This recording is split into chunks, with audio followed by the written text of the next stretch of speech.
Tonight we'll talk with Norm Acklin Jr., Sheila Roberts, and Tara Ashley. We'll also see what's new on McCrindle's List.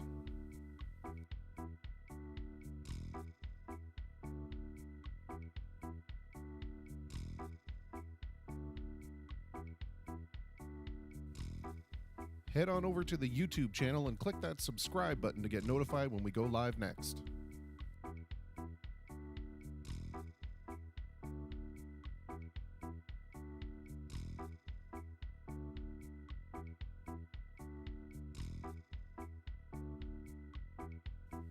The Face to Facebook livecast will begin momentarily.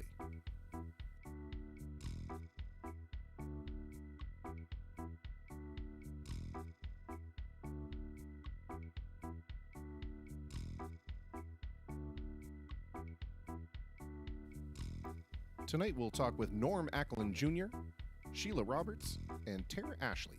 We'll also see what's new on McCrindle's List.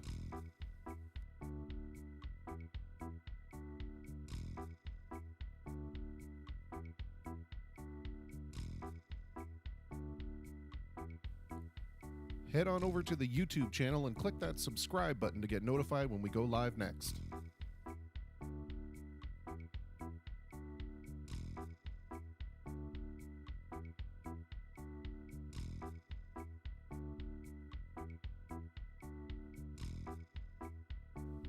The Face to Facebook livecast will begin momentarily.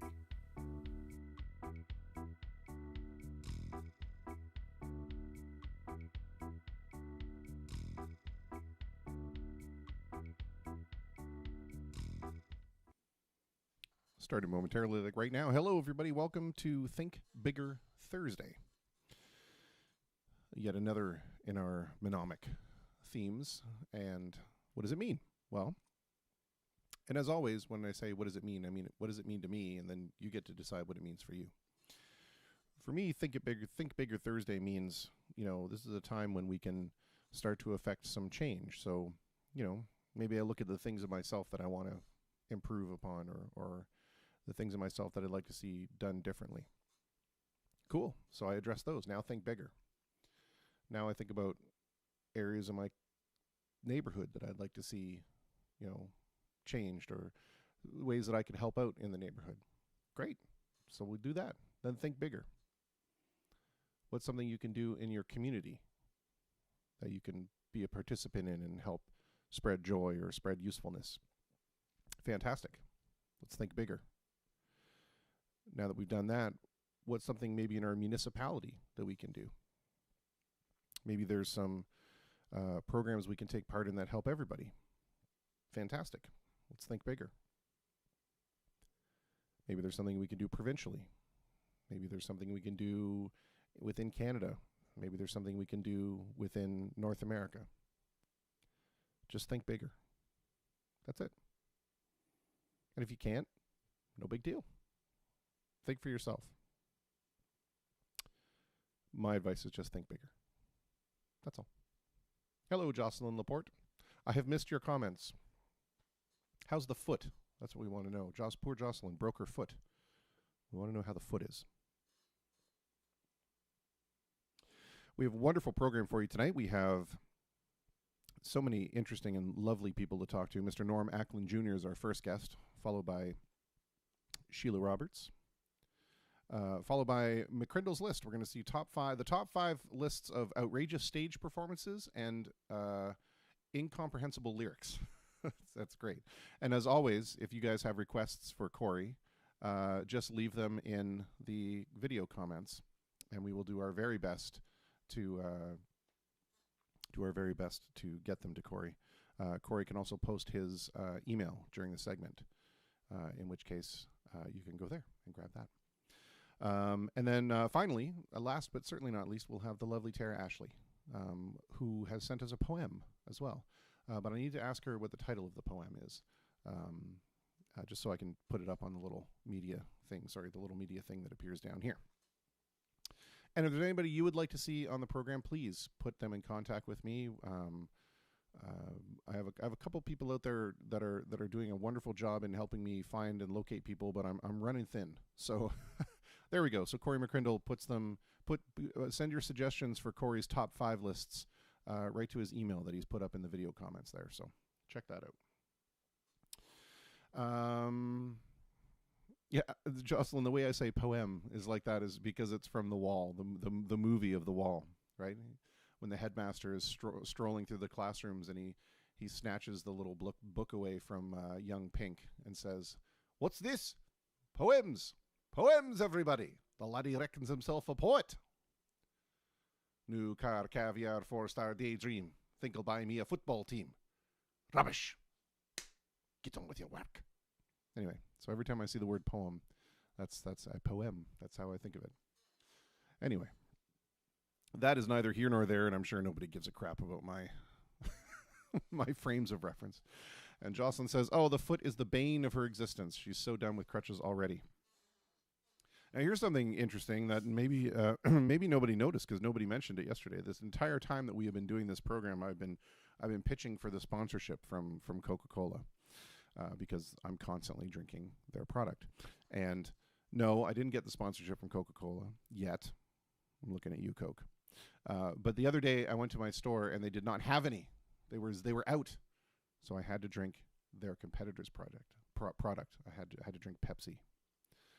And I had like two larger bottles of it on the program last night, and no one said a word. So I'm a little shocked. Normally people have all things to say about the T-shirts, but nobody noticed the drink. It's interesting.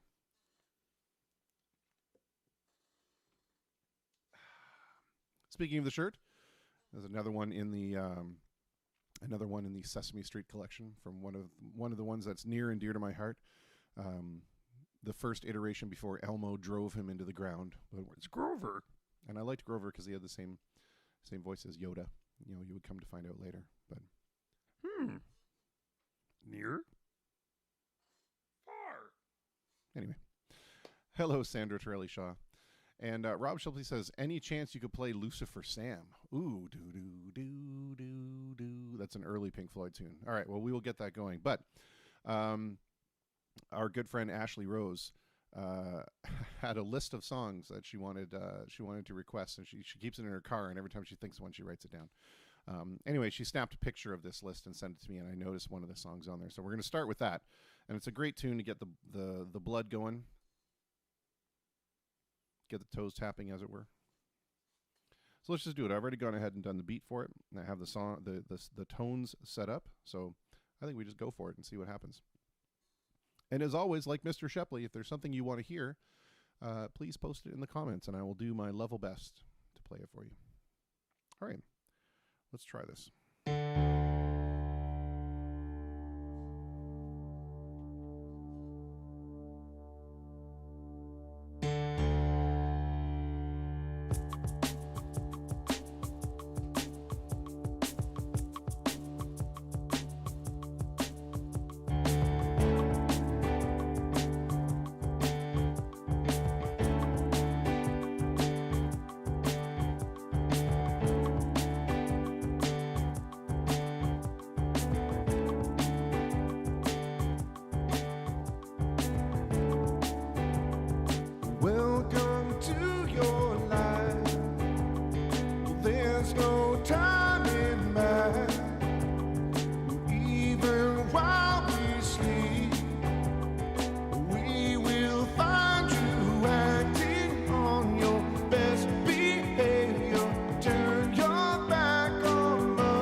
Well, there we go.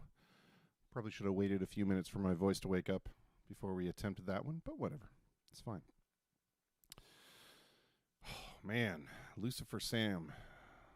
Sheesh, that goes back. That is from the very first recorded album of Pink Floyd. Piper at the Gates of Dawn, 1967. It's got a really cool beat to it. It's like right out of the if you could write or if you read an article about the London UFO Underground, this is the beat that comes into your head for sure. It's just one of those ubiquitous kind of ubiquitous London Underground beats, I guess. Let's see how bad this is first before we attempt it.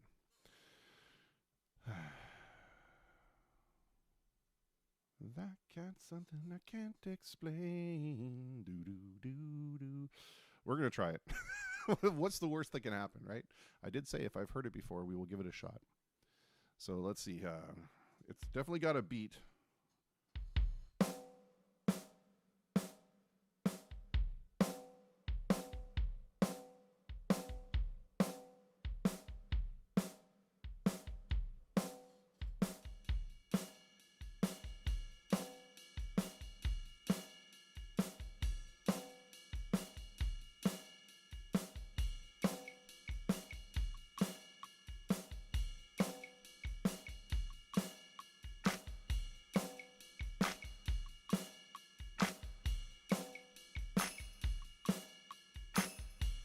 Get some claps in there, why not? Oh man, this is weird.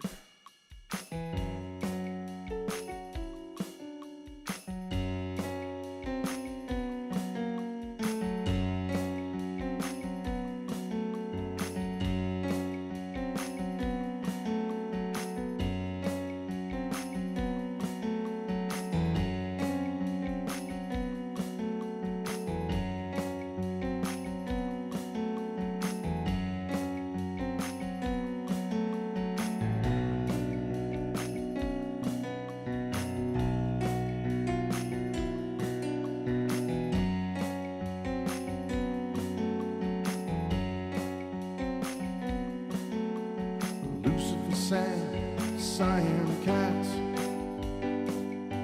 always sitting by your side, always by your side. That cat's something I can't explain.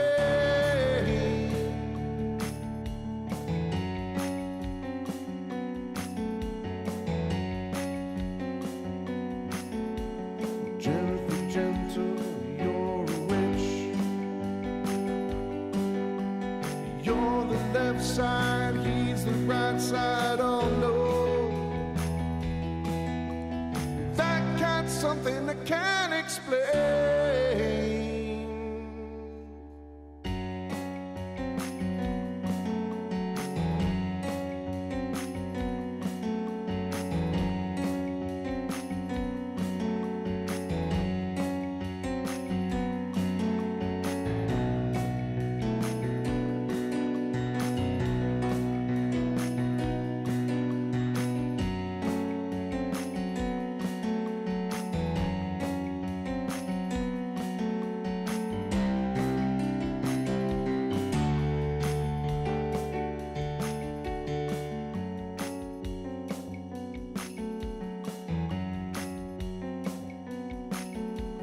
Lucifer, go to sea.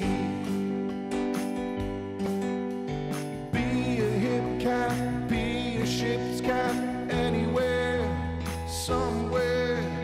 That cat's something I can't explain.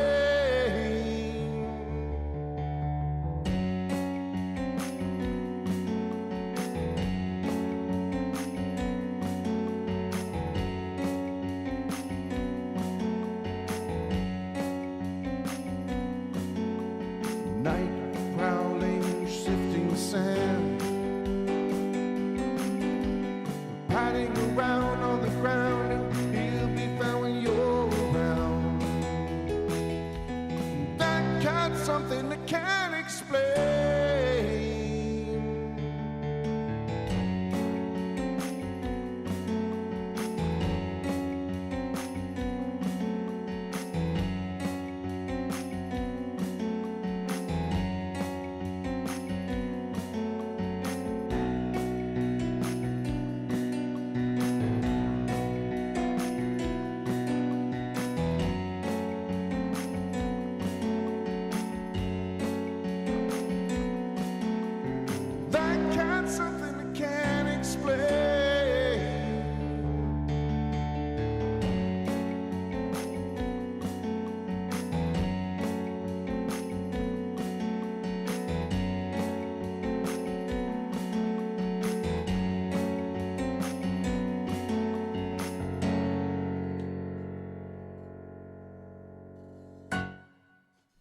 There we go.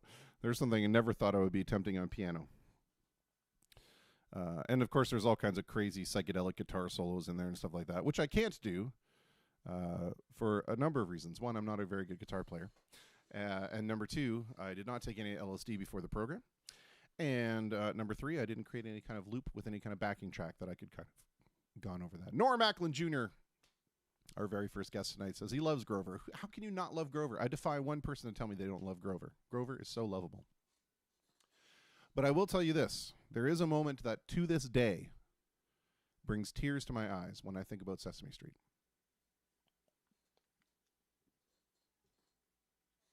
And it's an indication of how wonderfully sensitive to the human soul Jim Henson was, both as a creator and as a human being.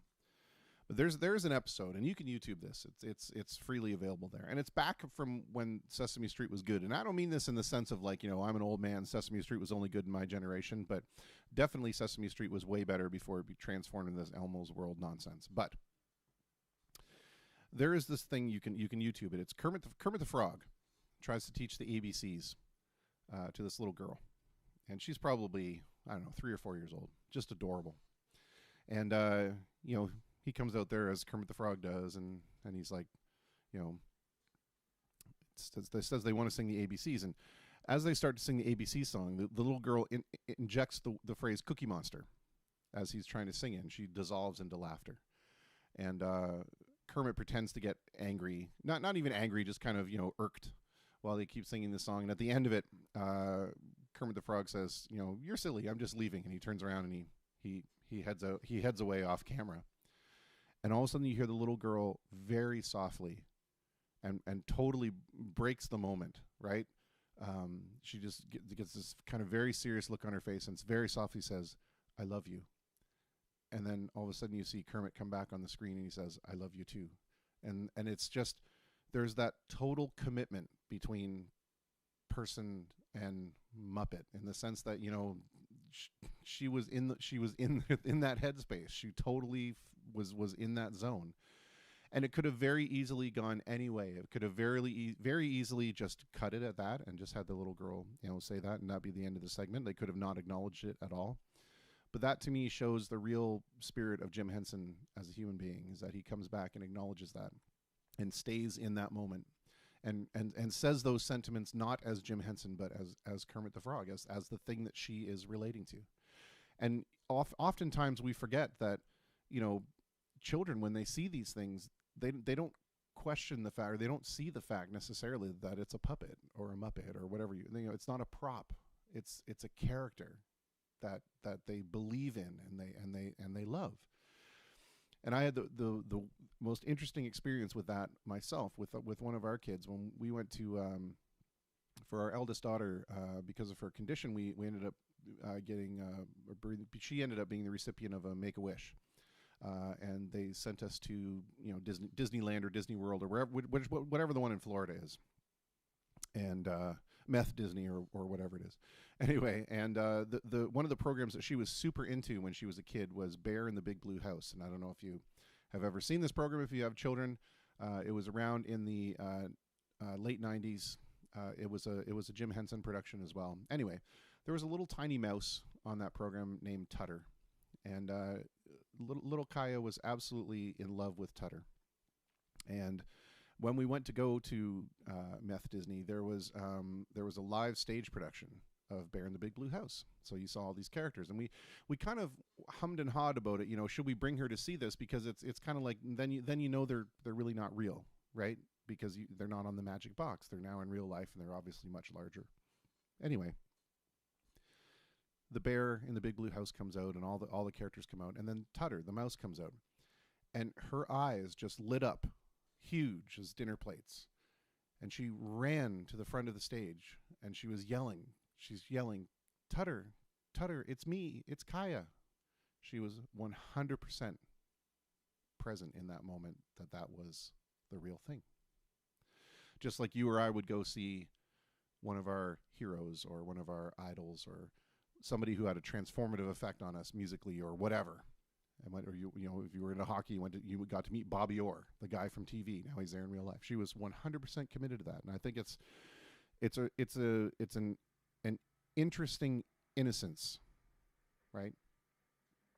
That we get lost. Anyway, Rob Shepley comes in and says the best Grover skits were the ones where he worked at the restaurant as the waiter.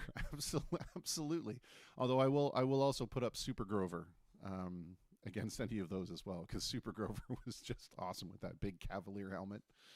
Fantastic. Anyway, love it. Well, we've got about 6 minutes, Jocelyn. Not 7, 6. Before our first guest, Mr. Norm Acklin Jr. So let's see if there's something we can play in there. To get a little bit more of the Super Grover doing tech support. Anything Super Grover, it doesn't matter. He's just so awesome. He was so great. And that's the thing, is that when the Muppets originally talked to you on Sesame Street, they didn't talk down to you as a child. They just considered you a tiny version of an adult and engaged you in these conversations. Think about some of the subjects that Sesame Street, brought to our attention as kids. When Mr. Hooper, the store owner, died, they didn't just silently write him out of the episode. They chose that as an opportunity to talk to kids about people dying. And that's a pretty heavy subject, and it's very difficult to get across. Unless you treat kids with the respect that they deserve, which is the fact that they're just tiny little adults. Now, with the whole Elmo thing, and I realize I dump on Elmo a lot, but, the thing is, now it's this kind of mixed up, I don't know how to talk properly, I'm going to talk to you like you're a baby, it's just, it's for us, it was insulting. It was just kind of like, okay, you know what, we don't talk to our kids like that, so bye.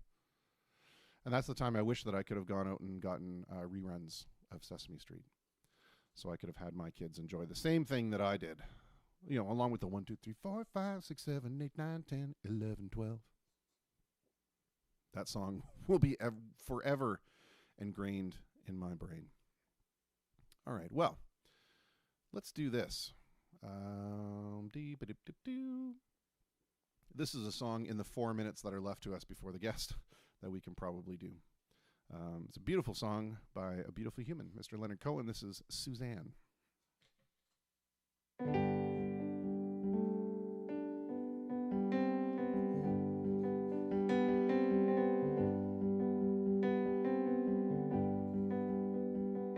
Suzanne takes you down to a place near the river.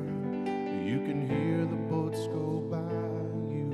Spend the night beside her, and that she's half crazy, but that's why you wanna be there.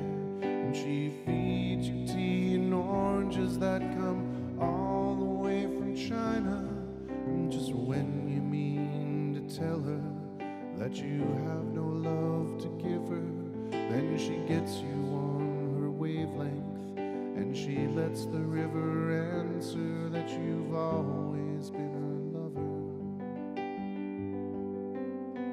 And you want to travel with her, and you want to travel blind, and she will trust you, for you've touched her perfect body with your mind. And Jesus was a sailor when he walked upon the water, and he spent a long time watching from his lonely wooden tower. And when he knew for certain only drowning men could see him, he said, all men will be sailors then, until the sea shall free them. But he himself was broken long before the sky would open. Forsaken, almost human, he sank beneath your wisdom like a stone. And you want to travel with him, and you want to travel blind, and you think maybe you'll trust him, for he's touched your perfect body with his mind.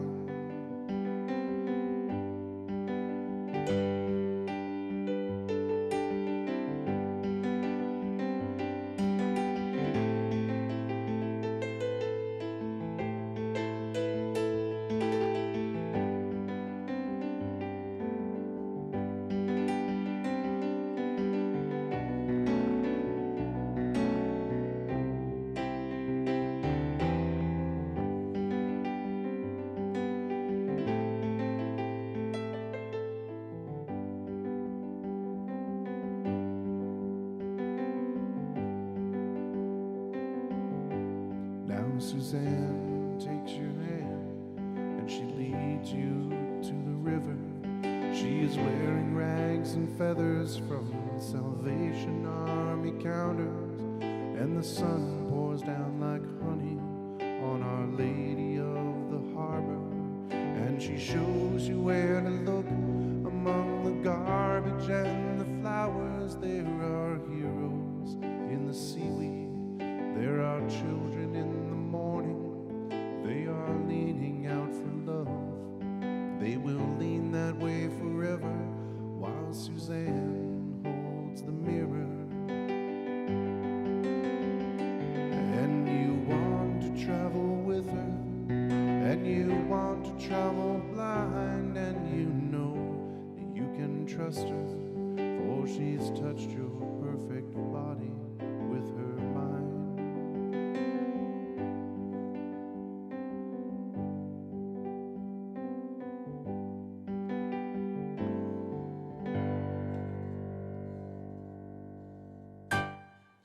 The Rob Shepley at the end there. The new musical term that we have coined, the finata. That's the pronouncement at the end of the piece. It indicates the finale, so we're calling the finata. I'm calling it the finata. I'm just attaching his name to it because he thought it was a cool idea. All right, well, without further ado, let us get our first guest of the evening set up on the old video chat, the Jetsons video phone, if you will. And here we go. We will just get him set.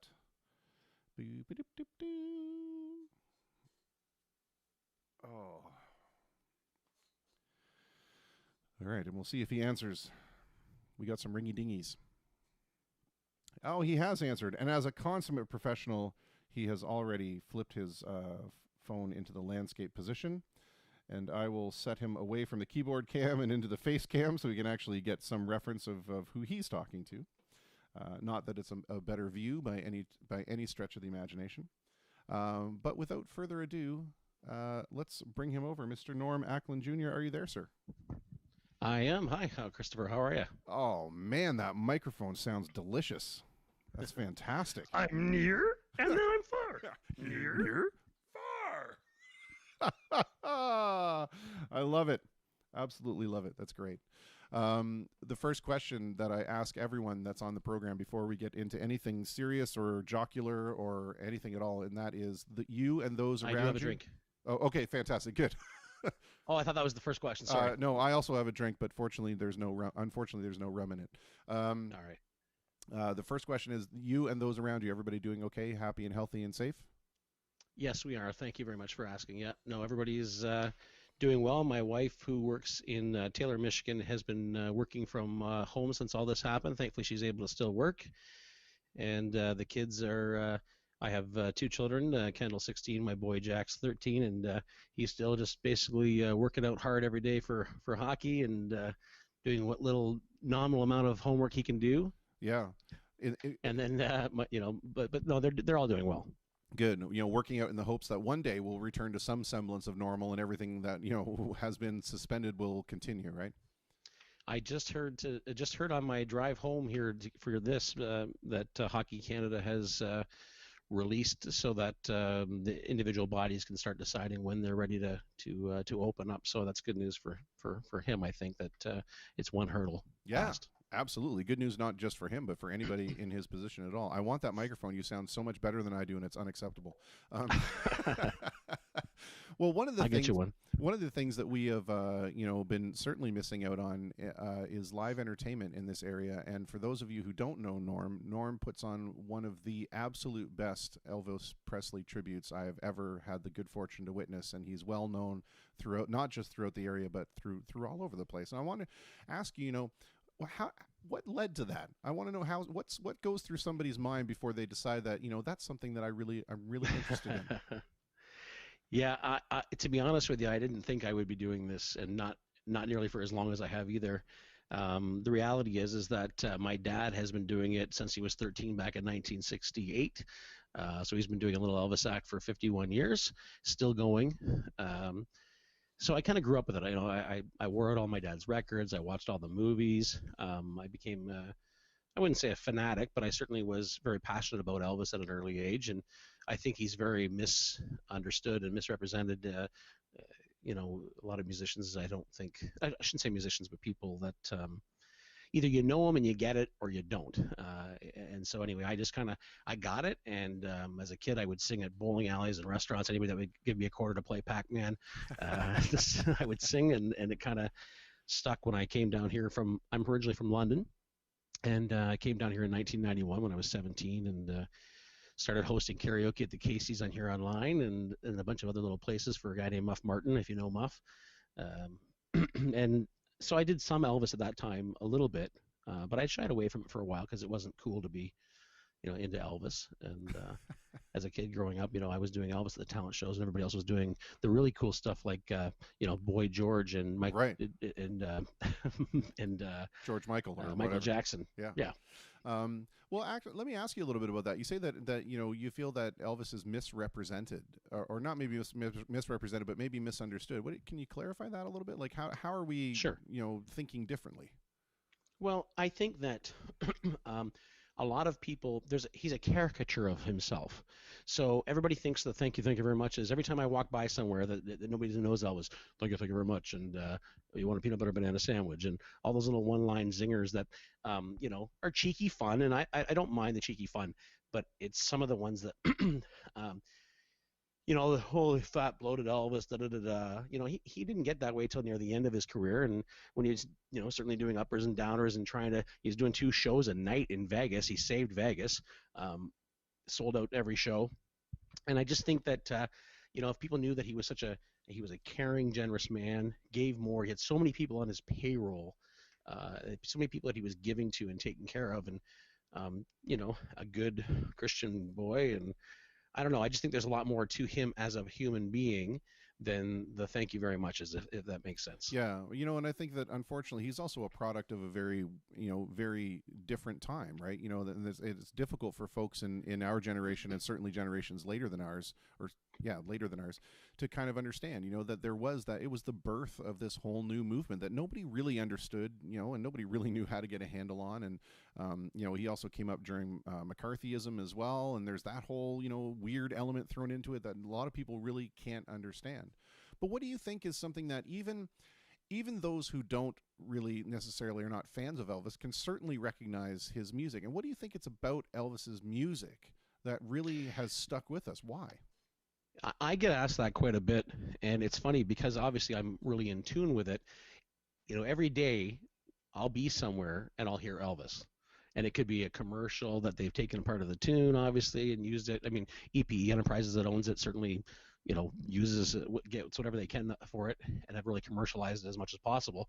But having said that, like I say, we can't go anywhere without hearing Elvis or seeing Elvis. Even last year getting the hairstyling products, the Crew stuff you put in your hair was Elvis on the label, and like he's been dead for over 50. Like how long has it been, right? Right. But I think his music is timeless. It's classic. The fact that he interwove blues, country, rock and roll, hillbilly, like all that, all those things together. I think that it's just he was just at the right time at the right place, and just when they needed something different than Pat Boone and all the old stuff that was kind of all of a sudden you got this blue suede shoes and stuff going on.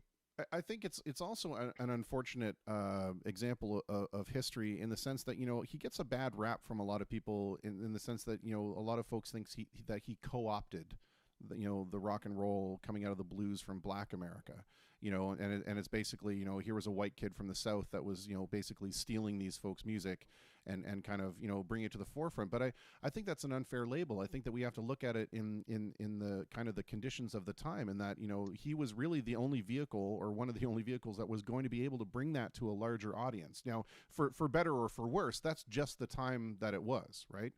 I don't know if you have any thoughts on that. No, I've heard both sides of that, and I know there's like a really cheeky movie coming out right now that's that is really degrading towards Elvis as well, with Alec Baldwin and all that stuff, and they're talking about that time period and whatever else. So it'll be interesting to see it. I don't like what I've seen so far from the previews, but anyway, I think that, like I say, I think he was misunderstood. I think he supported blacks as well as whites. I think he was, for example, he sang some very controversial songs. "In the Ghetto" was a very controversial song that he sang, and they didn't want him, the people higher up didn't want him to sing it, and he did it live. Yeah. He broke a lot of barriers, and matter of fact, in Texas, and I believe it's Texas, and I'm not a historian, so I'm not as in tune to every little thing, but I know generally speaking, they weren't going to let his backup singers um, sing the black ladies that were singing for him and at the stadium. And he said, well, then you don't get me either. Yeah. So, he stood up for racial equality as well. And that's just one small example. But I mean, to me, it's silly to say that he was stealing stuff. Everybody down there was doing that stuff. Like, Sure. Yeah. it was, Yeah. that was just the time. Yeah. And the other thing you can look at it too. I mean, him sing, again, if I were to play devil's advocate, I could say, oh, well, what does an extremely successful white guy from the South know about living in the ghetto, and why are we permitting him to say that, to sing this song as if he's experienced it somehow? But I think people tend to forget. Well, he did, though. He was very poor. Right. That's what I was going to say, is that people forget that he did come from a very poor area. But it's also one of those things like, me as an extremely privileged white male, am I not allowed to say that Black Lives Matter? Why can't I participate and shine a spotlight on something that needs attention? And certainly, who better to shine a spotlight on it than someone who has the nation's attention, right? Absolutely. No, I agree with that for sure. We have a comment in here from Jocelyn regarding the Elvises. What do we call Elvises in plural? Is there a plural for Elvi? Is it what do we call them in plural? Is it Elvises, I guess? And there's our first Facebook freeze of the evening. Fantastic. Gotta love it. We'll wait and see whether Norm comes back to us here. Okay, are you still there? Yeah, sorry, we had a little bit of a Facebook freeze. Yeah, they're glitching a lot today. Yeah, it's weird. It's probably just traffic on the site. Jocelyn wants to know in terms of the Elvises, and I think I was trying to figure out, what do we pluralize Elvises as? But I guess Elvises works. Elvi. Elvi, exactly. Yeah. Is it Latin? Is it? She says, in regards to that, do you guys compete against each other, or do you perform together? What does it look like in the sense of like a tribute? Especially in something that's got to be somewhat of a narrow market, right? It's actually surprisingly large. In Elvis, the Elvis tribute stuff is so big all across the world. And what's really funny is Elvis never even performed outside of North America, but it is huge in Japan, in Australia, in England, across Europe, parts of Asia. Like it's amazing how much they loved Elvis. And I don't know if you know the story or not, but the reason why Elvis never did tour over there was that Colonel Tom Parker, his manager, was actually an illegal alien and was afraid of Elvis performing, that somebody else would take over because he couldn't go out and come back into the country. What? So I just learned that. Yeah, true story. So he had a bit of a Carney, a bit of a interesting situation. But to kind of get back to her question, there's tens of thousands of Elvis tribute artists, as I learned through starting to do it. And I say tens of thousands, but it just seems like certainly like in our area, for example, when I first got started in the Windsor area, there was probably 7 or 8 of us, which for a small market is quite a few guys. There's only a couple of us left that are doing it right now, but for the most part, the guys all get along, and a lot of us have done a lot of shows together. Certainly there's politics, like in anything, in drama, like in anything, and so there's been falling outs with different people over the years and stuff. So that's just part of it. Same with anything, I think. But there are competitions. There's actually, so Elvis Presley Enterprises holds what they call the Ultimate Elvis.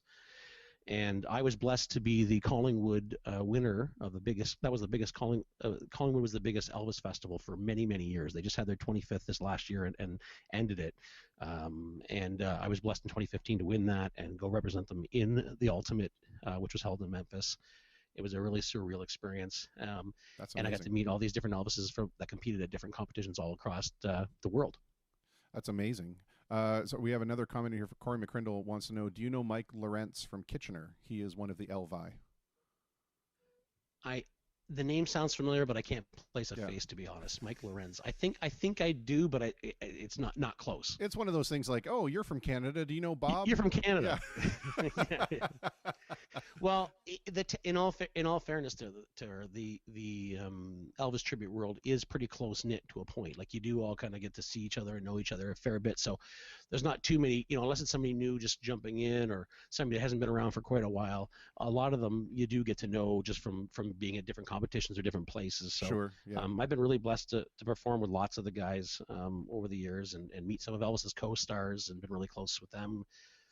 So it's a whole different world in some ways, but it's a whole lot of fun too. So Well, that like I say, his music's timeless, and I'll dance with a 94-year-old lady, or I'll dance with a 4-year-old that's doing it, and it's really surprising that right now the younger generation that is actually getting into Elvis again too, kind of like what happened with Queen. With yeah, I saw you Bohemian had Rhapsody. Yeah.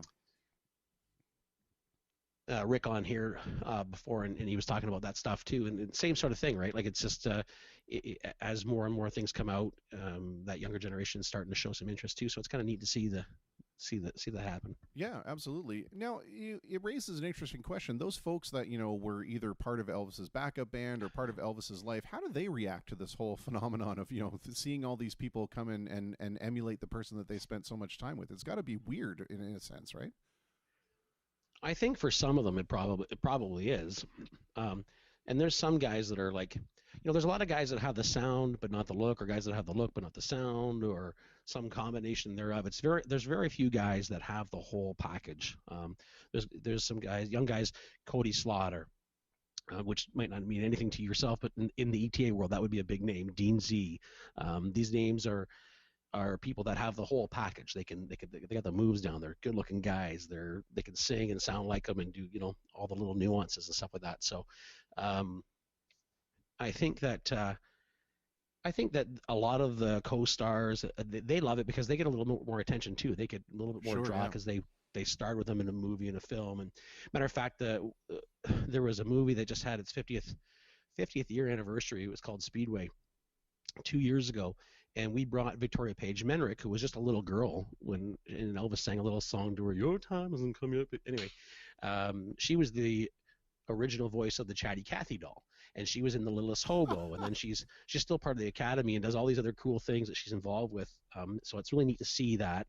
And there was another fella, Christopher Riordan, who was in 6 of Elvis's movies. He was a dancer, and he was in My Fair Lady. Actually, had one of the role. I think he was the role of Freddie or something on My Fair Lady with Audrey Hepburn, and it's kind of neat. He's always posting stuff that have happened, but these folks come out and they're signing autographs and they're talking Yeah. about their experiences, and I think for the most part they take it for what it is. They enjoy it. Priscilla came to the Collingwood Festival a couple of years ago, and she didn't want to see any of the guys dressed up like Elvis. She was willing to talk to them separately, but not when they're in the full garb, Yeah. because that was just too Close to personal home. for Yeah. her. Yeah. Yeah. That also begs another question, Norm, and that is, what do people look for when they go to see an Elvis tribute? Are they looking for someone who looks and acts like he does? Because, that was something that people also tend to forget, that his visual presentation was absolutely out of this world at a time when, people were very stiff and reserved on television, and his whole hip shaking thing really was caused a lot of controversy. So do people go expecting to see someone remind them visually of that, or are they there mainly for the sound? I can't fairly answer that question, to be honest. I can tell you that um, it's kind of gotten a little bit far in the movement side. I was a little disturbed watching, these young guys shaking it up so much they were looking like they were having seizures and stuff. And Elvis didn't move quite that much. I mean, he moved, but not to the point where some of these guys are moving now. So it's kind of getting a little farther out there. And I think there are definitely some of the ladies that love it. But I mean, you got a 16-year-old kid out there shaking it up, and all these, you know, calling blue hairs going, oh, Yeah. I'm like, okay, that's your great grandkid there. Let's kick it back Settle a down. notch. Simmer down, Grandma. But I think for most people, to be honest, they just love the memory of it. Like, I don't think a lot of people are expecting it to be I'll speak for myself. Yeah. When I do a show, as I know that I don't have First of all, my physique is out of shape, so I don't, I'm more like Elvis in the '70s, even though I try to do the '50s mostly. But I know that I'm just there to have fun with everybody, and I think that they care more about the memory. So if you do a nice, like, I like to think my sound is pretty good. My look is reasonably good, not, not top notch, but reasonable. That I think people walk away saying, "Wow, like what they always tell me is, Norm, you're so genuine, and we love the fact that you're who you are still, even though you're doing this tribute to Elvis." Yeah. So it's kind of a difference between an impersonator who's trying to be spot on with everything, and a tribute artist who's just paying respect and tribute to Elvis. Yeah, no, that's a good point, and a good point on the difference. Absolutely. We have a couple of people in here that are saying hello, Tracy and Jeff Wirch. I hope I'm pronouncing that correctly. And they are asking what was going to be my question. It's one of the ones that I love to ask all performers, and it's a split question. So we can either do it in two parts, or I can give you both parts at once. Which way do you want it? However you want to give it. All right, we'll do it. We'll do it two parts at once, and we'll see. Sometimes I get long-winded and people forget the individual parts. But as someone who deals, in someone else's music, what is a song that if you never had to sing it again would be just fine with you? And conversely, what is one of the songs that you absolutely love so much you can't wait to sing it every time? So Jailhouse Rock, I can't stand singing it.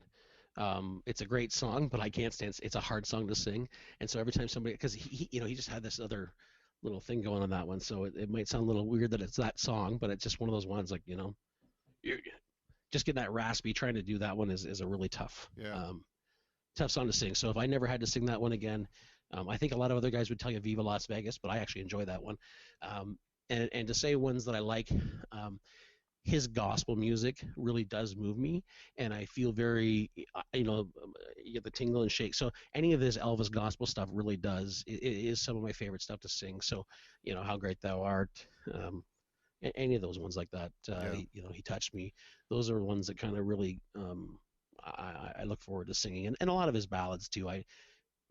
Elvis's music kind of got me. I've lived on my own since I was 15, and so when I started dating a girl, there was an Elvis song for that. When a girl broke up with me, there was an Elvis song for that. There were, like there's, so his music kind of got me through all those different times. It was because his music was, simple times, simple stuff, but Sure.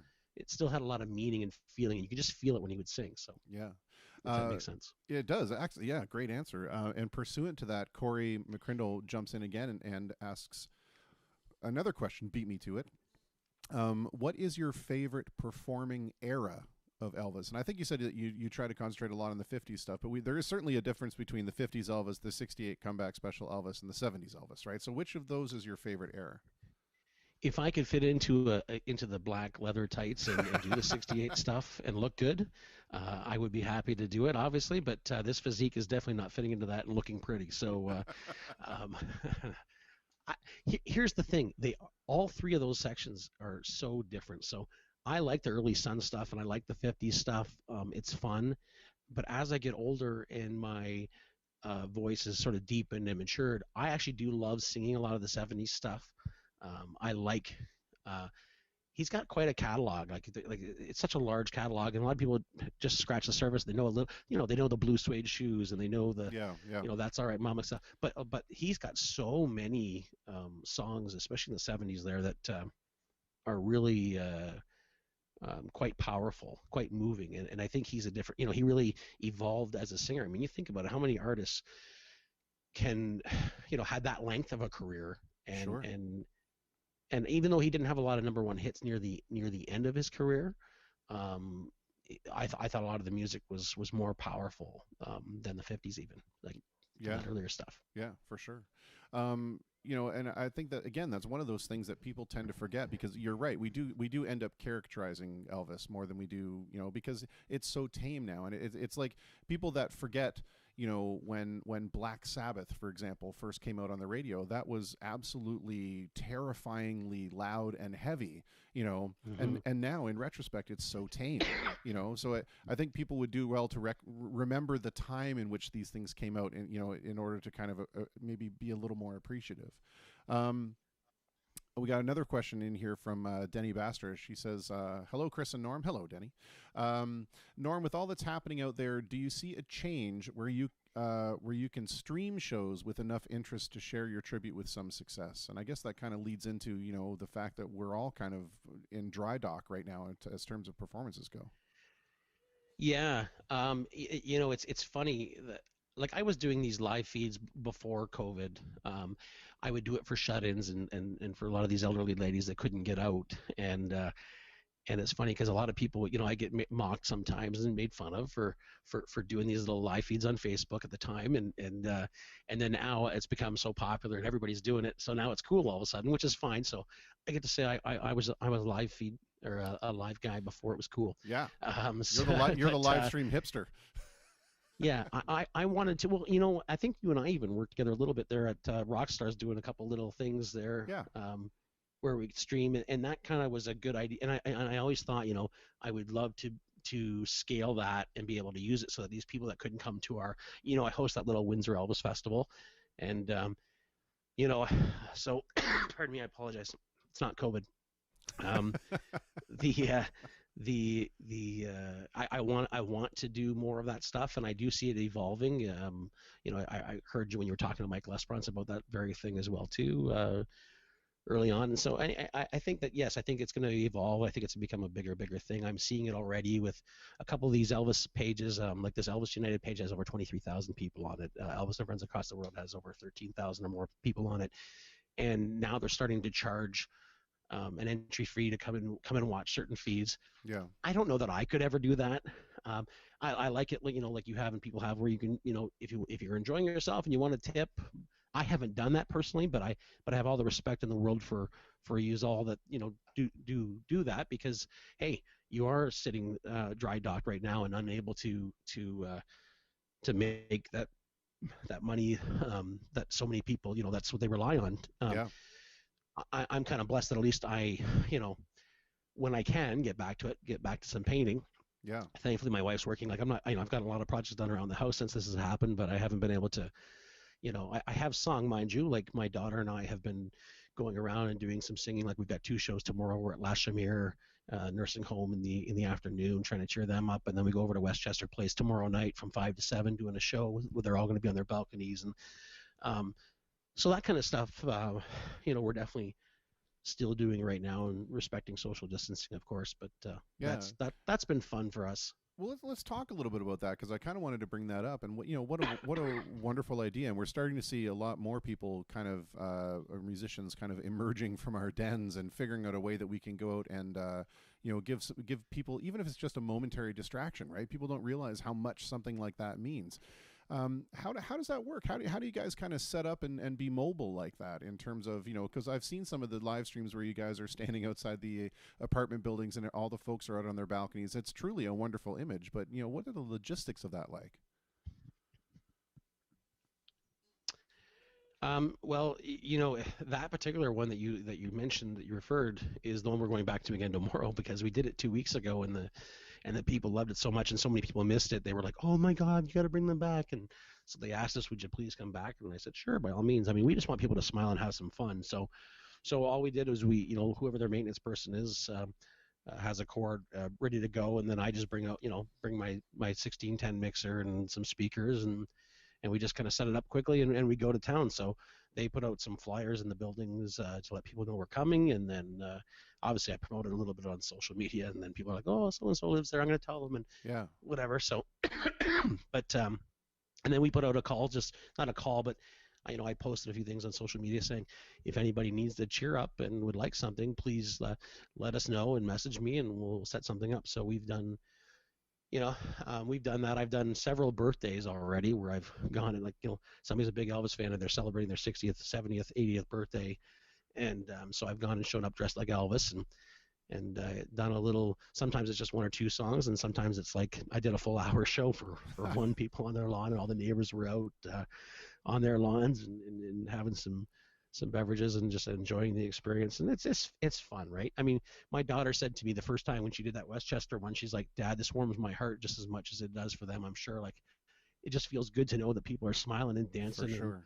and laughing, and we all need that, right? Because a lot of people do get really depressed and frustrated the longer this goes on with the pandemic. Certainly, I know it gets tougher and tougher. So If we can kind of bring a little bit of joy and take them away from their struggles and their thoughts, their stressful thoughts and stuff for a little bit, then that's what we're happy to do. Yeah, and it's interesting to me because Denny pops in and says, pursuant to your other thing about the streaming is, great answer. I'm with you, Norm. Success isn't measured in money. Interaction is a great currency. But, I think it shows something about your true spirit and your true nature in the fact that you just kind of go, yeah, well, it's just the thing we do. In the sense that you don't, while I'm sure you realize how much joy it's bringing to people, you're not out there saying, hey, it's me, Norm, and I'm the joy bringer. It's just something that you genuinely are very happy to do. And I think that's wonderful. And it speaks volumes about your character. Karen Dunn. That's very kind of you. Thank you. Karen Dunn says in the comments, Norm, you are a great performer and a class act. Always so kind to my sister-in-law, who is a huge Elvis fan and shut in most of the year. But her husband brings her to Elvis Fest every year. So there you go. See, it's the effect you're having on all these folks. I want to ask you, a little bit about let's move away from the Elvis just for a second, and we'll talk. Sure. We'll talk. You mentioned about the painting thing, and I do have it on your title card. Painter/performer. There's the monster. It is me. I am the monster at the end of this book. I just wanted you to know I had it ready to go for you. I love it. That's great. Turn the page, mister. Do not turn the page. Anyway, is sorry. me. I apologize. I am the monster. Oh, so good. Okay, what was I going to ask? Oh, right, yes, the painter thing. So how has the current kind of weird pandemic situation affected you professionally like that?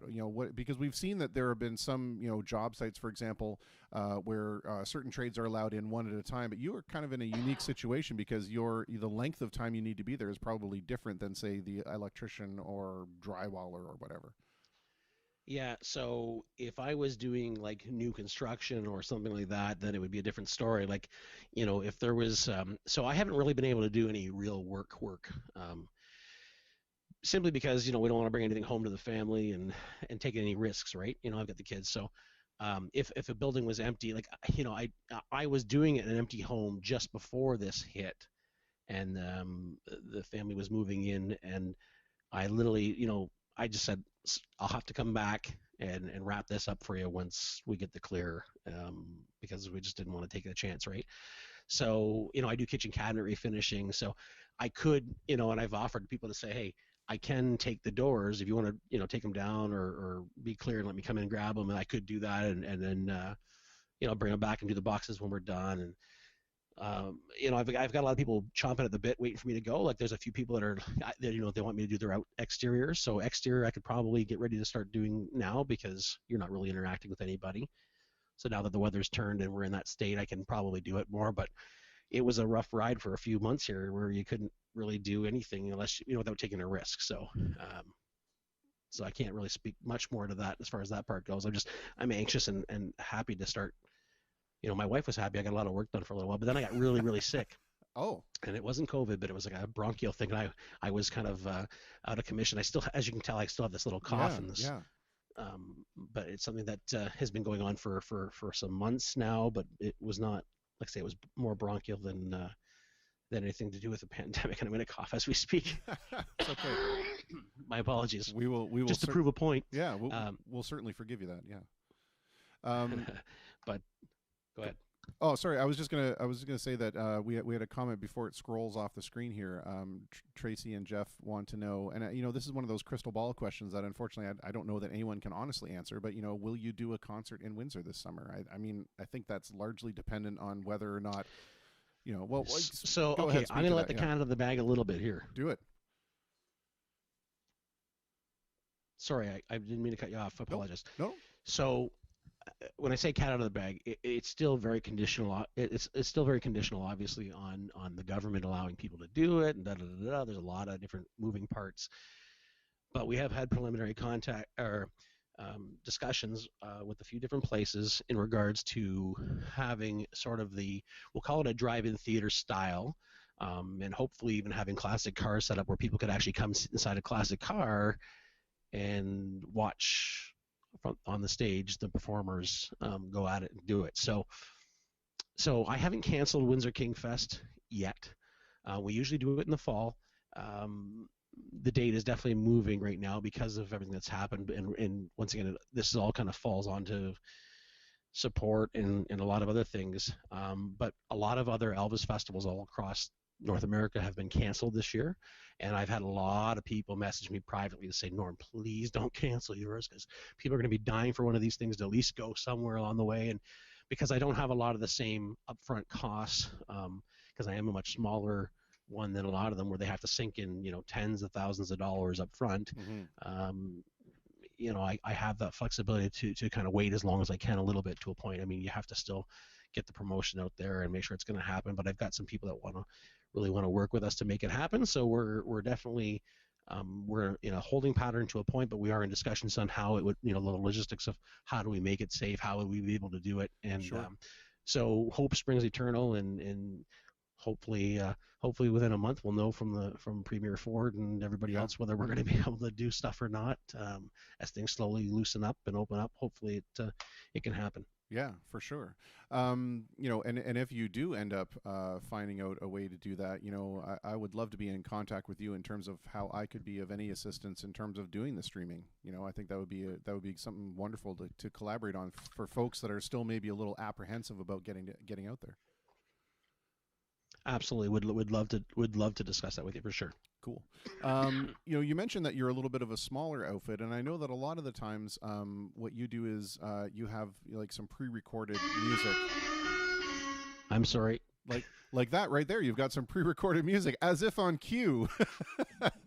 Now, tell me, I touched my Google Chrome, and all of a sudden one of the tracks started playing. I apologize. Oh, it's all good. It's all good. What to you is the advantage and the disadvantage of using something like canned music versus bringing around a small trio band? Is it because there are so many different iterations of the music that the band would have to be quite large in order to accommodate them all? No, not so much. To be honest with you, obviously I love performing with the live band. I mean, nothing's better because you can play with the band. When it's canned, you have to follow it. It's playing, and you have to go with what's there. When I'm doing a live show with a band, and you're like, well, it's a 1 for the money. Yeah. A 2 for the, you can mess around and you can do the little moves, and the drummer can be doing his little, bang, bang, bang, bang, all these different things can start happening that you just can't get with the canned music. So, the canned music, the reason why you would, the times you use it is when there's no budget for a live band. Unfortunately, you know how it is that nobody wants to pay the proper dollars that people are worth to do that. And I have always felt a little bit almost embarrassed by the fact that as an Elvis tribute artist, I get paid pretty well to do what I do. Yeah. And I sometimes feel like, people like yourself that are true musicians don't get afforded what you justly deserve for what you do. And I feel like I'm an entertainer where you're a true musician. And so sometimes I kind of feel guilty for getting paid well like that. But like I say, when it comes to the canned music, it works really well. Look at these birthday things. Like, I'm not going to bring a band out to go sing for a half hour or a couple songs for a birthday, that kind of thing. So that works out in some situations, but certainly anytime you can get a live band, I much prefer it. It's always tricky too, because when you do like a festival like I have, the guys need to know that that the sound is going to sound exactly like it does on the record, or the way that you would expect. Whereas, so I couldn't just hire any local band and say, hey, come take over and do this with us. Now, mind you, like I did the Tecumseh Corn Fest the last several years, and their River Summer Series, the Tecumseh Summer Series, I've done that last several years, and usually it's canned music, but they have given me funds in the past for a couple other entertainers, and last year for the band. So we did bring in a couple of local musicians that were able to learn a lot of the tunes, and that worked out fine. But that would be fine for me because I could rehearse with them once. But if I've got guys coming from Australia or somewhere else across the U.S., well, they don't have time to do a rehearsal with them to make sure it's the way it's supposed to be. So it could be troublesome, especially if you're doing a contest where the guys need to have that exactly as it is. So there's a bit of a dynamic there where you really need to make sure. So I've in the past worked with a band out of Chicago, a band out of Toronto, and another band. There's two out of Chicago, area, and I've worked with those three bands, and then locally I have worked with a few of the guys that have gotten to know the Elvis music because they've done shows for other guys. Sure. But I would love nothing more than to have one or two more sort of local bands that could learn all this stuff. But it's just such a large catalog to do it, and Yeah. is it worth it for anybody to learn that stuff? And if you're not really passionate about Elvis, then it really isn't, doesn't make sense for you. Sure. But I kind of take umbrage with something, and it's not the fact that you're using canned music, but the fact that you didn't you said you're referring to me like I'm a real musician, but what you do. You're a vocalist. You are a real musician. I don't understand the difference there. I don't get it. That's something that you do. Don't sell that short. I mean, it's a gift and a talent and something, a craft that you have to work at. So I mean, there's the only difference between what you do and what I do is that I don't know how to play the piano very well. That's all. So, Corey McCrindle jumps in with a comment, and it's a good one because oftentimes we find that when a celebrity passes away, that moment of their passing is a catalyst, right? That kind of propels their career even more forward. There's lots of examples of people that achieved posthumously much more success than they would have when they were alive. And he posted an interesting question. He says, Norm, do you think Elvis would have had a shelf life? In other words, had he not passed away when he did, would he have kept performing in the 80s and even 90s, in your opinion? I think it would have depended on his health. So if he had, from what I've heard in conversations with people that were around him, was that he had planned, he was doing things to get away and to kind of take time for himself, and he was planning on getting healthier again and take care of himself. I've heard, now once again, that's all secondhand information, but I think that I think it would have been very hard. He would have been very hard pressed to get away from it. He had such a high demand, so I think that he would have reinvented himself again in the 80s the way he did in the 60s and the 70s. I think he would have found a way to get into that new groove, and I would have loved to have seen what he would have done in the 80s with all the new technologies at the time that he compared to what was there in the 70s. I think he would have reinvented himself and been right up there still with MJ and Prince and everybody. I think he would have held, he still had a big fan base, and I think he would have come back stronger. That's my personal opinion. I mean, people can debate that all they want, but I think he would have. But I think he would have taken some time for himself too. So, yeah, obviously he would have a shelf life, though. I mean, it's just like anything, right? I mean, anybody. It's, Madonna was one of the biggest names, and I know she still does concerts and stuff, but she's probably not at that same level, right? She's not like all these bands have these big, they get really, really popular and do really big, and then they're still touring around and doing stuff, but you don't see them the same exposure. So I think that would have happened. I mean, even he himself said he didn't know how long rock and roll was going to last, and he was just going to enjoy the ride while he had it. So, but I do think he would have done it in the 80s. Yeah, and I think it's also kind of what complicates that too is that when as you see the longer that artists enjoy their careers, the more people demand the back catalog, right? It's interesting that a lot of people are not hip to when artists want to try something new and they want to do something, they just want to hear the Viva Las Vegas or the Blue Suede Shoes. So I wonder how much of that would have played into that as well, right? I want to ask you this, Absolutely. Yeah, no, for sure. Even with a lot of the. Oh, and there's our second Facebook freeze of the evening. Oh my goodness, this is insane. Can't wait to hear the old stuff. Yeah, sorry, we had another Facebook glitch, but we're back now. Yep. I want to ask you this in terms of you've been doing some stuff that is incredibly benevolent, and during this time when there has been every excuse to see the most aberrant display of humanity, we've kind of seen the other way around. It's very heartwarming that we've seen great acts of kindness and compassion go out. And I wonder if you've seen something along those lines right now that you'd like to see continue once we're kind of past all this nonsense. Well, I think obviously there's been a lot of troubled times, and we've been very. So there's been good and bad. I'm not sure double-edged sword. I'm not sure how to say this, and I apologize. I'm not a well-spoken person, but I will say that what I'm disgusted with is how much people hide behind the social media and are so divisive these days. And so I'm kind of flipping it the other way for a minute to say that,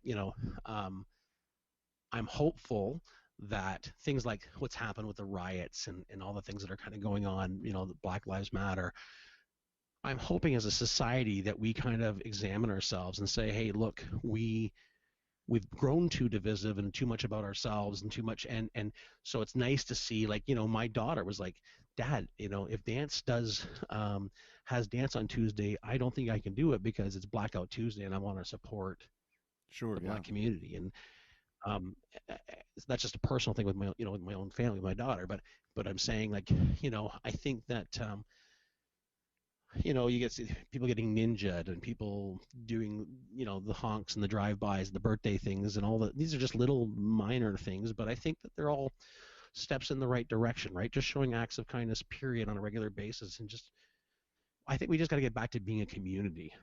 Yeah.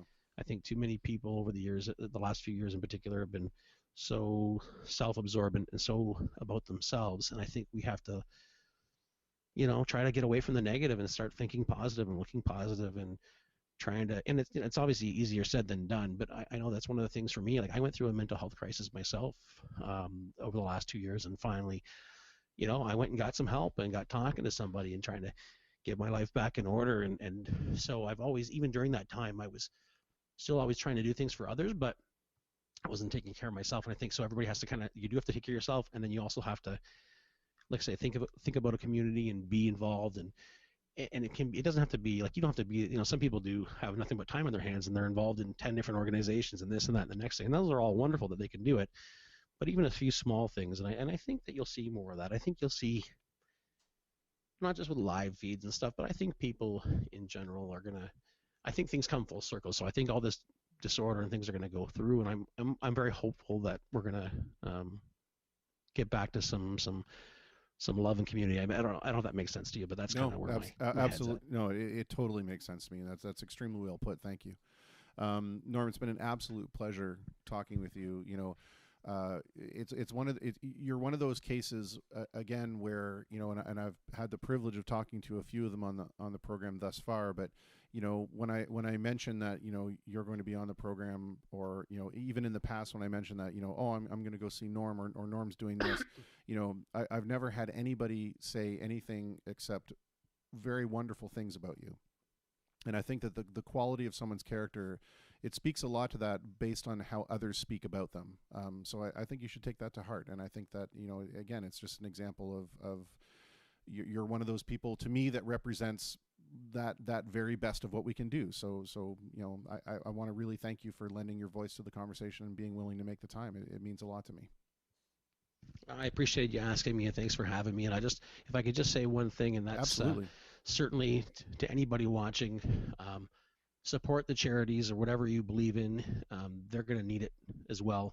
That's another, I do belong to the Shrine, and I work with people from Rotary, but I'm not a Rotarian, but a lot of these different groups and charities are going to need our support too. So if you're able to give and do something at any level, just find the one that you believe in and support it somehow or other. All these groups, because I think if we don't start supporting them, a lot of them aren't going to be around, and I don't think people realize how much a lot of these different groups really do for us. And I'm hoping young people will also start jumping in and doing more of that kind of stuff as well. So Yeah. Just wanted to shout that out. No, absolutely. And one other favor I have to ask of you is, when we're done, if you wouldn't mind, just in the video comments, just drop in some links where people can either check out your tribute performance, certainly even your commercial painting stuff, whatever you can do to kind of help show people what it is that you do. That's kind of another reason why we're doing this. So please do that. And I'll leave you with the final question that I've been trying to ask everybody. It's just an opinion piece. We all know the rules, we all know what we're supposed to be doing, but just in your own sense of social responsibility, what do you think people should or shouldn't be doing right now? And if we are doing something, could we be doing a better job of it? Well, I think that we're getting restless, and I'm seeing more people getting a little bit more lax on that front. And I know it can be controversial, but my personal opinion is that if there's any potential chance that you could have an issue, like, I wear a mask when I go in public, and I think it's important to do so. I know some people have disagreed with me with that, but my take is that it's not about it's not about, to me, it's more about, I'm trying to show respect to you, that I don't want to give you anything. Heaven forbid I do have something. So I think that, just kind of listen to what they're telling us, and just kind of do the best you can. I mean, to just kind of limit your time out there in the public right now until we get the all clear, because the reality is we will extend our healthcare system if we all start getting sick. I mean, look what's starting to happen in some of these other countries, in the U.S. and in Sweden and all these places now that didn't, Sweden didn't have a they believed in that herd mentality, and now a lot of them are getting infected, and these things are starting to happen. So I don't know. My take is just practice safety as much as you can. Wash your hands often. Wear a mask if you're out in public, and try not to go more than you really have to. That's my take. Yeah. I appreciate it. Well said, Norm. Thank you so much. Take care of that cough, because we want to be able to hear you serenade us as soon as possible. And to your family as well, the very best wishes for health and happiness. And until we talk again. Oh, come here. Oh, hey, I heard you. I was listening. Sorry. Yeah. No. I'm just gonna. This is Jax. He's just saying hi real quick. Hey, Jax, what's going on, brother?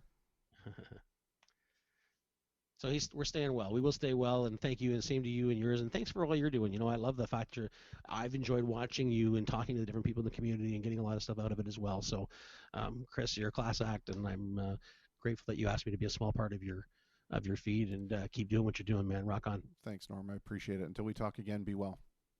Thank you. Cheers. Cheers. Well, there you go. And it's so interesting to talk to all these performers in different areas, right? Where we see different elements of entertainment coming forward. And I think it's just so heartwarming and wonderful, what he and Kendall are doing in terms of these balcony performances. I think it's just wonderful. Anyway, I'm going to disconnect the call here just because I don't have him live anymore, and I hope he doesn't think that's rude. I always feel badly when I look over there and I have to dump the call. But anyway, we're going to hear some music right now that was sent to us from Mr. Kevin Gagno and JD. And what is the name of this particular tune? Let me just kind of go over here real quick. This is The Crazy Funk. Two of my most favorite words put together. So here we go. We'll be right back with our next guest, Sheila Roberts.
Oh, heck yeah.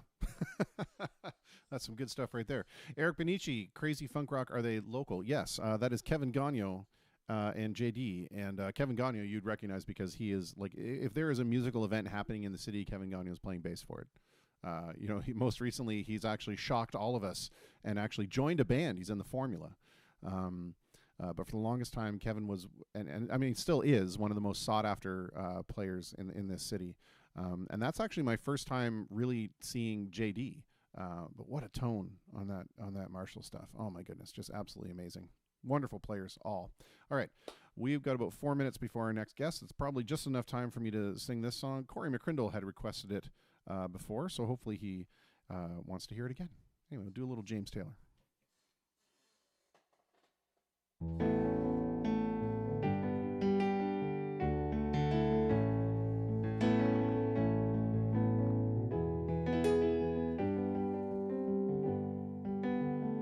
Just yesterday morning, they let me know you were gone. Suzanne, the plans they made put an end to you. I walked out this morning and I wrote down this song. I just can't remember who to send it to. I've seen fire and I've seen rain. I've seen sunny days that I thought would never end. I've seen lonely times when I could not find a friend. But I always thought that I'd see you again.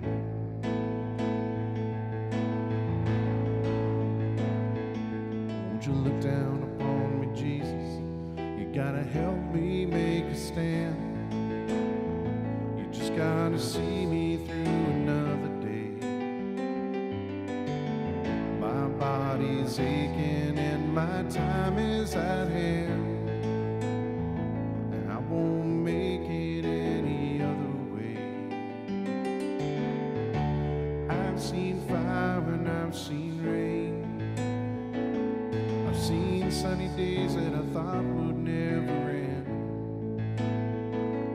I've seen lonely times when I could not find a friend.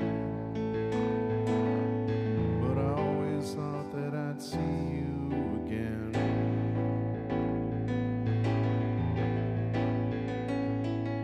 Been walking my mind to an easy time, my back turned toward the sun.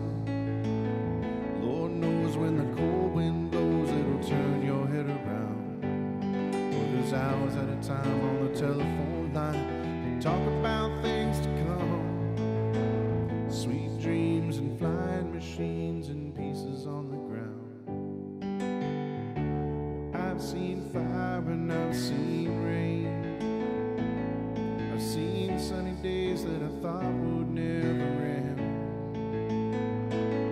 I've seen lonely times when I could not find a friend. But I always thought that I'd see you, baby, one more time again. Thought I'd see you one more time again. There's just a few things coming my way this time around me now. Thought I'd see you, fire and rain now. Well, there's just a few things coming my way this time around me now. Thought I'd see you, fire and rain now.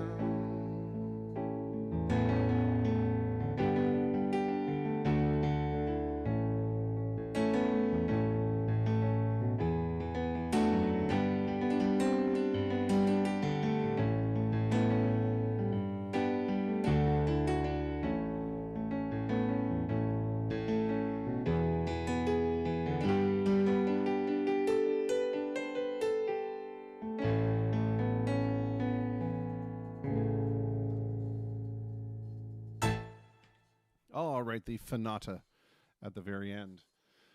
Well, let's see if we can raise our second guest on the Jetsons video phone here, and hopefully Facebook Messenger will be a little more cooperative than it was with Norm. Part of it I think is, there's so many people jumping on social media at this time. We're around 8:30.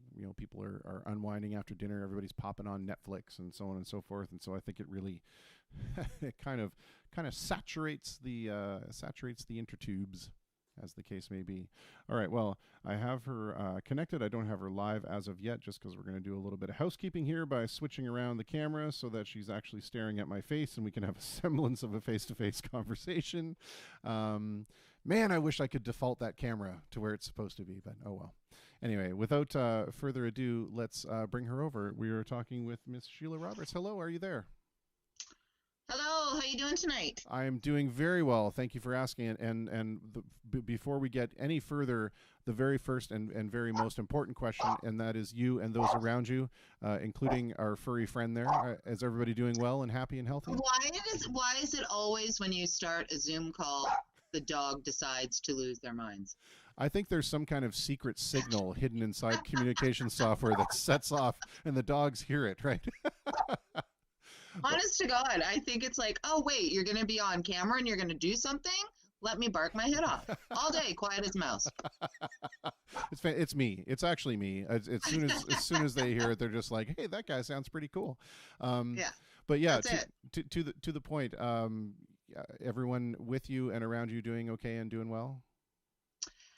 As best as you can be, I guess, in this time. I was just talking to some friends there earlier, and it's been a wild ride and a lot to take in the last, since what, March 14th, I guess we're on, when it all sort of started, the dominoes falling. And I think people were like, okay, well, here we go. We're just getting used to COVID, just kind of starting to mentally and emotionally take it in. And then boom, this whole Floyd situation, which is, completely disturbing as well. So yeah, there's a lot happening in 2020. This is basically what we in my house are calling the cauldron of poo. It's just like the cauldron of poo is perfect. This big steaming pot of poo, and we just keep adding more poo to it as it goes on. That is perfect. Well, I have you down here. It says publicist on your title card, but it should be publicist and promotion as well. And I wonder if you could talk a little bit about how you became interested in doing that and how you decided to kind of focus on that as something you wanted to do. I had no idea I wanted to do this. Long story short, I was born and raised in Windsor, Ontario, and I moved around a little bit and then ended up in Toronto, as most of us do. And long story short, I fell into this position. I was working way back in the day at Club Monaco at the good old Eaton Center, and a friend of mine was moving from Club Monaco to go to the Puma store, a new store that opened in Toronto. I followed him because he said that there was lots of opportunity, as it was the first Puma store in Canada, and there was, basically no head office, and he saw the vision before I did. So long story short, we were managing the store, and I just didn't like the way that they were marketing certain things and the way that events were going, and they were spending a lot of money on this agency that I thought was not very good. So I expressed it, and thank God I had a wonderful boss at the time who said, do you want to take a shot at this marketing thing? And I said, okay. And I went from a lifestyle marketing position to director of marketing of Puma Canada. So it was pretty spectacular, in my career. And I was there for almost 10 years. That's incredible. That's one of those. Yeah. That's one of those Hollywood moments, right? Where it's like, you approach your boss, and instead of being shown the door, they say, "Well, if you can do better, and you do, and that's fantastic." Yeah, I still talk to him to this day. So he absolutely did open a door for me that I didn't even know I wanted to walk through at the time. So it was pretty cool. Yeah, that's amazing. And kudos, that people are put in that position where they can recognize talent, right? Or recognize that, maybe there is a chance, and give somebody that chance, because that's a rare thing. Yeah. Exactly. Before we go much further, we had a burning question in the comments from my friend Corey McCrindo, who lives in Kenora, Ontario. Okay. And he's weirded out by the fact that you guys have a mutual friend, and wants to know how his friend and fellow Kenora person, musician Brooklyn Doran. Oh my God, Brooklyn. Okay, so I know Brooklyn. My niece, Brianna Roberts, and Brooklyn Doran are very good friends. So Brianna introduced me to Brooklyn. Gotcha. Long story short. There you So go. that's yeah. So there you go. Now, once you decided that you wanted to kind of go down this path of marketing promotion, how did you decide to go from something like, retail marketing and retail promotion into doing something with talent? How did that kind of transition happen? Well, long story short, when I was working for Puma, a lot of the job was obviously promoting the brand. Can I just grab my dog for 1 minute? You can I absolutely. apologize You can even profusely. bring I'm bring gonna bring it in. grab her and hold her here because if I do Yeah. that, then she won't bark. Yeah, do it. No, it's great. Awesome. We always want to encourage our furry friends to become part of it. They're part of the Oh family. my goodness. Well, this is, I mean, my furry friend has been on calls with Netflix and E1 and all sorts of things. So, Nice. okay. So yes, long story short, when I was working at Puma, I had the opportunity to do some lifestyle marketing, and that entails basically product seeding is what they called it, meaning get some clothing on Canadian musicians, Canadian actors, etc. And I had free reign. So at that time, I just put anybody in free clothes that I liked. So I loved Death from Above 1979.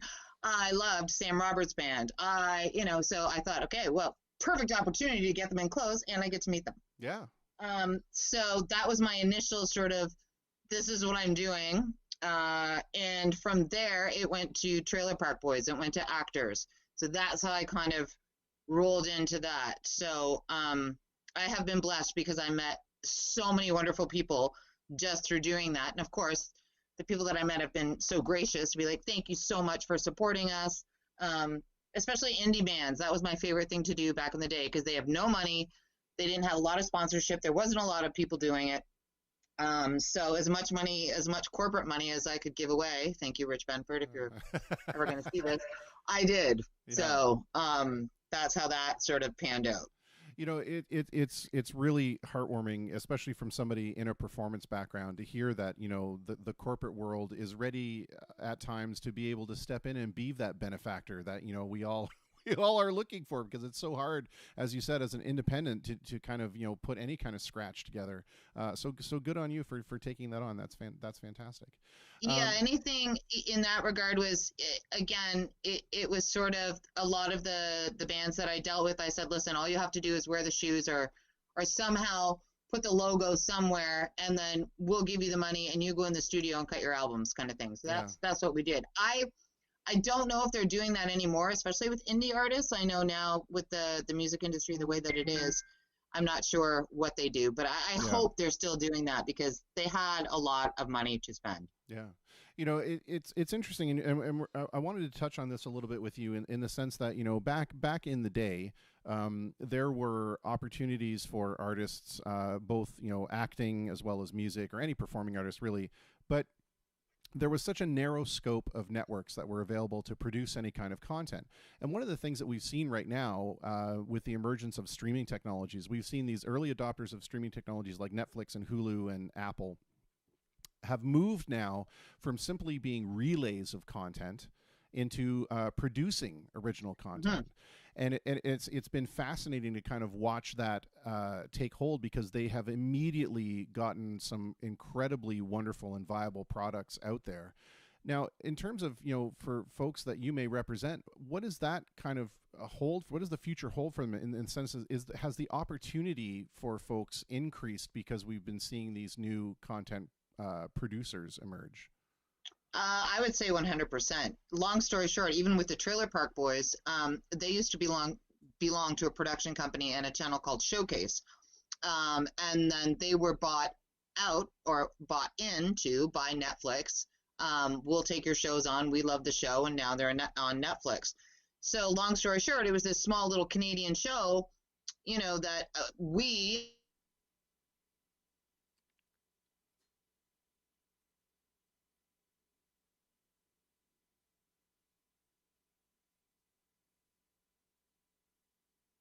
And there we have it. Let's wait. And we're waiting. We may end up having to switch to something else. I guess Zoom or something. I'm really hesitant to install Zoom, but I guess we may end up having to switch to it because this is starting to become a daily thing now, and it's really disheartening. But let's see if we can get her to come back. Let's see. And it's weird. It's not all the time, you know. Like yesterday, the guy Diego from New Jersey. We talked to him his entire thing, and we never had a single hiccup or a single burp. So interesting. All right. Well, let's see if I can. Let's see if I can kill this call, and we'll try it again. Man, it's so annoying.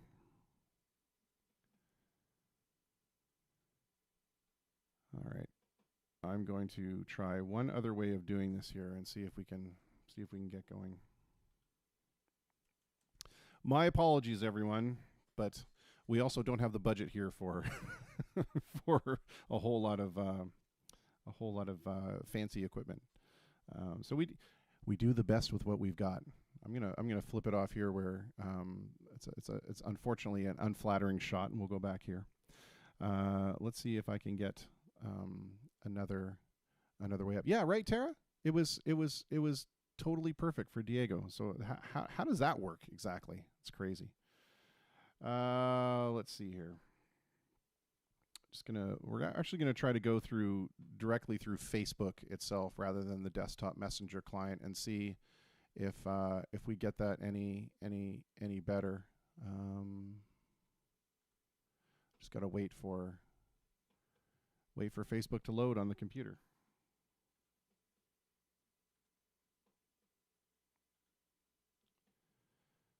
Doop, doop, doop, doop, doop. And we'll just kind of turn down this audio for a second.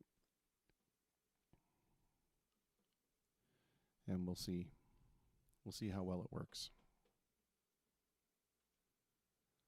Or doesn't work. We'll see. All right, I've got her back, but we're just going to take a second here and wait until we can see the window pop up properly. There we go. And hello. Hello again. Oh my goodness. We broke the internet. Technology. Oh, it makes our lives easier except when it doesn't. Well, of course. Yeah, insane. All right, Hang on 1 second. I'm just gonna let the dog out now. See what's happening? Hello? Yeah. Oh, well, no, she's back. Here, come here, Bob. Come here. No worries. Okay, go ahead. No worries.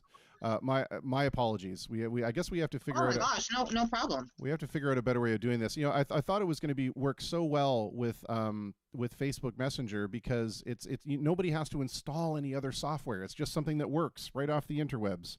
Yeah, I think it's a lot of people. I mean, I have become a Zoom sort of correspondent now. Everybody seems to be using that, even though the zoo bombing has been going on. And but I find that Google Hangouts and Facebook Messenger does work. I think that it's just crazy because everybody's using it now, right? So well, this is the new norm. I do really thank your patience with me on this. Oh my gosh, no problem. It's a learning curve, and this is part of the problem with running a one-man show is I have to wear all these different hats at the same time. So anyway, totally. Yeah. Please go back to what we were talking about. The emergence of these new streaming platforms. Sure, new content. And you were talking about how Trailer Park Boys was picked up by Netflix. Yeah, and I mean it's been nothing but wonderful for the brand. So now with the season, the animated season, it's Netflix originals, I guess, to a certain degree. But I think with things like Netflix and Hulu and Apple and HBO Max, etc., I mean, I'm beginning to think it's going to be the death of cable as we know it. But then there's also, I'm not sure, are you familiar with Quibi? Yep. Yeah, so Quibi is blowing my mind too because it's all this brand new content for talent I've never seen before, and it's strictly done for your phone, which is frightening and wonderful at the same time, meaning our attention spans are this big, so let's make them short movies and lovely little things that people can watch on their phones. Yeah. So I've been exploring that a lot just to see like who's on there and what's going on, and it's really interesting. And again, a lot of new, podcasts, a lot of new people. You should find out how you get on Quibi there, my friend, because I think it's going to grow and be like a great tool. Well, yeah. Especially because we're on our phones all the time. Yeah, absolutely. And we have the attention. Dennis Miller put it the attention span of a ferret on a double espresso. That is the attention span that we have right now. Nice. That's awesome. Yes, exactly. And yeah, I'll look into that once I determine what exactly is going to happen with this crazy nonsense of a program that we've accidentally stumbled upon. Yes, yes. Do you find though that because there is so much new content out there and so many new networks that are really reaching for content, are we reaching a point of oversaturation in the sense that, you know, there's just so much to see and so much to do that we just can't choose anymore? 150%. I don't even know, even myself, when I'm on Spotify, which I love, I have a love-hate relationship with. There's just so much. And what happens in my world is I just listen to my peers and to people that I share the same sort of thoughts and mindset with, and say, what are you listening to? Where should I go? What podcast should I listen to? Can you give me a heads up on like new shows, etc.? It's insane, but it's also wonderful at the same time, just because there is so much out there, and I feel that people are sort of coming together, especially in the pandemic. I mean, now they have the Netflix watch parties where you can like live chat your friends while you're watching like a new show. And at first I thought, did the old eye roll, and then I was like, oh no, because I got in and did it with a few pals, and it was great. I was still sitting there, but I could jump in every time. I think we were watching Ozark or something, but I mean, it's a whole new world out there, and I think the pandemic has just sort of pushed the pedal a little bit in regards to the speed of how we're going to be doing things, and this has kind of set the tone.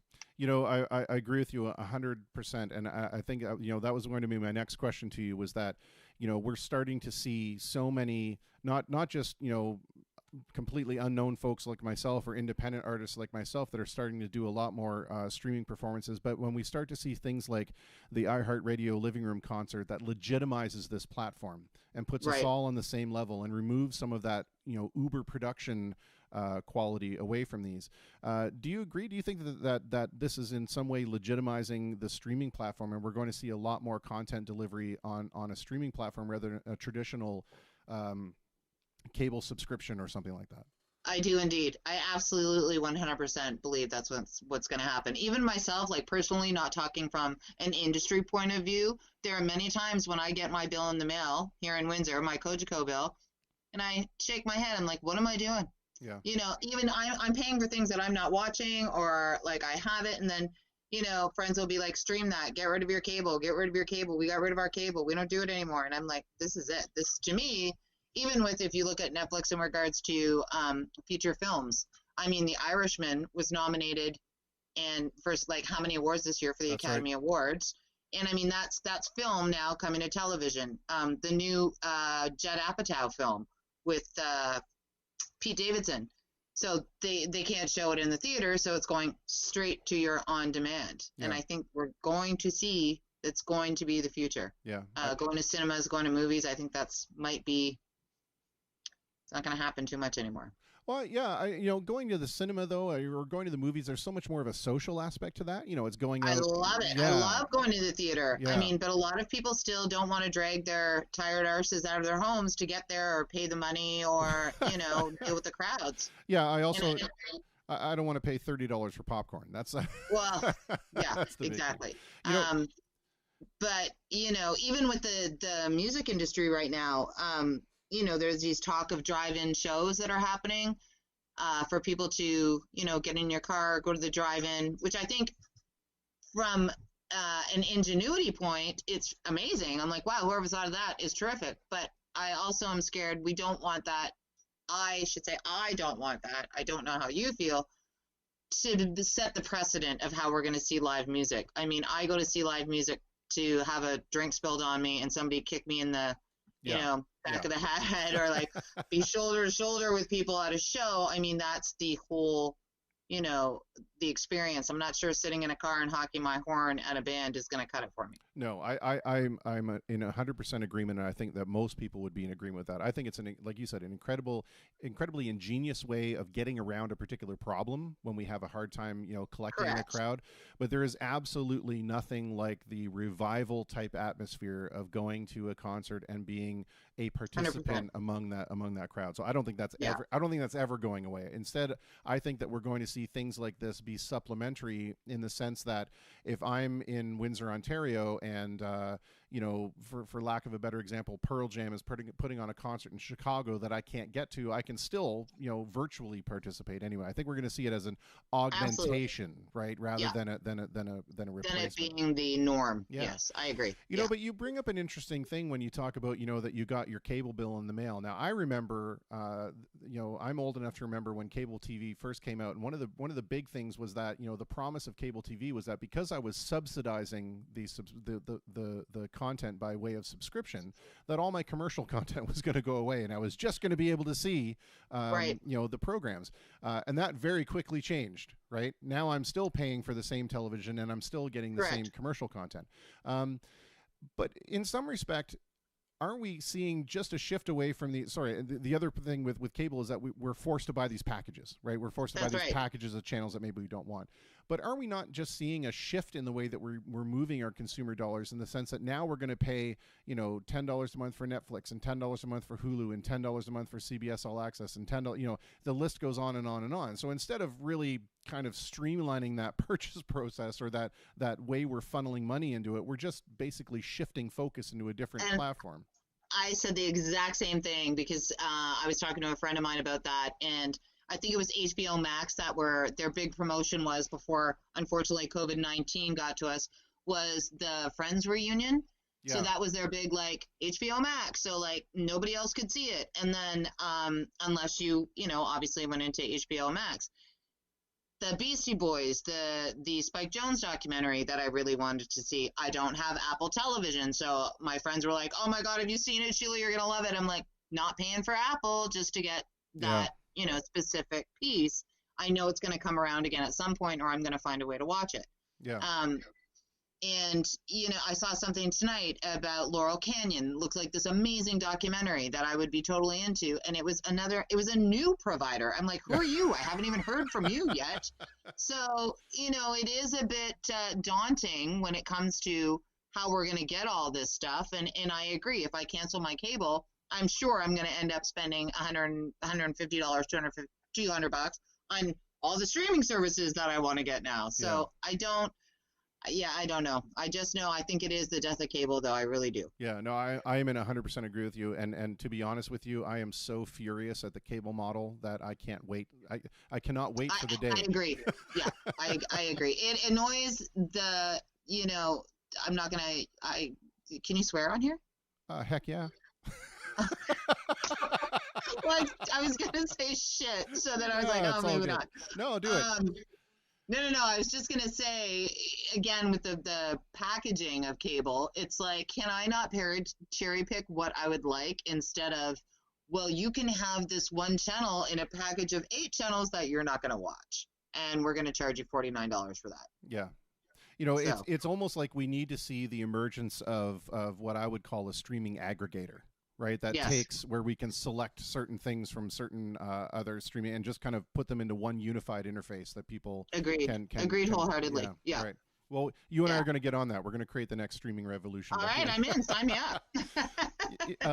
You mentioned something about product placement, and for a long time, those words were like the bane of things, because they were very overt, right? It was, in fact, one of my favorite films of all time, which is, I'll forgive you if you hang up the call right now after this, but is Return of the Killer Tomatoes, and there's this great. I would not hang up on you for that one. Okay, good, because there's this great scene where they're talking about, they run out of money for the film, and they have to invest in product placement in order to get the budget back up, and they're doing this expository dialogue, and suddenly this box of cornflakes just comes over the actors' faces, right? But product placement has gotten much more sophisticated and much more subtle, and I wonder, I wonder if you can speak a little bit about your experience in terms of seeing that shift, and are we going to start seeing maybe commercials as little mini programs go away, and the product placement becoming even more prevalent? Well, I think the product placement is definitely prevalent already. I mean, if you look at any of the new shows or anything that you're watching, I mean, you can specifically see certain coffee makers and certain things and fridges and Smeg and all these lovely new brands that are out there. And subconsciously it plays on you because you're like, oh, look at their fridge while you're watching. Or, it's not necessarily the in your face, here's my Ralph Lauren, symbol on my t-shirt. That was happening a few years ago. Now the brands have gotten smarter and smarter.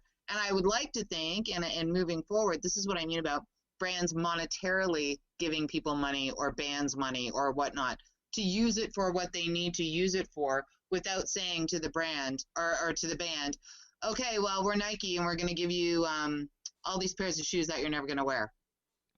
Yeah. Not fair. Yeah. No, let's sign them a check because we have the corporate money to do it. And then hopefully at some point they're going to talk about Nike in an interview, or they're going to tell their friends Nike's super dope because they did this for me, or so I think they've gotten a lot smarter in that regard. Like I haven't watched anything in a long time where I've gone, unless it's a Puma, something Puma place, and then I'm like, oh, there's my friends. I know that Right. that went in there purposely. Yeah. So I think you're 100% correct. I think that Right. they have gotten a lot smarter in terms of being almost subliminal with it, where it's Yeah. just kind of placed there, and then suddenly you'll be in a store somewhere and go, you know what? I seem to remember that. I some saw reason. that somewhere. Yeah, Yeah, exactly. exactly. And then, I mean, even, you got to give it up to Nike for, I'm not sure if you saw the new Just Don't Do It for what's happening right now in the world. Their new, No, I haven't. Yeah, check that one out. It's their new commercial that they've dropped. Not really a commercial. It's more of a political statement, obviously, with Black Lives Matter. But it's this little video that's basically like you see the Nike symbol and it says, don't do it. And then you watch and it's like for the first time, instead of saying just do it, just don't do it. Just don't, I don't know. Just watch it. Yeah. It was pretty powerful. And in my mind, I'm like, that looks great. That's fantastic. I hope you're donating a bunch of money. Yeah. On the other end. Yeah, that raises an interesting conundrum, right? Because we see that there are these corporations maybe that have a lot of visibility and a lot of monetary power and social reach that want to get involved in movements like this. But often we are so jaded that we look at it and say, okay, Nike's doing that and that wonderful, but aren't they doing this just to sell more shoes? Correct. What do you think the media's responsibility should be in times like this where we see all of this civil unrest and civil injustice and we want to do something about it, but we have to walk that thin line about whether what we're doing is being done as an advertisement for our brand, or are we really invested in, the cause itself? Yeah, sure, absolutely. And funny enough, we were talking about Ben and Jerry's today, and again, I don't know if you've seen them, what they've done. Yeah, they came out with the, destroy white supremacy and basically fuck the police, and now they've got a new ice cream flavor that has blueberries in it called Fuck the Police. And you're like, well, wow, didn't you guys level up with your message? I mean, they just took it to the next level and said, this is how we're doing it. And it's like, okay, that's really interesting. But from a standpoint of we're all walking on eggshells because we don't know what to do, I'm doing it personally as myself, not even, in regards to promo or PR with the Trailer Park Boys. I'm doing it personally. I find myself posting and then I'm like, doing the right thing? Should I have done that? Yeah. And I think, I don't think anybody should be judged at this point in regards to how we're showing up, as long as you show up. Let's just everybody show up first, figure it out as we go along and educate ourselves, but just show up. Yeah. So it is a fine line right now. I think it's too new. I think we're all very, trying to take it all in, and it's a crazy time. Yeah. So. The example that immediately springs to mind for me is Bell Canada when they did their Me Too movement. Yeah. And I understand that they can approach it from an area where we dedicate this day where we kind of shine a focus on this. But you see that polarity almost immediately where people are just kind of like, well, having a day where we're dedicated to it is kind of cool, but maybe you cut my phone bill or something like that. Correct. And so even Erykah Badu, I don't know if you saw what she said. It was great because they did the Blackout Tuesday. That was apparently started by the music industry, which was a bit of a broken telephone because nobody could figure out what it really meant in the long run. Yeah. But she said if the music industry really wants to do something for us, pay the Black artists. Yeah. Pay, all the money that we've made from you guys. Here's the time. Give it to us. Give it back to us. And I thought, good on you. Like, exactly. So there's a lot of this going on, but let's see the actions that they take. Yeah, but and those are the people that I will support. If Live Nation comes out and says, "Hey, we're gonna give all this money to whatever it is," okay, then I won't be so angry with you when I'm paying the surcharge for the tickets that I'm buying online. If I see that you're doing something. Sure. And, there is also something to be said that even if you're creating a controversial conversation, the point is you're starting a conversation and people are talking about it and it's bringing it into Correct. focus, right? Yeah. Maureen Stewart jumps in with a comment saying, exactly, you will always have people that argue with whatever you post, but if you feel you're doing your part and it's something you feel passionate about, then do it. I will. Correct. Right from the gut. Yeah. I will say that the only thing that I found unfortunate, and this again is a generational thing, Sure. but I remember when the hashtag symbol was the pound symbol. Oh, so do I, my friend. Okay, so when Bell Canada posted the first post of that thing, I read it as I know exactly what you're gonna say. pound me too, and it's just nope. So we made jokes about that. Actually, that was the Trailer Park Boys are in the same age group as we are. And we all said the same thing. It's like, doesn't that just seem not right? And I'm like, yeah, but again, I mean, we're older. Like, we remember it being pound. So Yeah. yes, there's mistakes that can be made, indeed. Somebody in the boardroom at Bell was like, Oh, this is not a good idea, guys. I wanted to just really quickly touch on one of the things with product placement, and then we can end Sure. that component, just because it's so fascinating to me how subliminal it does get. But I was not aware of this, but in the show, for example, How I Met Your Mother. Yep. When they all meet in that bar, right, where they have their Yep. little conferences, and there are televisions on in the background. I was not aware of this, but those televisions are green screens. Okay, I was not aware of that either. And But I would imagine that they would have to do that from a technology standpoint, correct? yeah, but the interesting thing is, because what it allows them to do is that the content that's playing on those televisions can change over time. So if they were playing content that was relevant 10 years ago, when you watch Okay. something in syndication, they can change that content. It becomes Oh, live. I did not know that. Which I now think that is- is something brand new you just taught me. Isn't that cool? Really? Yeah. That is amazing. It's just so weirdly subliminal. I think Yeah. it's outstanding. It's kind of frightening too. Yeah. You were talking about the fact that you are representative of the Trailer Park Boys. How do you find working with that particular kind of show? How do you explain the appeal and the longevity behind that program? Not that I think there's anything wrong with it. Just it's how do you explain its appeal and longevity?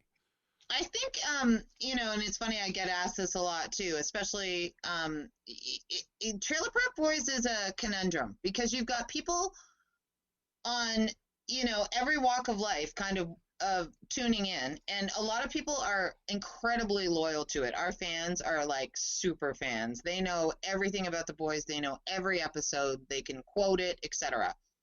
But what I think I love so much about the Trailer Park Boys, beyond the fact that the people that I work with are salt of the earth, East Coasters, and would do anything for you, and they are just amazing humans, is the diversity of the show as well. I mean, it makes me laugh because, you've got some people over on the right that think it's more or less, and I have to be careful what I say here, that they actually do live in a trailer park, that this is like the real deal, that Bubbles is the way he is. It's a documentary. And yeah, and they're not understanding that these are characters that they're playing. Mm-hmm. But I mean, we were one of the first television shows out of the gate, sort of like Tom Green when it comes to, a reality show that was a documentary.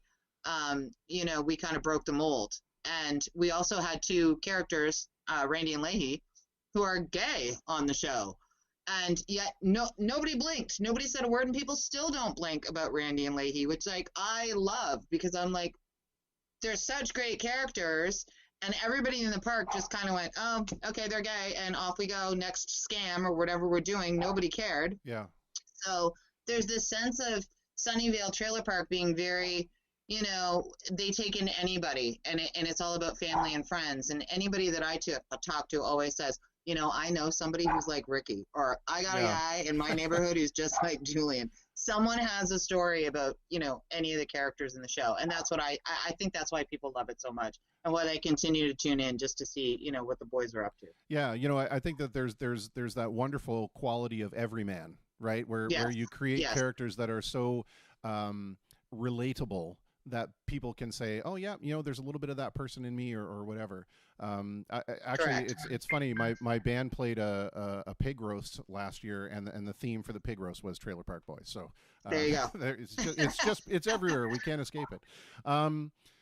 I want to ask you, what in your in the time that you've been doing this, what's been the thing that's been the most rewarding for you to be a part of, in terms of maybe something that you helped get started from nothing that ended up being something, or maybe a smaller project that was closer to your heart. But what's something for you that you're really the most proud of? In regards to working in the industry, do you mean, or just? However you'd like to answer it. I mean, I think, I'm going to go back to support when I was with Puma and the way that I could support some indie bands. I still see these bands now that thank me to this day, 10 years later when they were just starting out, and some of them, have had some great success, and they still come to me this day. My nickname in Toronto was Puma Sheila, and that stuck around for a long time. It's like, it's Puma Sheila here, it's Puma Sheila here. And, even when I went over to Trailer Park Boys, any industry event, anything that I went to, people were like, Puma Sheila. And I would always laugh, because I'm like, they remember me because I doled out corporate money to help them along their way. And I was young and didn't, even know if this was what I was supposed to be doing. But my bosses at the time were like, you've got your finger on the pulse of something that's going on. Go ahead, spend the money if you think this is the way to do it. So I always think back to those days. I wish I had that money now to, dole out again. Sure. But I think just, having, a little chapter back then of like a bunch of bands that we hung out with, and now seeing them, they're like, I would have never got that record done, or like, can't thank you enough for that time you let me, open for that gig that you did, or, you guys paid us $2,000 to, play this event, and we were getting like $500 a gig at that time. Yeah. So, those were the fun times where I could, and I felt, all right, I did something, Yeah, no, that's wonderful. It's almost like you see them like they're your children at some point, right? Yes, exactly. 100%. Yes. And oh my gosh, aren't we glad that the company you didn't work for was, or the company you work for was not named Cougar, because then you'd be known as Cougar Sheila, which takes on another entirely different. Believe me, that has come up before too. Speaking to that, when we talk about bands that independent bands, and I'm asking this question because I'm part of that circle, right? Sure. What do you think it is? What do you think the mistakes that we make are when we try to look toward publicity and promotion? What are the things that we do wrong? Oh my God, that's a loaded question. Do you mean from a band perspective, or do you mean from just in general? Why aren't we supporting, the local arts communities, or not like with? No, I mean in the sense of what do we as independent artists, what are we doing wrong in terms of promotion? Why is that something that's so difficult for us? Well, I think right now it's extremely difficult because there's so many of you out there. There's a myriad of bands now, whereas before, in the old school industry of, record labels and old school promotion, now, I mean, anybody can make an album. Anybody can be in their basement, with the right, Pro Tools or whatever they're using, and throw out a song, and boom, there you go. I mean, look at the Billie Eilish and her brother sitting in their room kind of thing. So I think there's, it's such a saturated market. It's like, how do you prove yourself? How do you get to the top? How do you, I don't have the answers for that, because we struggle with that all the time. I have put my finger in the music industry, especially when I came back to Windsor. One of the first things I said was, where are the cool bands? Who do I go see? What's everybody doing here? Because I hadn't been back in so long. And Tom Lucier over at Fog Lounge introduced me to a whole bunch of, Windsor bands, and said, here's the people that you got to see and that you're going to love. And, so I fell in love with Max Marshall and Ron Leary, and I saw the Hutch guys and, these jazz bands. And it's just been, honestly, the talent in Windsor, Ontario, and I have always, always, always waved my Windsor banner, no matter where I have been around, North America and in Europe. People say, where are you from? How many times did I get the old eye roll if I'd been at industry events in Toronto?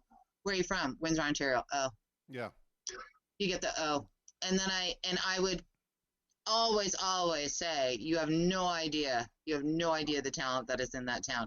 And I like to think it's because we're also, our twin city with Detroit, that Sure. it's crossover. I mean, you can't deny it. You can't deny that Motown's right there. You just Absolutely. can't. You can't ignore it. So, yeah, in regards to what are you doing wrong, I don't think anybody's doing anything specifically wrong. I just think it's got exponentially harder to get seen or to get heard. Yeah, you are just another piece of flotsam in the, that was the wonderful thing that we saw about, the content delivery mechanism of the internet. It democratized everything for everyone because, like you said, anybody can do it. But the problem now is that, anybody can do it. And so how do you raise yourself above the hundreds of millions of people that are doing it? But good on you for letting your Windsor flag fly, because it's all the time. It's that unfortunate thing where people think that the 401 ends at Chatham. Right. I don't think so much anymore. I think that, for whatever reason, and maybe it's because, I think now I'm kind of worried because, I came back 5 years ago, and now my Toronto friends are coming here and they're treating it like, oh, we love Windsor. It's like, like being at the cottage when we come to Windsor, and it's so, and I'm thinking, no, stay where you are. We're good here. Yeah.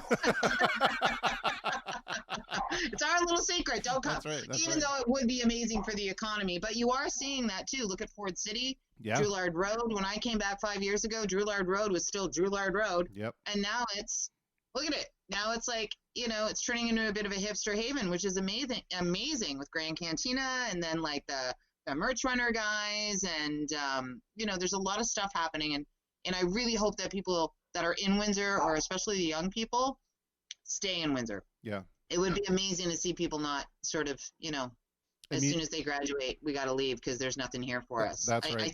I'd like to think that mentality is changing. I kind of think it is. So, fingers crossed. Yeah, I think it's one of those things. It's like the same way I feel when I see Canadian artists that leave Canada and move to the U.S. because the market is so much bigger, and I'm like, no, please don't go. Yeah, don't go. Just please stay here. Yeah, I know. To your point about Windsor being, this immense pool of just amazing talent, I think a lot to do with it. It has to do with, like you said, our proximity to Detroit and especially the American market, because we're exposed to so much more product than, say, folks that are in other areas where CanCon is just this iron boot on the neck of progress in terms of content. And that's just my opinion, and feel free to direct all hate mail to me. No, I agree with you too, 100%. That was always the joke too when we would be in Toronto, when I was living there, and we would come home and you'd be coming home to visit for Christmas or Thanksgiving. I mean, I always said, turn on the radio. Bob Seger's going to be on in about 7 minutes. And that was my sort of like, I knew I was in Essex County, because I was like, all right, Seger's on, we're home, kind of thing. And then if you go the opposite way, if you're going, that way or towards, Toronto, Kingston area where my brother is living, it was turn the radio on, Tragically Hip's going to be on in guaranteed 5 minutes. So, and it's so weird, because until I started playing out more frequently, I had no idea who the Tragically Hip were. No idea. There you go. And I had people asking me for songs from this band, and I'm like, well, okay, I don't know who they are, but okay, we'll try it. And then conversely, can you do the Fahrenheit to Celsius, Celsius to Fahrenheit? Well, I cannot, and that's my Windsor upbringing. I've said it, I don't know how many times. When I was in Toronto, I'd be like, it's 75 degrees out. They're like, what? We're on fire. Like, I don't know how Celsius works. It's funny because, this is one of those really weird things, and it's uniquely this area, and maybe it's uniquely Canadian, I'm not sure, but I think it's uniquely this area for sure, is that we tend to measure warmth in Fahrenheit, cold in Celsius. But then the weirdest one of all, Americans measure distance in miles, Europeans measure distance in kilometers. Yeah. Windsorites and I would say Ontarians measure distance in time. You know what? That is really, you are absolutely right. Right? 4 hours to Toronto, 4.5 hours depending on traffic. That's right. Wow. I've never even thought about that. You are correct. It's so true. It's so weird. Maybe it's a Windsor thing. Yeah. Or is it a Toronto?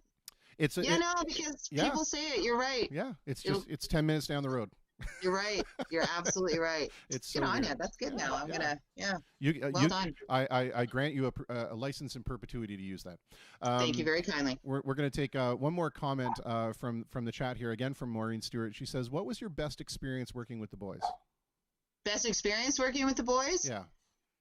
I'd have to say probably there's been a few. I mean, but the best was when we all went to Los Angeles to do some press for Swearing at the movie, and I think one of the seasons of Trailer Park Boys.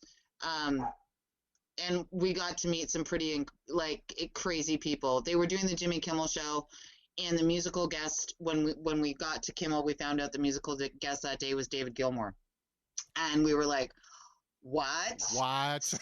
What?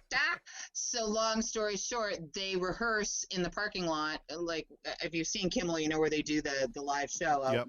So Jimmy was kind enough to say, listen, guys, if you're here at 4, like right at 4 o'clock, David's going to be rehearsing out in the parking lot. It's only for the guests and crew and whatnot. And we were like, we will be there. With bells on. And it was mind blowing. And then the next day we went to go do Snoop Dogg's show. So we were on his podcast. So that was mind blowing. We met Bill Murray that weekend. I mean, it was just people that you're meeting, and you're like, you're so out of your mind because you're like, are we on acid right now? Because every time we turn around, there's somebody else amazing. So how did I get here? It was insane. And again, the boys are just so lovely and wonderful that, we weren't just pretending. We were like, yes, we're all from Canada and we're all kind of blown away here. Yeah. And everybody was so wonderful and lovely. And so that was a great, great time. Hopefully we're going to go back and do that again. And I never want to be jaded in that scenario. You're always still so excited and just so like, wow, this is happening to us right now. For sure. I mean, if someone had told me that David Gilmour was going to be anywhere in 100-mile vicinity of me, you would have seen the little cartoon smoke outline of my body as I took off. I love it. Yeah. Well, I think the boys were welling up. I mean, I looked over at them. I'm like, boys, this is crazy. And they were just staring. Like there was like nothing, no words coming. Yeah. So it was just, it was one of those. That's amazing. Yeah. You have officially made me now the most super jealous person on the face of the planet. Sheila, I want to thank you so much for making the time. Oh my God, this has been so great. Thank you very much, and thank Maureen Stewart. She's adorable for She's a doll. She kept calling me. I'm like, can we do it like this time? And just because of people's schedules, and every time she was so accommodating, as were you. So thank you very much. And I'm really glad I got to do it. No, this has been my pleasure. You're a charming person with a great story to tell, and it's wonderful.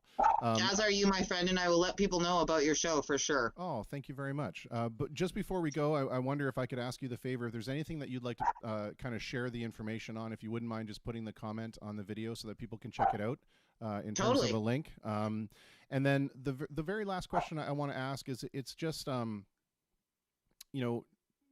during this time, especially during the time of the social unrest as well, it's been an opportunity for us to see, that humanity could have raised an ugly face. Mm-hmm. And instead, for the most part, and again, the current civil situation set aside, perhaps, we've seen that humanity has really done some very heartwarming and benevolent things. Mm-hmm. And I wonder if you've seen any examples of that. And if you have, what's something that you'd like to see continue, even once we're past this kind of craziness? Well, I think, like I've said, and I'm sure a few people have said this as well, it feels different this time. There's something shifting this time. I'm not old enough to remember the riots in Detroit in '68 or any of that. My parents were. We were definitely in Windsor at the time.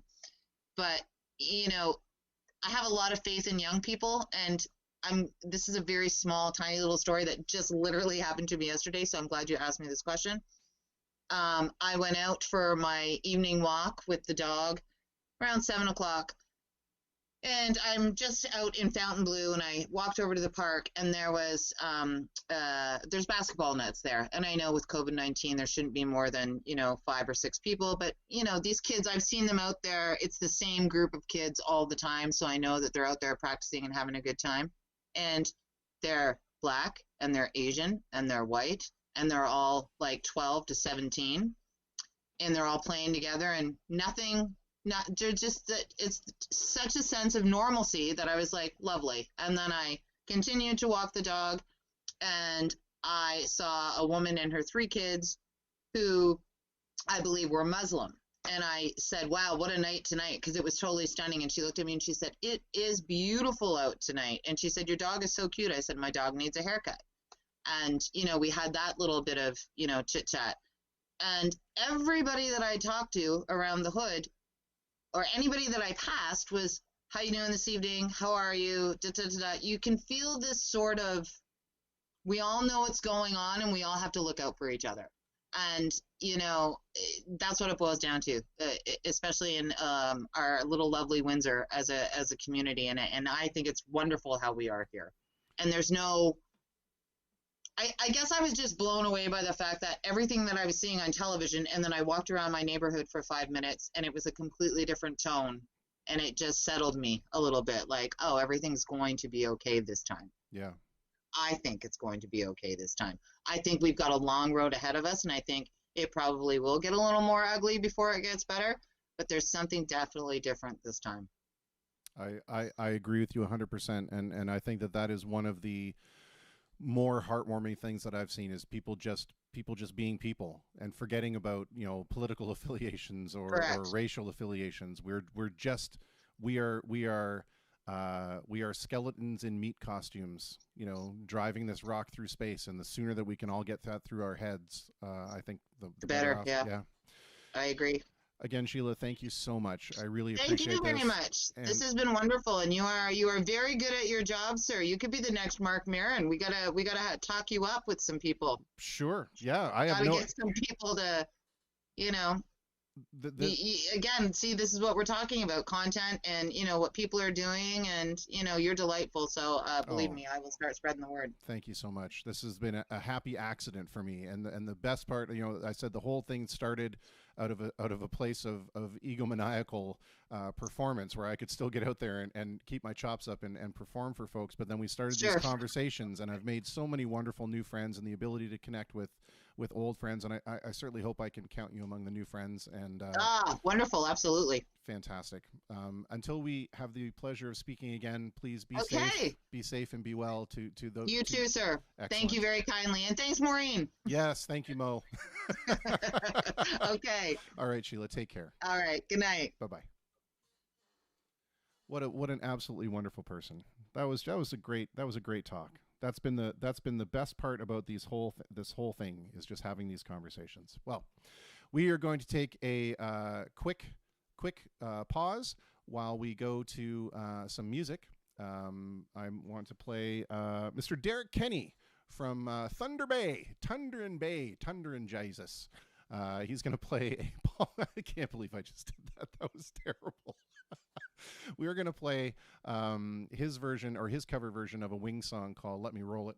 And then we'll be up with see what's happening in the town of Kenora with my good friend Corey McCrindle and his top 5 lists. This week it is the top 5 outrageous acts on stage and the top 5 incomprehensible lyrics. So I'm looking forward to those lists. We'll be right back.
I want to tell you, and now's the time. I want to tell you that you're gonna be mine. Oh, I can't tell you how I feel. My heart is like a wheel. Let me roll it. Let me roll it to you. Let me roll it. Let me roll it to you.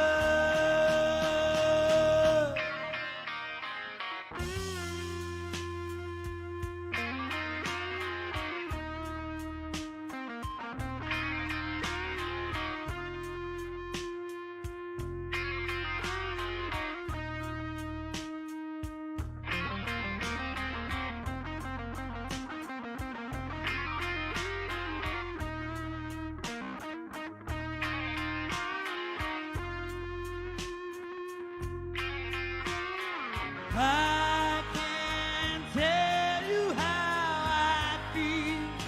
My heart is like a wheel. Let me roll it.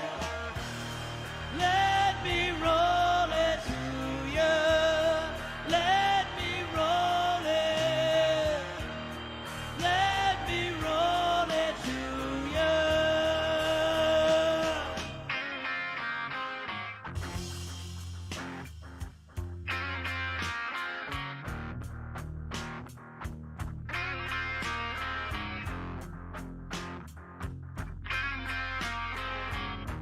You give me something I understand. You gave me loving in the palm of my hand. Why can't tell you how I feel. My heart is like a wheel. Let me roll it. Let me roll it to you. Let me roll it.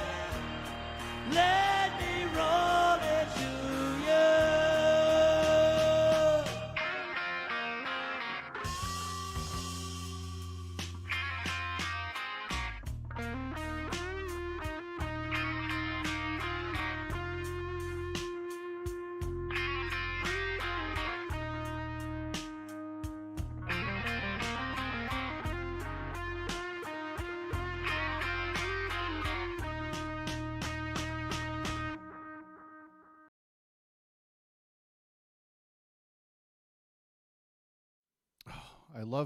I love that song, and I love that guy. Derek Kenny is just such an amazing dude.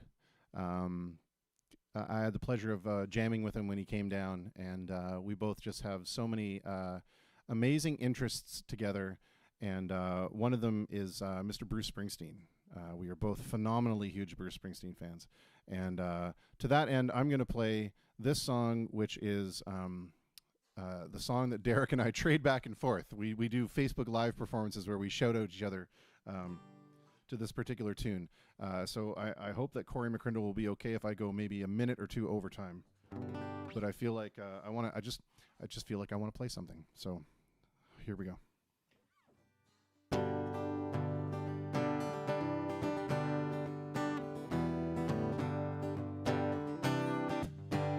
Well, they blew up the Chicken Man in Philly last night, and they blew up his house too. Down on the boardwalk, they're getting ready for a hell of a fight. Gonna see what the racket boys can do. Now there's trouble busting in from out of state, and the DA can't get no relief. Gonna be a rumble out on the promenade, and the gambling commission's hanging on by the skin of its teeth. And now everything dies, baby, that's a fact. Maybe everything that dies someday comes back. Put your makeup on, fix your hair up pretty, and meet me tonight.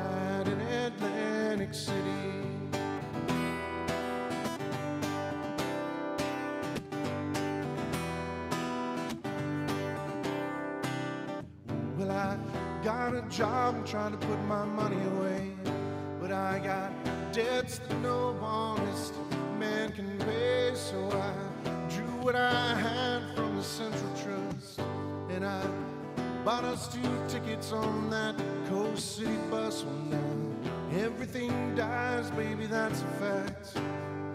Maybe everything that dies someday comes back. Put your makeup on and fix your hair up pretty. Meet me tonight in Atlantic City.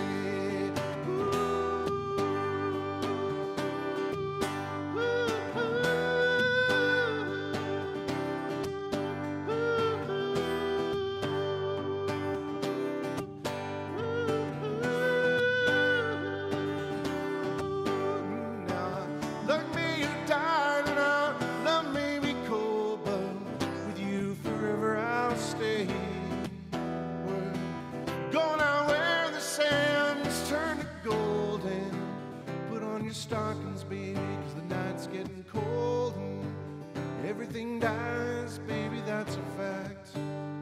Maybe everything that dies someday comes back.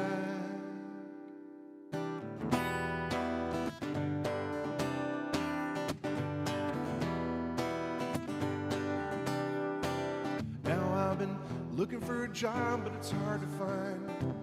Down here's just winners and losers, and don't get caught on the wrong side of that line. Well, I'm tired of coming down on the losing end.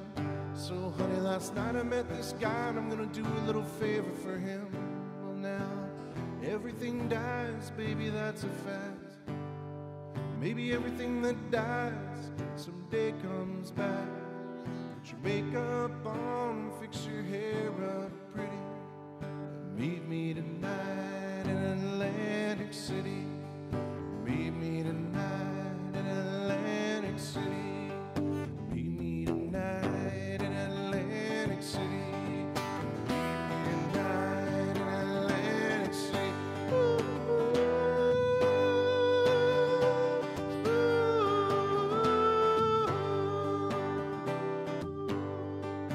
meet me tonight in Atlantic City. All right, well, there's a little bit of Bruce Springsteen. I apologize, it ran a couple of minutes overtime there, Mr. Corey McCrindle, but we will definitely get right on the horn with you, sir, for one of my favorite segments in this program. I'm not going to lie. It is McCrindle's List, where we get together every week and discuss 2 top 5 lists of songs that he has, songs or albums or events that he's compiled that represent his top 5 things. I don't know how many more times I can say the words top 5 while I scroll for his information here, but let's see if we can get him on the line. I'm going to try this again with regular Facebook rather than going through the desktop client, because you know what else I've noticed? My delay has gone. My delay's disappeared. While Facebook Messenger was going, there was like this weird delay on my camera, and that has subsequently disappeared. So maybe I need to give up the desktop client and just go with the web client. That, I think, is a little bit of what I need to do. Anyway, let me go back over here, and we will get started with, and we're going to have, this is pretty cool. Oh, it has not picked up that's why we don't do it with the, with this thing, because it doesn't pick up the right thing. Oh, there we go. Oh my goodness. It's just a cacophony of errors, all right. Well, let's bring him over before we get the rest of this nonsense going. Mr. Corey McCrindle from Kenora, Ontario, sir. How are you? This has been a great show. Wow. Hasn't You've it, had though? You've had Elvis, you had Puma Sheila, Yeah. and now you have me. Don't sell yourself short, my friend. This is one of my absolutely favorite moments in the program. So I don't want to hear another nasty word said about yourself to yourself, sir. That'll be quite enough of that. Well, I did. I am duly chastened. Well, thank you. And isn't that cool that Sheila knows your friend? Was it Brooklyn? Yeah, Brooklyn Doran. Isn't that cool? it's a small world, you know. I mean, you never realize that until you figure out that some people know people that you know through, you know, various parts of life. But yes, Brooklyn is a very, very talented musician from Kenora who's now living in Toronto. She's got a couple albums out, and she's absolutely fabulous. If she comes down Windsor Way once things get back to normal, go see her. You will be glad you did. Oh man, I'm looking forward to it. We need to figure out some kind of Kenora to Windsor tour. Yes, yes. Oh, you'd love some of the people up here. You'd get a real kick out of them. Well, I would just come just to hang out with you, and then we could organize this thing where we could go see a bunch of live music. When this is over, Corey, I'm going to make that happen. It's going to be you and I have not been face to face in so long. It hurts my heart. When Michael graduated, that was the last time. When That's he graduated right. University of Michigan. That's right. Crazy. Yep. Well, sir, Tara Ashley, I just want to read this right now. Tara Ashley jumps in the comments and says, "We love you, Corey." Look at that. See? Aww. Thank you, Tara. Oh, so good. Well, I want to talk about T-shirts before we get going, though. please, and I'm gonna flip you over to the large screen so that we can actually Sure. see your T-shirt, because it kind of gets covered otherwise. But yeah, go ahead. Well, I wanted to talk about Grover first of all. That is such a cool shirt. And I just love that you've gone Sesame Street theme. I've got for the one last more. few shirts. I've got one more. Cool. That's going to be great. Can I guess as to who it is? Yep. Is it Kermit? It is not Kermit. Oh, okay. Strike one. I don't know. I'll stop there while I'm behind. Yeah, Kermit is not in my top 5 Sesame Street characters, but go ahead. This is also not Kermit. This T-shirt here you're seeing is a band called Goddo, which is Greg Godovitz. And the reason I'm wearing this particular shirt tonight is it kind of fits into both of my themes for my lists. One is outrageous stage performances, and you can see Greg just kicking. It says still kicking after 25 years. So it was one of their, I don't know if it was a reunion tour or not, but this came out after the 25-year anniversary of the band. And also because Greg, on his album An Act of Goddo, the cleverly named An Act of Goddo, which you see before you, Yes. has a song. The first song is actually, it's about a 3-minute orchestral piece called Anacanna Panacanna, which of course is a palindrome. And so that kind of fits into the crazy lyrics thing. But at the end of the album, there's a song at the end that's played. It's that first track, but it's played backwards. And of course, we all know what Anacanna Panacanna spelled backwards is. Well, I didn't want to be the one to ruin the surprise, so I'll let you do that. It's Anacanna Panacanna. It's a palindrome. Did I not go over that? Did we not cover that material? Oh my goodness. Well, for those of you who are watching the live feed right now, I have just activated my new little title bug that takes the place of where the albums go. I'm just so proud of it. It turned out so well. It's so nice. Excellent. All right, sir. Without further ado, which list are we launching? The first one is the 5 most outrageous stage acts, right?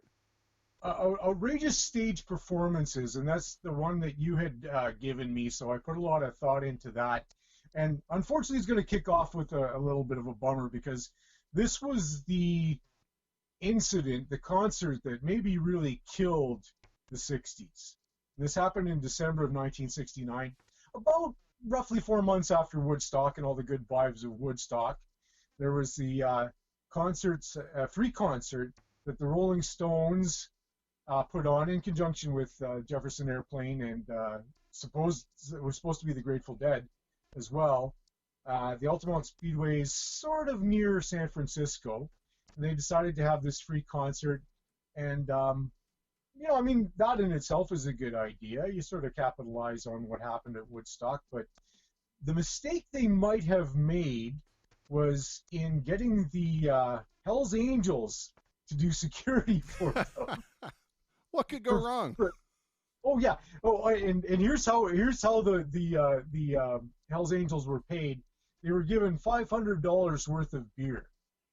So you've got a whole bunch of bikers that are, first of all, probably a lot of them stoned on drugs. I don't want to give any aspersions to the Hells Angels because they're the Hells Angels. Right. But there may have been drugs involved. There was definitely alcohol involved. And so these guys were basically tasked with keeping the stage clear from the bands that were up there. We're talking Crosby, Stills, and Nash were there. The Flying Burrito Brothers. Santana was the band that kicked it off. Jefferson Airplane played. And the Rolling Stones were the closing act.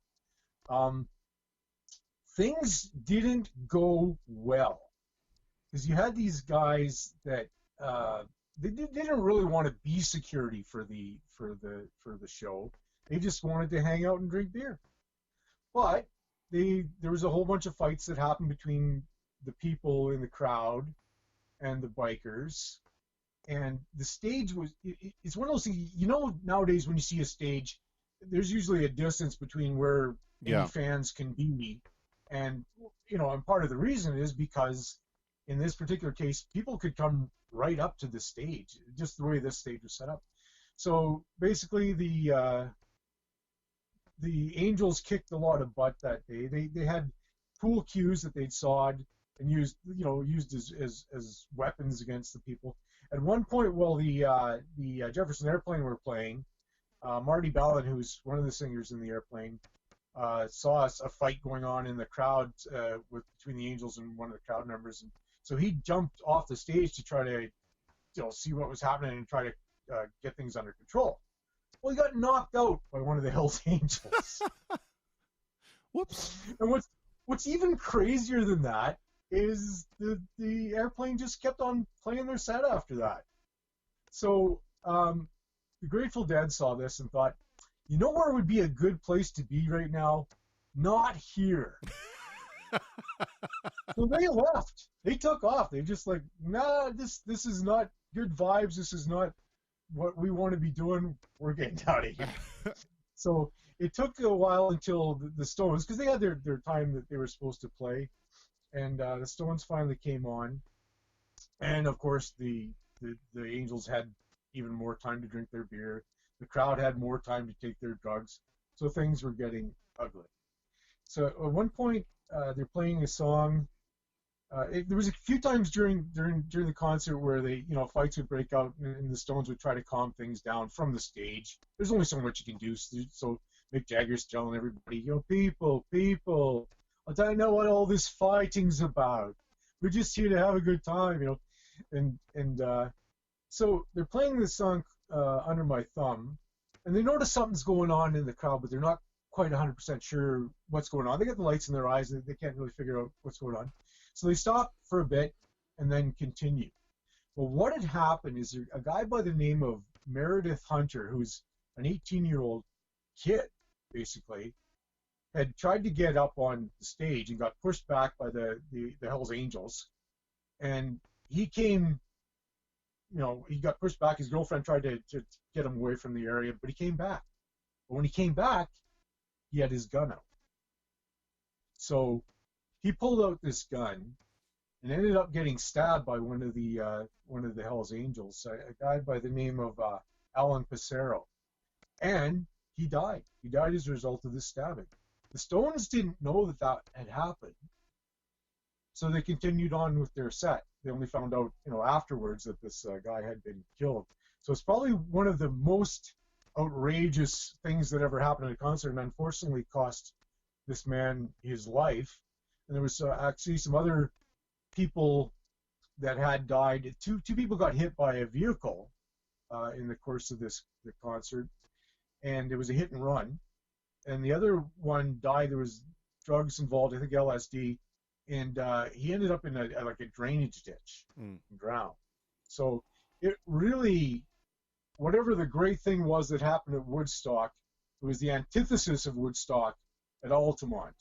And that's how the 60s ended. Yeah, it's almost like it was almost like you saw the unfortunate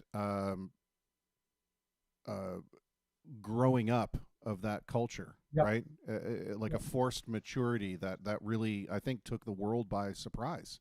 And really, like you said, not only did it end the 60s in every way that it possibly could. It ended that concept of peace and love and flower power and all that kind of stuff. Yes. It really put a nail in that coffin. And Sheila Roberts jumps in with a couple of comments here from says that even Keith Richards was scared. And that, well, but he wasn't until after the fact, because they really didn't know what was going on. But it was a bad vibe for all of them. But when they saw the footage, actually the guy who had stabbed this Meredith Hunter to death was charged with murder, but was acquitted once they saw the footage. Like, basically, he did what he had to do to prevent maybe the guy was going to shoot somebody on the stage. Sure, right? Yeah. Or one of the angels, but he prevented that. So I mean, in some ways, he was, you know, kind of a hero. And there was a movie that came out that the Stones did called "Gimme Shelter," and you can see, you know, it was basically a concert film, showed what went on there, and at the end of it, the weirdest thing is they're watching the footage, the part where Meredith Hunter gets killed, and you can see the look on Mick Jagger's face is just total shock and resignation, and just like, wow, I cannot believe that happened. So let's move on to some fun stuff. Yeah, sorry. She also says that she thinks they were drinking Ripple as well. Oh yeah, that could be. Yeah. Anyway, yeah. What's next? Okay. So, The Who was known for a lot of things.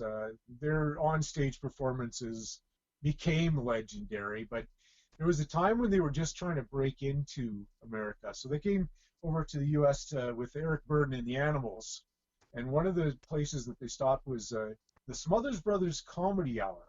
Do you remember? Would you be old enough to remember the Smothers Brothers? Oh, Corey, one of my absolute favorite things, because they were so vanilla subversive.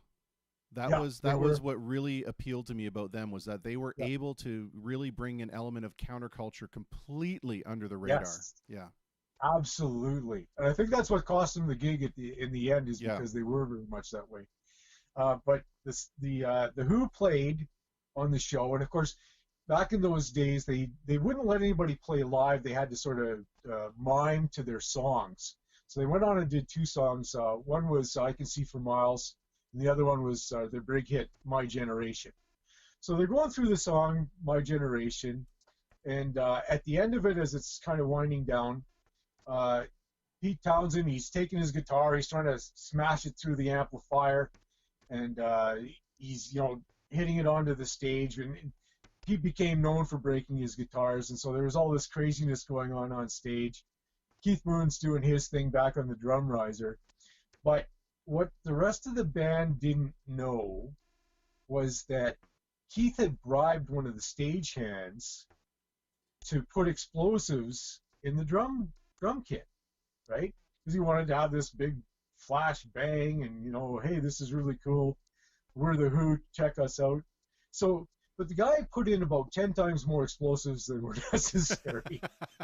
So, in the big climax of the show, and before I go to that part, I just want to say that while this is all happening, John Entwistle, the bass player, he's kind of figuring out, okay, shit's happening. So he's got his bass cradled almost like a baby, trying to protect it from all the craziness that's going on stage. It's just hilarious to watch if you ever see the clip. Yeah. But all of a sudden, this big bang goes off, and the drum kit blows up. A camera got blown up in the process. A monitor, I think, went as well. But the cymbal that had, you know, been blown back hit Keith Moon in the arm, caused a big cut on his arm. Pete Townsend had been playing guitar nearby.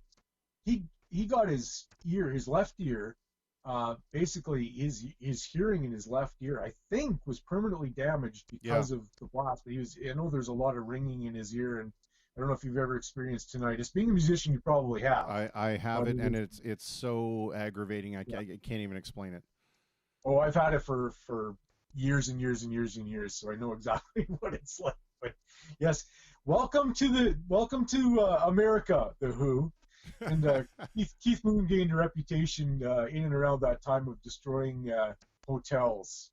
as well. So he would do all sorts of things, including blowing up toilets, etc., etc. There- But that's how the Who sort of became a phenomenon in the U.S. And there's also in that footage, I can't remember whether it was Dick Smothers or Tommy Smothers, actually is hit by a piece of the cymbal that detached, and you can see it. They're walking by. The explosion goes off, and he turns and somehow he was struck by basically a piece of flying drum set. Yeah, it's amazing. And Sheila jumps in and says that yes, it was permanently damaged. His hearing. Yeah, crazy.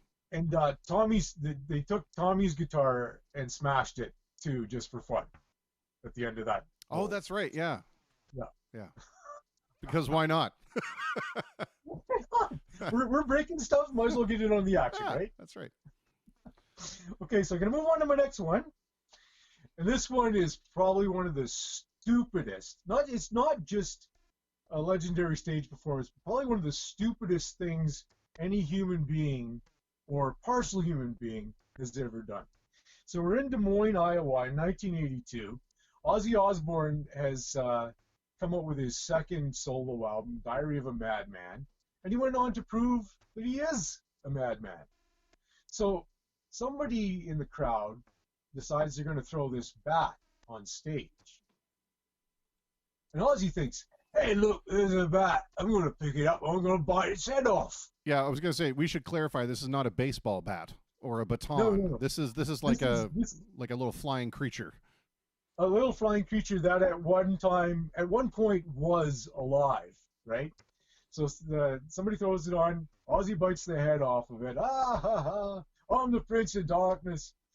But somebody decides maybe that's not the greatest idea he's ever had. So after the show, they take him to the hospital and he gets rabies shots and rather painful. But I mean, of course, that's the craziest thing Ozzy Osbourne ever did. Wink, wink. He also bit the heads off 2 doves and snorted a line of ants, if you believe the mythology surrounding Ozzy Osbourne.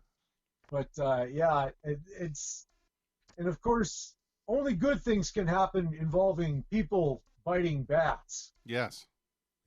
I mean, we could almost have been in a global pandemic situation.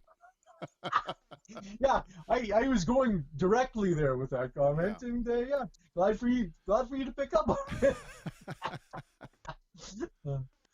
Okay, so I also wanted to mention that last year was the 37th anniversary of that incident happening. So of course, Ozzy's people decide to release this plush bat today with a removable detachable head to celebrate. Yeah, fantastic.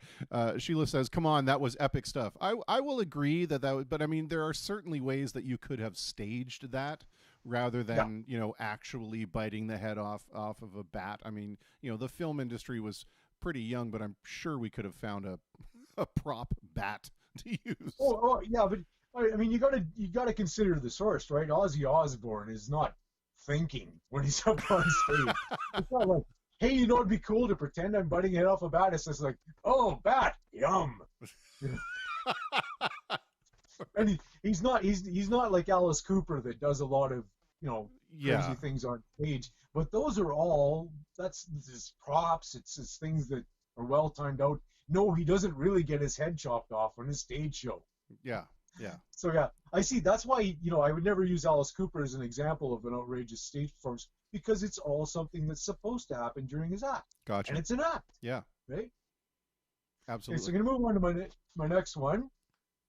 And it's July 25th of 1965, and it's the Newport Folk Festival. And Bob Dylan's there because, of course, at that time he's a big folkie. But he's getting the sense that the people that are running the festival are very snobbish about folk music. It's just like their thing, don't mess with it. So one of the bands that was playing that during that weekend was the Paul Butterfield Blues Band. And he was overhearing the organizers talking about, oh, Paul Butterfield, oh, it's just electric music, we don't want to hear that kind of thing, right? So Dylan thought, I'll get these guys. So he hooks up with Butterfield and another guy, and they do the backing to Bob, and Bob plays electric music at this folk festival.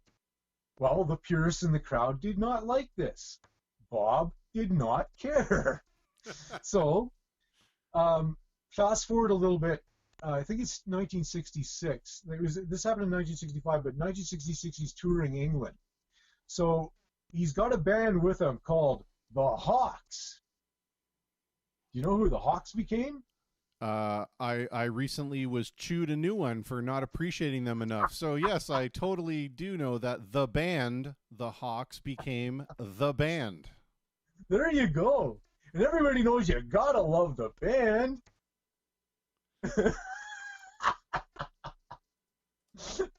So anyway, they're playing this concert, and it became known as the Royal Albert Hall performance, but it wasn't actually in the Royal Albert Hall. It was in Manchester, and Dylan first of all came out, on this concert. He would do an acoustic set, so he came out and did his acoustic set, and then when he came out next after the break, he was with the Hawks, and they were doing electric music. So he was getting a lot of bad response to the electric music, and at one point in time, somebody who was obviously a really fan of his folk era yells out of the crowd, "Judas!" To which Dylan immediately yells back, "You're a liar!" And then the guy in the crowd goes, "I got it going on, baby doll, and I'm on fire." Okay, no, that didn't part happen, didn't yeah. but the other parts did happen. So that was the reaction from the crowd. But eventually, people came to sort of embrace Dylan for his electric music. Plus, Dylan was always like a chameleon. He always would go between different genres of music. He played country. He even played gospel at one time. So Dylan has had quite an incredibly varied career. But that's when he went electric, and the whole world changed with him because of that. Yeah, absolutely. It was a transformative moment. People don't understand that was like, not to make light of the whole Judas comment, but that was really, I mean, people felt that they had been stabbed in the back by someone who was championing, the acoustic folk movement. But it also paved the way for the folk rock sound, or the California sound, to really start to take off. It legitimized that sound, right? Yeah, and that's how you got the Byrds. Correct. Right? Yeah. Because I don't know if it was their first album, but they did a whole album, I believe it was, of Dylan songs. So yeah, I mean, so you've got something there that was, like you say, transformative. So that's why it made my list. Yeah. So the last one, equally transformative in a similar fashion, and it's when Jimi Hendrix played the Monterey Pop Festival. And Monterey Pop was a great collection of artists. There was so many wonderful acts that played Monterey. Some that people were seeing for the first time. And Hendrix was born, I believe, in Seattle. He's American, but basically went over to England, and that's where he became famous. So when he came to Monterey, this was his first time playing with this configuration, with the Jimi Hendrix Experience in the United States.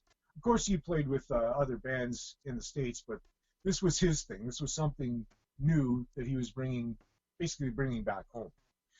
So the Who had played earlier at night. I think there was a coin flip to see who was going to go on first, and it ended up that the Who played and did their whole thing with smashing guitars and their wonderful and crazy stage show. So Hendrix was trying to think, well, how am I going to one-up them? How am I going to make people remember me out of this whole thing? So he gets up there and he's playing and goes through his rocking set, and he's just it's the whole performance is just wild. It's next level. But at the end of it, he's playing a song, and I can't remember which. Oh, it was Wild Thing. So he's playing Wild Thing, and at the end of Wild Thing, he takes his guitar. It's a Fender Stratocaster, puts it on the stage, grabs lighter fluid, which he had behind an amp, pours the lighter fluid on the guitar, and sets it on fire. So there's your wonderful visual from this guy who had basically been burning up the stage all set, was now burning his Figuratively, guitar. yeah. Yeah, exactly. He went from the figurative to the actual. And Stephen Stills was in the audience, and this was his quote when he saw this. He said he became friends with Hendrix at Monterey. And he said, I almost melted right along with that guitar. He was the most amazing thing I ever saw. So that's how Hendrix really made a name for himself in the States and became probably the greatest guitar player on a lot of people's lists. Yeah. That's how he made his mark, was at Monterey. And you know, it's amazing for Stephen Stills to give that kind of credence to that, because I mean, after all, Stephen Stills had watched David Crosby snort half of the Eastern Seaboard, so. And he was beside him snorting the Western Seaboard, so you know. And I think maybe Nash got the North or something like that. I don't know. That was a great list. Can I add my one? I only came up with one. Well, Yeah. right. Sorry. You know, I realize that this is rather unfair, because one of the things we were going to try to do was, you know, we would take, and I would make a top 5 list, you'd make a top 5 list, we'd see how many we have in common. But the problem is that you have to send me your list ahead of time so I can prepare the graphics. So it's kind of cheating. I could say, well, I had all those too, Corey. I mean, come on, yeah. Those are my ideas. Yeah, but the one that for me always kind of sticks out there, and it's not necessarily that it was outrageous in the sense of like burning the guitar or like exploding drums, but it was the 1977 or 1978 Pink Floyd concert in Montreal, where Roger Waters mentally loses it and spits in the face of a fan that he coaxes to the side of the stage. And why There's a reason I didn't put it on the list, is because I knew you were going to do it. Oh, you're so magnanimous. That's great. But yeah, it's that moment where, you know, Roger is beginning to feel the pressure of performing in front of these stadiums full of people. He feels like the intimacy in the Pink Floyd experience has been lost. They're dealing with this runaway success that they don't know how to deal with, the pressure of having to put out another album that tops the previous one in the next, you know. And he sees this young fan who's absolutely idolizing them, motions to him to come closer to the stage and spits in his face, which leads directly to, I should say, the remorse for which, or the realization of how awful that act was, leads directly to the creation of The Wall. Yeah. So anyway, that's my, again, it's not super outrageous in the sense that, you know, it was spectacular, but it's outrageous in the sense of where the dark places you can go that the audience doesn't necessarily appreciate or understand. But also for the art that came from it. Yeah, absolutely. Yeah, absolutely. Yeah, the thing that sparked that whole movement. And I just want to say, Sheila jumps in and says, you know, Tara jumps in with the Ozzy thing and says, I wonder if Sharon kissed him that night. Probably beat him with her purse or something. Probably. Like that. And then Sheila says that Bob Dylan's her favorite. So the way that this works, Sheila, is if there's something you want to hear musically, just type in a request in the comments. So if you want to hear some Bob Dylan, type in a Bob Dylan tune in the comments, and if I know it, I'll play it for you when the segment's done. And now, also, yes. Also, if she has an idea, or if anybody has an idea for a top 5 list, yes, throw it out there. Yeah, we'd love to hear what you'd like to see done as a list. Absolutely. So when Corey's done, he'll pop his email address in the comments. And please, if whoever is listening or viewing, if you have an idea for something you'd like to see a top 5 of, absolutely give Corey that shout out, and we will make sure we will see it done. Because we've had some fun ones so far. Oh, there's been some really fun ones. What's next? Yeah. This is nonsensical lyrics, because things have been so heavy lately. I thought it'd be kind of cool to do something a little lighter and fun. So this is what I came up with for nonsensical lyrics, and it's a few examples. The first one is from The Police. Do do do da da da.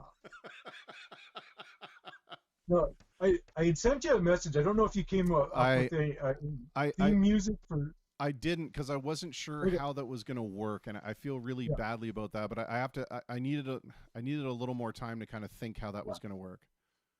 So what I was hoping is that maybe you could play something very, lilting and beautiful. And Sure, I can do that on the. something- I'm going to do that. I'll play on the piano while you're. Yeah. How about that? Okay. Yeah.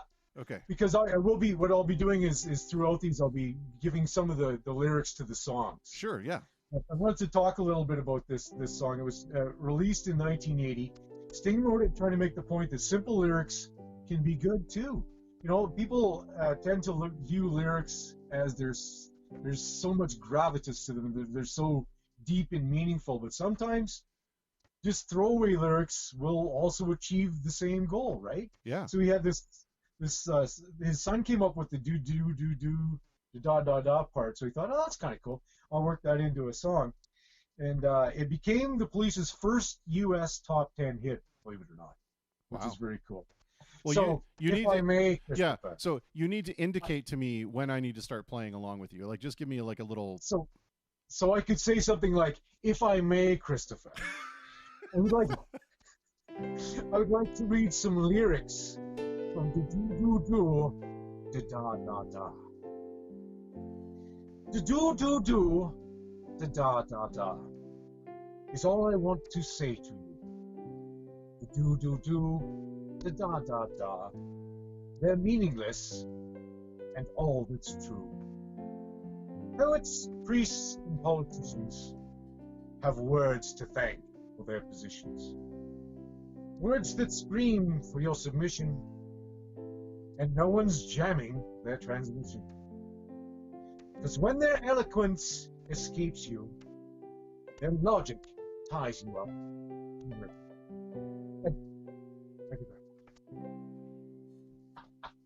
So that's how that was supposed to work. That actually worked out perfect. Okay, good. Yeah, I enjoyed that thoroughly. And I'm going to do that 4 more times. Fantastic. So next song is Inagata Devita by Iron Butterfly. And the name Iron Butterfly kind of follows along the same lines as Led Zeppelin, right? There's that kind of a thing. It's the light and the heavy, right?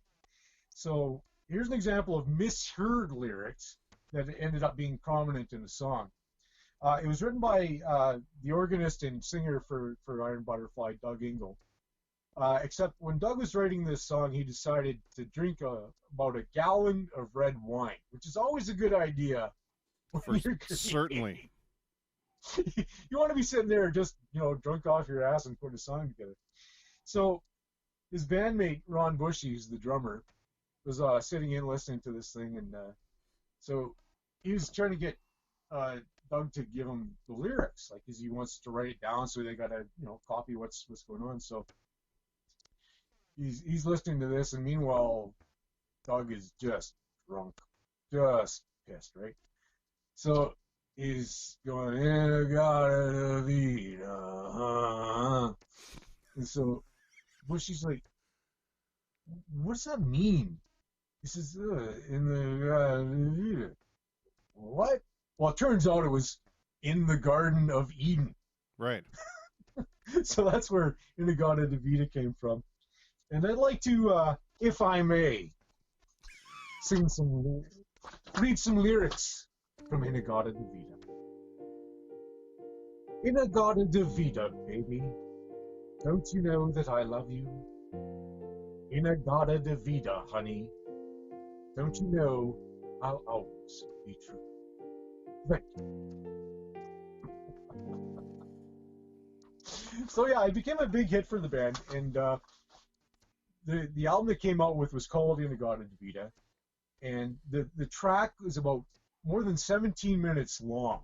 So you can imagine that if you're a radio programmer, if you're on FM radio, which was big at the time, no problem. You got the whole 17 minutes, it's played. But if you're playing on an AM station and you want to hear it, they have to cut it down. So there ended up being a version of the song just for radio that was just about close to 3 minutes long. Meanwhile, they came out with a live album a couple of years later, and they had a longer version of Inagata Devita. So it's about 19 minutes on this longer version. And when they played it in concert, it could sometimes go double the 17-minute length. So you could, sit there for a whole half hour plus Yeah. listening to Inagata Devita. That is like There's probably a few drum solos throw it in there for good measure. That's like Echo's length or Thick as a Brick length. That's fantastic. Yeah. Exactly. Yeah. And when I was at the Rock and Roll Hall of Fame, I ended up buying this deluxe version of Inagata Devita, which not only has the usual lineup of songs, but also the live version of it and the radio edit. And I don't know if the reason I'm moving this is, can you see the butterfly flying? Yes, I can now. Yeah, I just noticed that now. Yeah. So it's cool. I saw that I had to have it because I'm that kind of a music freak. Nice. Okay, so we're gonna move on to the next one. It's a song that I first heard done live by the Beach Boys, and it's a song called Papa Oo Mau Mau. That's right, Papa Oo Mau Mau. So you can imagine the lyrics are just Stellar. out there. Yeah. Yeah, but I mean, the singing. There was a lot of novelty songs back in those days, and this was a band called the Rivingtons. They were a doo-wop group from Los Angeles, right? So this happened to be their first big hit, Papa Oo Mau Mau, and it's basically sometimes in singing, as you well know, you want to hit the sound. You don't necessarily need lyrics, but you need a sound, right? So you're putting like a bass sound in there, Papa Oo Mau Mau, Papa Oo Mau Mau, Papa Oo Mau Mau, Papa Oo Mau Mau, and that's where that came from.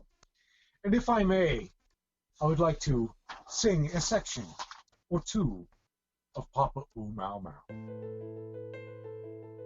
Papa Oo Mau Mau, Papa Oo Mau Mau, funniest sound I ever heard. Papa Oo Mau Mau, Papa Oo Mau Mau, I couldn't understand a single word. Is he serious or is he playing? Oo Mau Mau is all he's saying. The words he sang I can't figure out, but you've got a sound made me stomp and shout. And now I hear this sound everywhere I go, on records, TV, and the radio. And now it's spreading all over the land. I still can't seem to understand. Right. So if Papa Oo Mau Mau sounds a little bit familiar, maybe it does, maybe it rings a bell. They also came out with a song. This is the same band, the Rivingtons, and it was called "The Bird's the Word." Now another band took the concept of Papa Oo Mau Mau and also married it to the bird thing. It came up with Surfin' Bird. And if you're familiar with that song, you probably heard it. It's the Trashmen. They're out of Minnesota. And have you heard about the bird? Well, Corey, everybody knows that the bird is the word. The bird is the word. Yeah. And if Peter Griffin has taught us anything, it's that the bird's the word. That's right. So yeah, the Trashmen took this, made it into Surfin' Bird, bird's bird of the word, which is basically Papa Oo Mau Mau with some different lyrics. Yeah. But they actually had it tried to convince their record company that this was their song. The Rivingtons caught on to it and went, no. So they ended up getting a writing credit. But Surfin' Bird has popped up in pop culture many different times. I think it was on it was on The Simpsons as well as other shows. Well, no, I guess okay. No, it wasn't, but because I got that wrong. It was actually Inagata Devita that was on The Simpsons. Oh, on The Simpsons. Yeah, when the church organist plays it to do a filibuster in the service. Yeah. Yeah, exactly. And if you look at the Simpsons are great for throwing in different visuals. And if you look on the sheet music, it's by Ron Butterfly. So anyway, that's the next one. We're going to move on to the next song on our list, which is Good Morning Starshine by Oliver. Have you ever heard of the musical Hair? I have. And, I have to say, though, that Oliver, I always thought that Oliver was the record company's attempt to produce another John Denver. John Denver. Yeah. Yeah. Okay. We've had this conversation before. But yeah, this the guy's name was let me see if I got it here.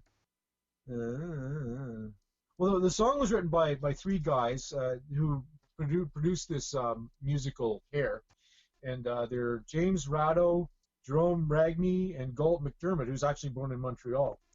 And they came up with this, and they got a guy by the name of William Oliver Swafford to sing this song, and he just shortened his name to Oliver. And the song is just, it's such a poppy song, which is weird because some of the themes in the Hair musical have to do with drugs, have to do with war, have to do with nudity, have to do with racism. I mean, there's so many heavy things. But then you got this light poppy song in the middle of it called Good Morning Starshine. And it's been covered by a number of people, including the Brady song. Bunch. It's a great song. The Sesame Street has done it. They did it on, I think, their third show ever. They did that song. Bob McGrath, I don't know if the name's familiar with you. Yeah. To you. Yeah, so he sang that song. And it was on The Simpsons, because everything should be on The Simpsons, right? Absolutely. There is a Simpsons reference for everything, yes. And I would like to, if I may, deliver some lyrics from Good Morning Starshine. Gliddy, glop, gloopy, nibby, nabby, noopy. La la la, lo lo. Saba, sibi saba, nubi abba naba, lili, lo lo. Tubi ubi walla, nubi abba naba, early morning singing song. Thank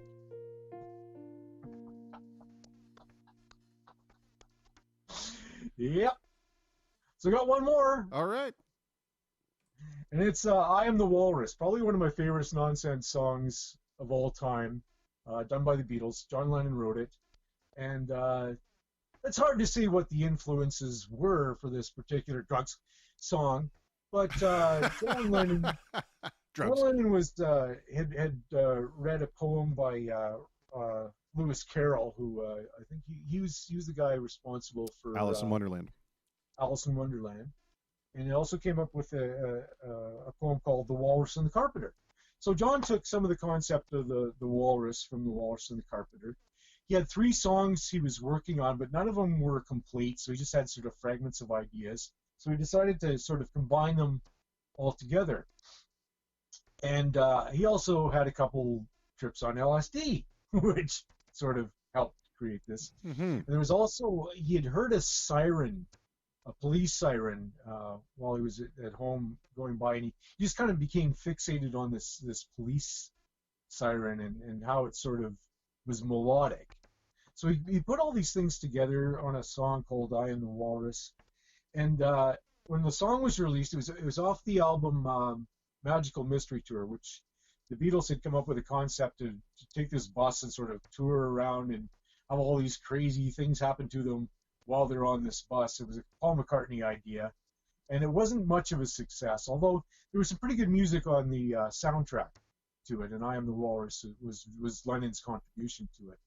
But it was banned by the BBC. And the reason it was banned was because of one particular line, and that line is, "Boy, you've been a naughty girl, you let your knickers down." So there you go. Knickers was the reason you got banned by the BBC. Yikes. Now later in the song, it also has a line that says, "Stick it up your jumper." But apparently that was just fine. Don't say knickers. Right, yeah, but stick it up your jumper, yeah. No problem. So the coolest thing in the song to me is at the end of it you get you take this nonsensical song, but at the end of it they've got a section of a radio play of Shakespeare's King Lear, and while the instrumentation is building up in the background, you hear this really dramatic part of King Lear, and it's just, to me, every time I listen to it in the fade out, it builds this tension that just never gets resolved. Yeah. So it's very, very striking. Yeah. But if I may, I would like to read a selection of lyrics from I'm the Walrus. I am the Eggman. They are the Eggman. I am the walrus. Ugu Gaju. Yellow matter custard dripping from a dead dog's eye. Crabalocker fishwife, pornographic priestess. Boy, you've been a naughty girl, you let your nipples down. Expert, texpert, choking smokers, don't you think the Joker laughs at you? See how they smile like pigs in a sty, see how they snide. I'm crying. Samalina Pilchard, climbing up the Eiffel Tower. Alexi Penguin, singing Hare Krishna. Man, you should have seen them kicking Edgar Allan Poe. Oompa, oompa, stick it up your jumper. Thank you. Fantastic. So the part at the end that you hear, there's a death that takes place in the play at this particular time. So I'm just going to read this. We don't need the music. No, that's sure. Yeah. I want to read what's said, just so you can sort of picture it in your mind. If you can remember the ending of the song and the instrumentation. Slave, thou hast slain me. Villain, take my purse. If I ever bury my body, the letters which thou findest about me, to Edmund, Earl of Gloucester. Seek him out upon the British party. O untimely death, I know thee well, a serviceable villain, as duteous as the vices of thy mistress, as badness would desire. What, is he dead? Sit you down, father, rest you. So that's what comes right at the end. It's just like, Yeah. holy crap. Gravitas. If you listen to it in headphones, it just blows you away. Yeah, it's amazing. Yeah. Sir, well done. Well done as always. Fantastic. Thank you. And you know what the best part about that for me is that you really put me on the spot in terms of trying to come up with some little melodies to play behind you there. The only reason that I'm hesitant about doing the musical part of that is that when we are in this two-way communication, the music tends to drop the voices out and vice versa. Yeah. So I tried to keep Yeah, I it really forgot about quiet. that. Yeah, I tried to keep it really quiet in the background, and hopefully that was all right. But very, very, such a great list. And Sheila thank you. Sheila echoes your sentiment. Dripping from a dead dog's eye, whatever they were on, it was good. It was good. So there's a lesson for you kids. If you ever want to write a good song, take a lot of acid. Parents, feel free to direct your comments to Corey McCrindle of McCrindle's List in Kenora, Ontario.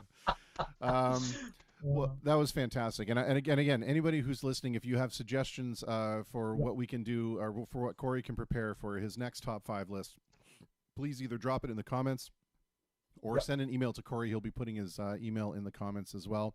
I do have a suggestion if you want to take that into consideration.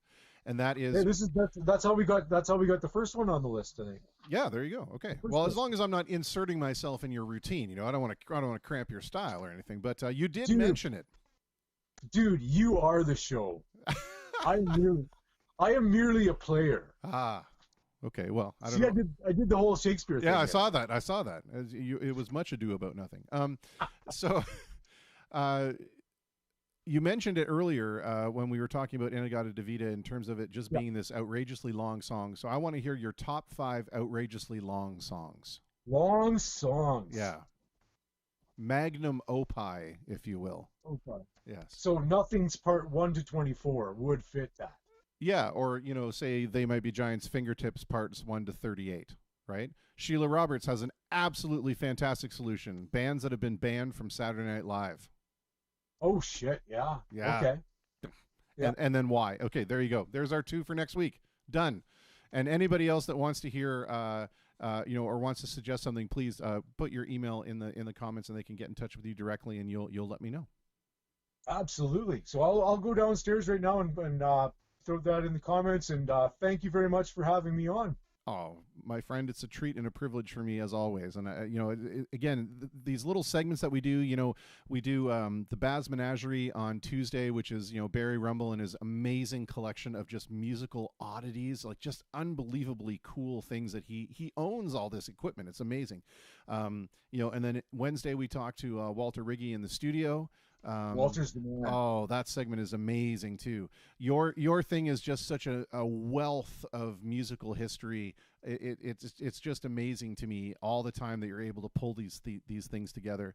And then Friday now we've got this new kind of music ethnology class with Phil Kane about the history of music, and we're halfway through the blues right now. It's just absolutely fascinating. So these segments to me are really just amazing. So thank you, sir. I appreciate it. Oh, it's absolutely my pleasure. It's just fun hanging out with you. Exactly. It's fun hanging out with you, my friend. Until next time. Take care, bud. Peace out. Well, there you had it. Another fantastic couple of top 5 lists. We're going to take a real quick pause to acknowledge some folks, and then we're going to come back with some Bob Dylan for Sheila Roberts by request. This is the Face to Facebook livecast, or at least what remains of it. And then we'll talk to our next guest, Tara Ashley, who I'm looking forward to speaking with. We'll be right back. Rockstar Music Hall is Windsor's premier event and concert hall. Turnkey productions for concerts, theater productions, trade shows, fundraisers, and home of the Rockstar Wedding. The Platinum Room Banquet Hall is a wedding and event venue featuring in-house services for everything such as catering, decorations, DJ, officiant, i.e. you can get married there, and much more. They do it all and make it easy for you, located directly above Rockstar Music Hall. Partners with and located at Platinum Room Rockstar Music Hall, Windsor Weddings provide wedding and event services such as live entertainment, DJ, photography, photo booths, decorating, and efficient services. The Border City Dance Company provides education in dance and performing arts under the direction of Melissa Williams. Melissa is known for her work with Prince, Britney Spears, James Franco, Sarah Gaden, Josh Gad, Elizabeth Berkley, Michael Caine, and Randy Quaid, among others, and her choreography has been featured on television in shows such as So You Think You Can Dance Canada Seasons 1-4, Bomb Girls, Kim's Convenience, 11/22/63, and in countless commercials for big names such as TD Canada Trust Bank, Adidas, and Sun Life Financial.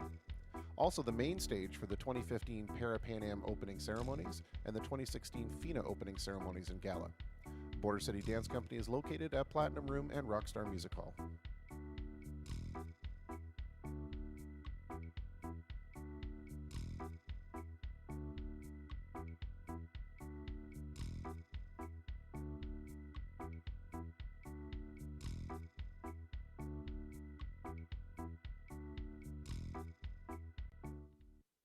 It's those eyes, Norm.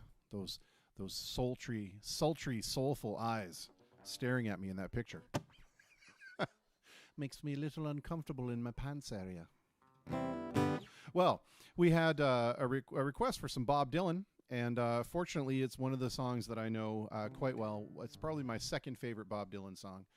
My favorite being Mr. Tambourine Man. I know it makes me probably a poser because it's so obvious, but there's I've said it before on the program, but there's that one line, to dance beneath the diamond sky with one hand waving free, to me is just the most picturesque lyric I've ever heard in my life, probably. And it's one that my first band was named after. The Spinning Fools was named after the image of that fellow on a beach. So anyway, I do kind of my own version of this tune, Sheila, so I hope this will work for you.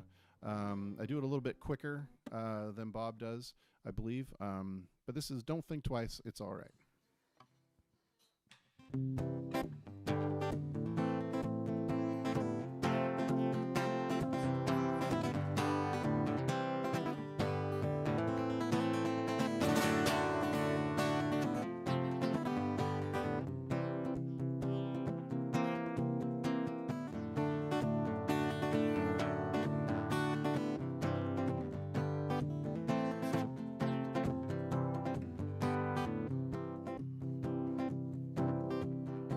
Ain't no use to sit and wonder why, baby,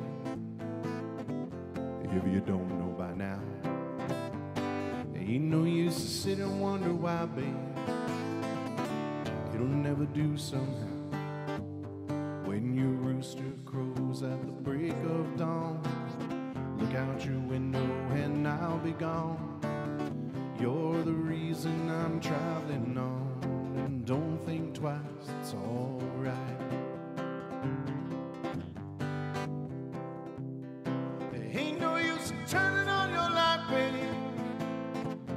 it's a light I never know.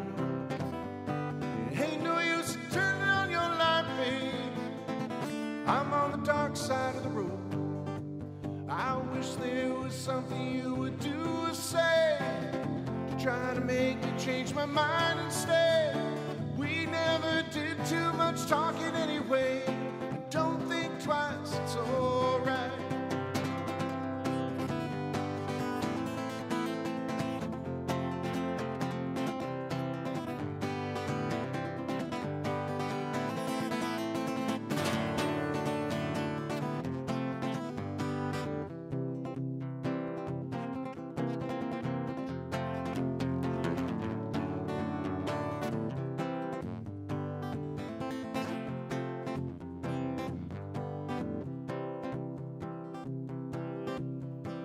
Ain't no use in calling out my name, gal, like you never did before.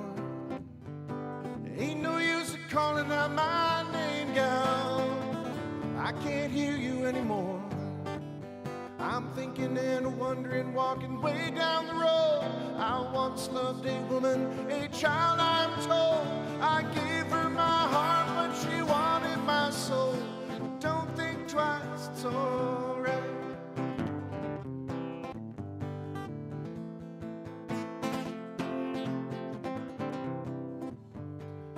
So long, honey, baby, where I'm bound, I just can't tell. Goodbye's too good a word, babe. I'll just say fare thee well. I ain't saying you treated me unkind. Well, you could have done better, but I don't mind. You just kind of wasted my precious time. Don't think twice, it's alright. I ain't saying you treated me unkind. You could have done better, but I don't mind. You just kind of wasted my precious time. Don't think twice, it's alright.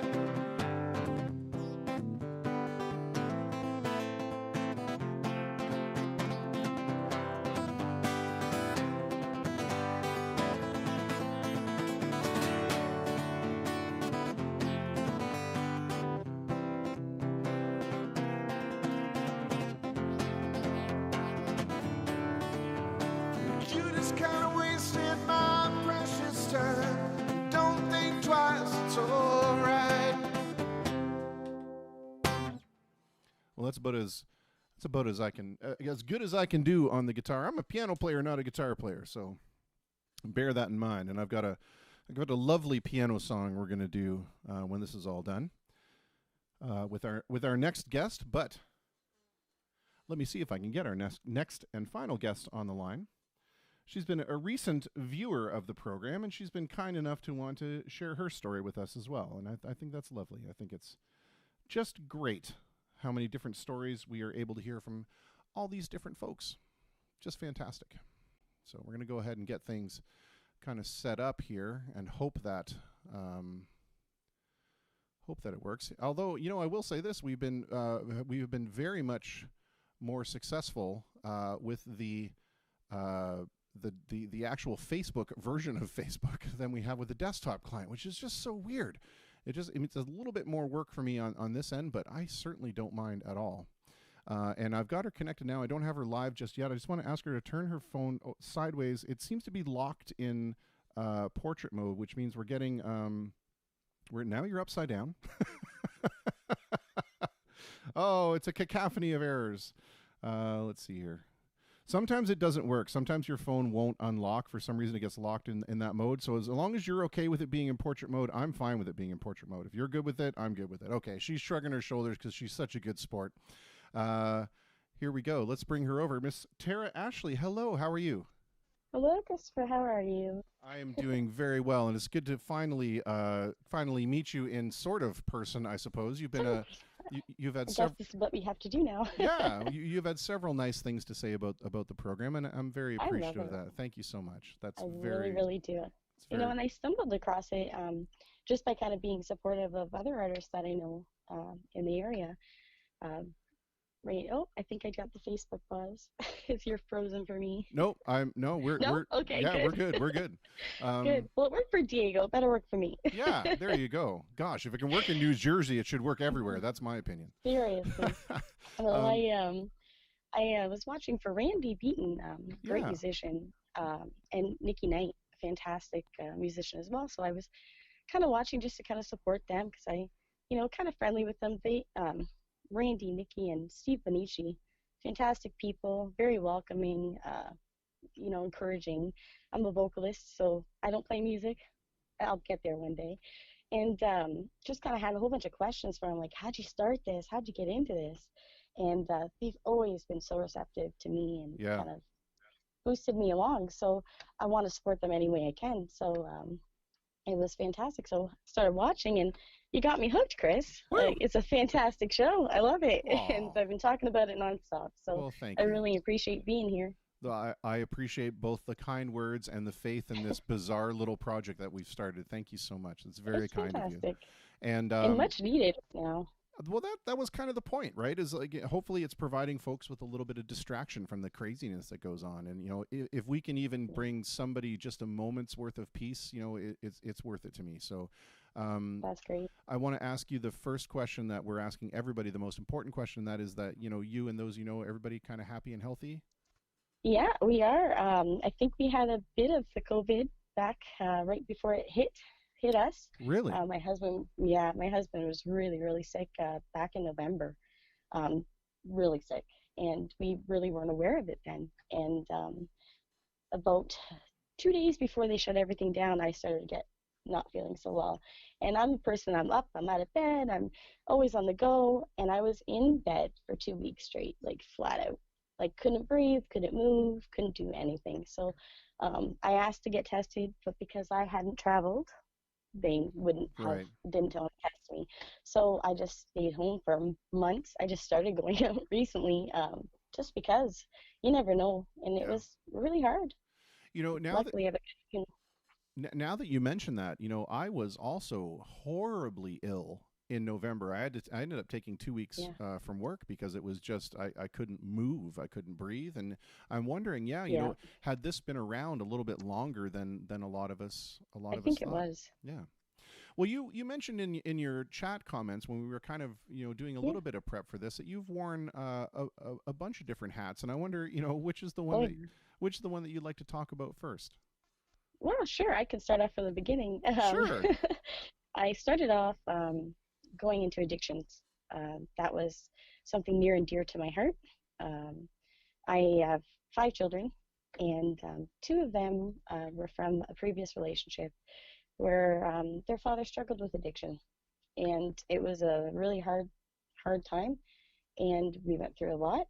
When I came out of that relationship, I went through a lot of counseling for myself, but I also wanted a deeper understanding of how I could help the next person, because sometimes you can't help.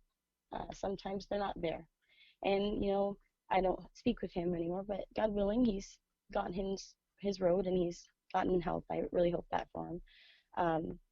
But a lot of people don't get there. And it was an eye-opening experience, and starts making you see there's a lot of different kinds of addictions that are out there that you don't think of. Like there's food addictions, and I actually spent some time volunteering at BANA, which is a fantastic organization as well. Luciana is phenomenal. She's the director now, but when I was there, she was and very welcoming and kind, and that's who these people need. So I specialized in those types of areas, the non-normal addictions, like the things that you don't see every day. Mm-hmm. And it was eye-opening, but it wasn't the field for me. And I remember doing part of my course outline where they asked us to go do group facilitation, and I was also at the House of Soccer Scene as well. And I'm trying to make analogies, and here I am, 21. I look like I haven't seen a hard day in my life, which I had seen many.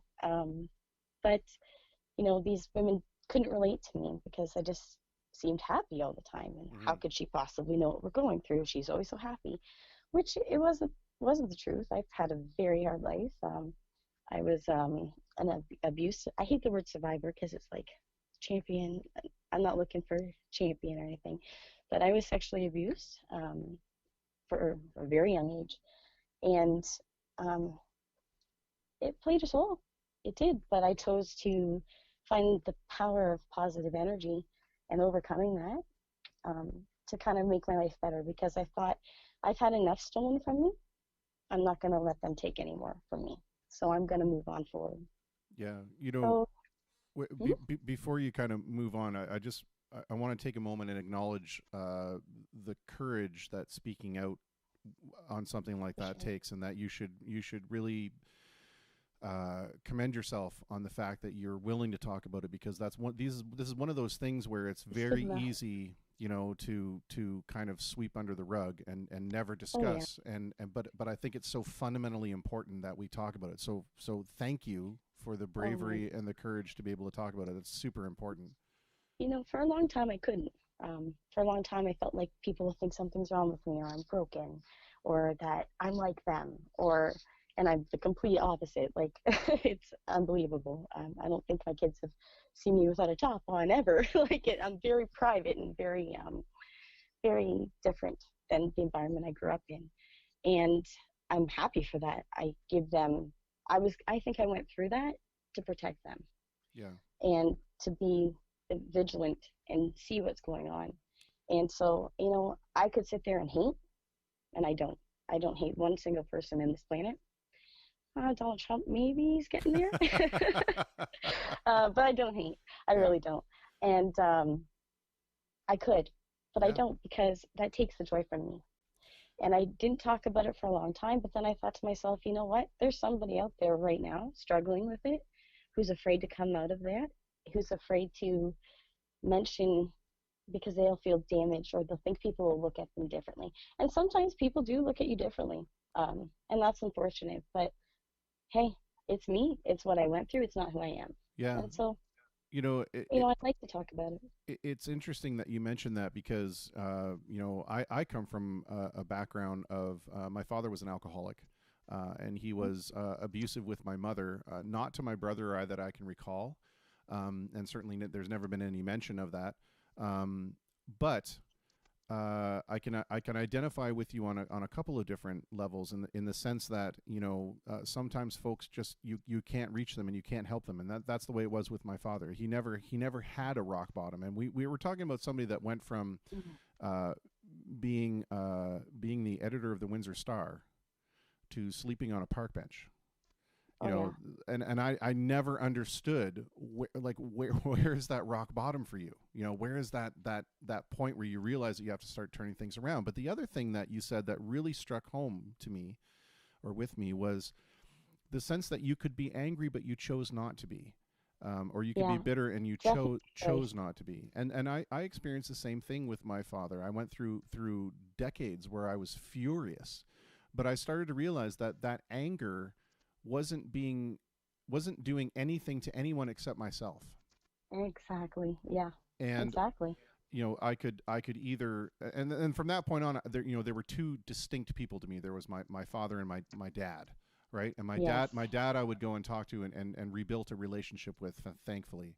But my father, you know, was somebody that I would never speak to again. And I get where you're coming from. That it's been a hard time for me to accept the few good memories that I do have from childhood and to embrace them. And it's hard for me to separate the two sometimes. To this person was horrible to me, and yet I have these fond memories, like of singing and playing guitar with them, and these things that just kind of make you think, well, I can't have any good memories about this person. But you can, and you can separate them. And you have to understand that sexual addiction can ruin people as well. And I think some people have some very sick, compulsive passions. And I think it's a sickness. And like any mental health illness, you got to treat it as such. Yeah, you know, and so often we hear, unfortunately, folks that say things like, you know, especially with addiction to drugs or alcohol, and I mean, presumably for the other addictions that are out there, but They say, oh, just simply get over it. It's something, I can quit anytime I want. Why can't you do that? And I think they fail to understand that there is a mental impairment or a mental conditioning that simply, it's not possible for you to do that. No, and sometimes you're just too far gone. And, I like to think everything's for a reason. And I think that sometimes the bad things that are happening are here to teach us good things. And so maybe they've been asked to walk this path by whatever power that be, whoever you choose to believe. Maybe they've been asked to walk that hard path to be that horrible person, to teach us strength and teach us the lessons we need. So I think it's all just part of a bigger plan, and you can't harbor it because, like you said, it steals everything from you. And it doesn't do them any good. They don't care if they hurt you. They've already hurt you. Yeah. So they don't care if you're sitting there being angry the rest of your life. They've already hurt you. They don't care about your feelings. So why give them that power? You got to choose to take it. Yeah, and in some sense, there's almost that, like I said, there's that two-facedness or two-sidedness in the sense that, like, my dad was the most intelligent gentleman I've ever met in my life, and you could see when he realized the things that were happening, due to the addiction, it tore him apart. And I think that actually helped fuel that addiction, in the sense that, like, the things that he was seeing that he was responsible for were so terrible that the only way he could deal with it was to sink deeper into this addiction. And he never had, he never had the opportunity to say, or even, I would say, the self-conviction to say, help me, I need help. And I think that was a pride thing to his detriment. And the stigma too. I think we talked about it with Sean there the other day. The stigma about getting help for like anger, having that there. It's hard to break that barrier, especially when you're supposed to be the male figure of the house and you're supposed to have your crap together. Yeah. Breaking that barrier to say I have a weakness, some can't, and that's sadly where a lot of people fall.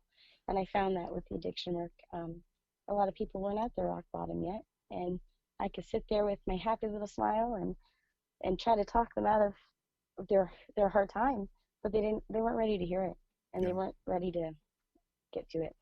One of the things that we are seeing, sadly, is that we're prepared now for an influx of mental health issues once this is all over, because human beings are social creatures, and when we're kept in isolation away from each other, there are certainly some mental issues that can stem from it. But I wonder if there's a silver lining to this, and that is because so many more people will be affected that they will start to realize that they're not different, that there are so many people that share this pain or this inability to cope. Coming from somebody in that background, do you think that's a possibility? I'm hoping. I've also spent a lot of time, because my next profession after addiction was personal support work, so I've worked with a lot of mental health as well. I'm really hoping that the veil lifts and that stigma just kind of gets wiped clean. But I don't know. I really don't know, because I think sometimes people go through change, and a lot of people will change. But I'm usually a very optimistic person. I always chase the rainbows through the rain clouds. But I also know that after a little bit of time, things usually slide back. And, I think a lot of people will kind of have a feeling like we're in this together, and we all went through this, and we all have problems, as nice as I can put that. But I think a lot of people will kind of go back to the old way of thinking, unfortunately, and maybe the veil will kind of go back up. Yeah. I hope not, though. That's the worst case scenario. Absolutely. The other thing I think that's important to recognize, and I think we touched on a little bit, is that, as difficult as it is, there is a point where you have to say, I can't help you, and I have to let that go. And it was very. That was what kicked me out of it. Yeah, I mean, there was, but that's a very difficult introspective realization to come upon. And a lot of people feel really guilty over the fact that there's someone that they've obviously have cared for that is going through this thing, and they feel like if they are unable to help them, that they have failed them somehow. But I think it's important to note Yeah. that you also must remember self-care, and you can't allow yourself to be dragged into, a situation where your self-care suffers because you're trying so hard to help somebody else who just can't be reached by you, maybe, or at that time. Absolutely.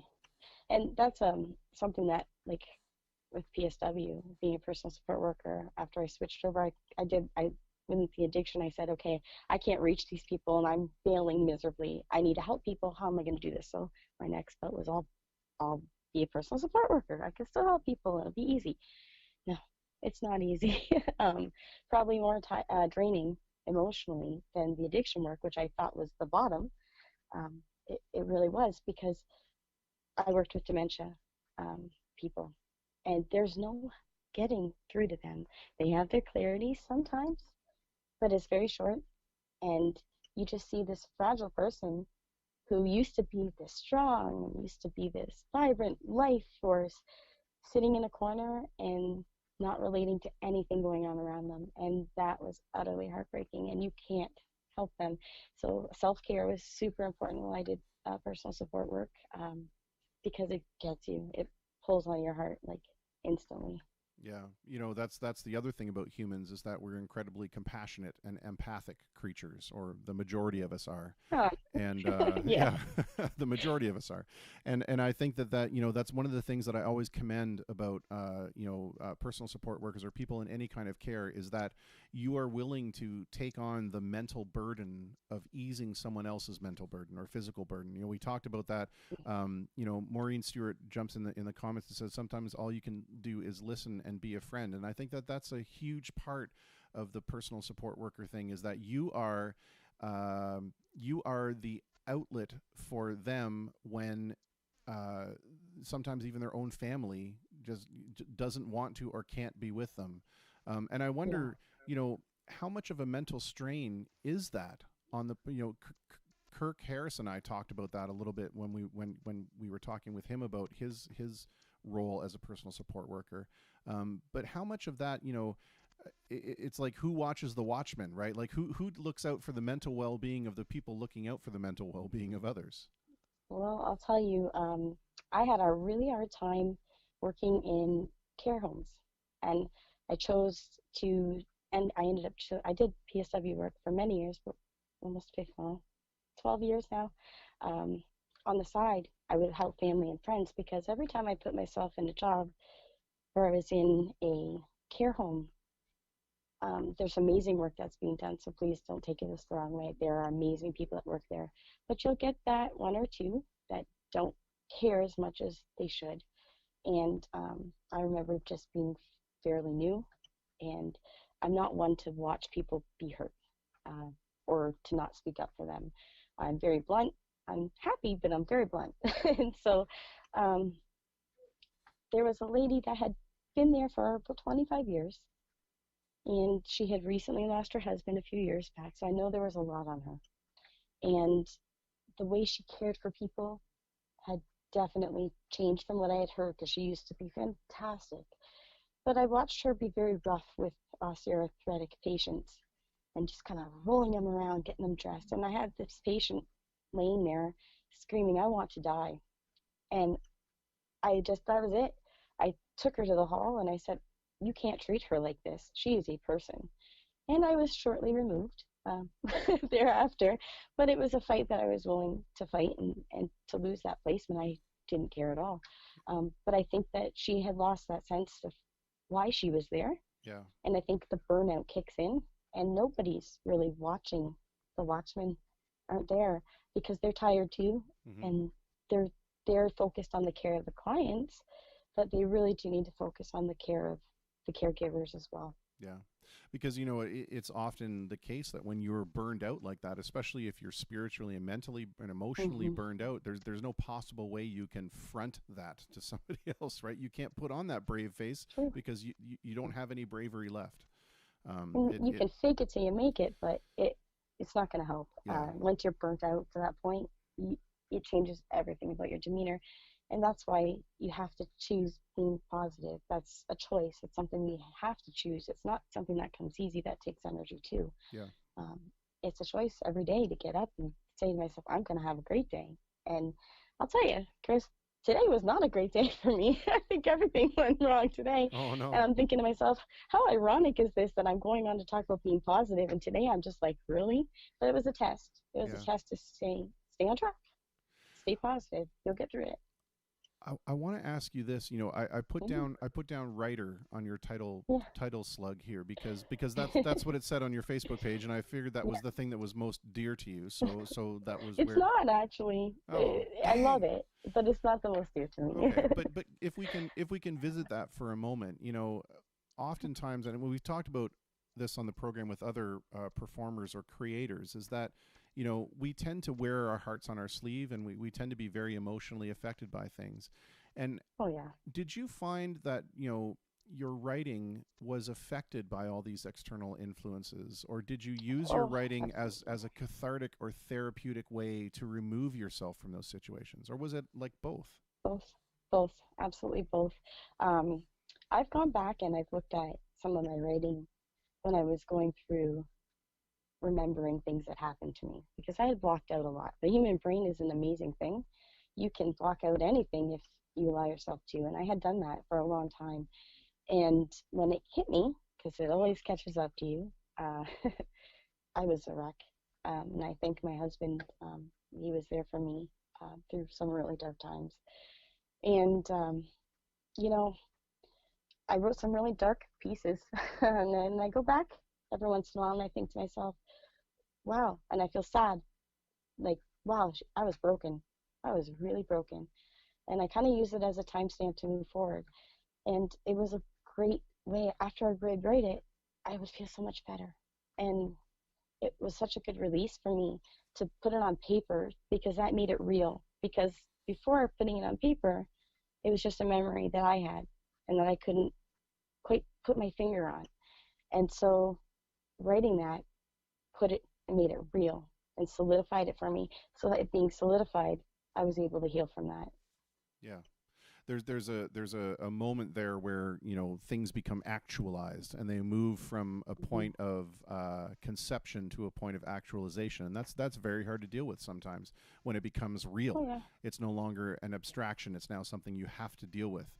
And you mentioned, you know, that you were grateful to your husband for stepping up, and I think that that's one of those things that, you know, I wonder how important the role of the spouse is in those roles, because, or in those situations, because, you know, that sometimes can be an unexpected burden, and Oh, I don't want yeah. to, maybe burden is the wrong word. I don't want to Perfect word. yeah, but it's, Perfect word. you know, when you enter into a relationship or a cohabitation or whatever, you go into it, you know, expecting that everything is you know, as it Hunky-dory. appears, yeah, on the surface, and then you find out that Yeah. there may be these underlying circumstances. So how important is it to have a partner who's very, you know, aware of what you're going through and supportive of what you're going through?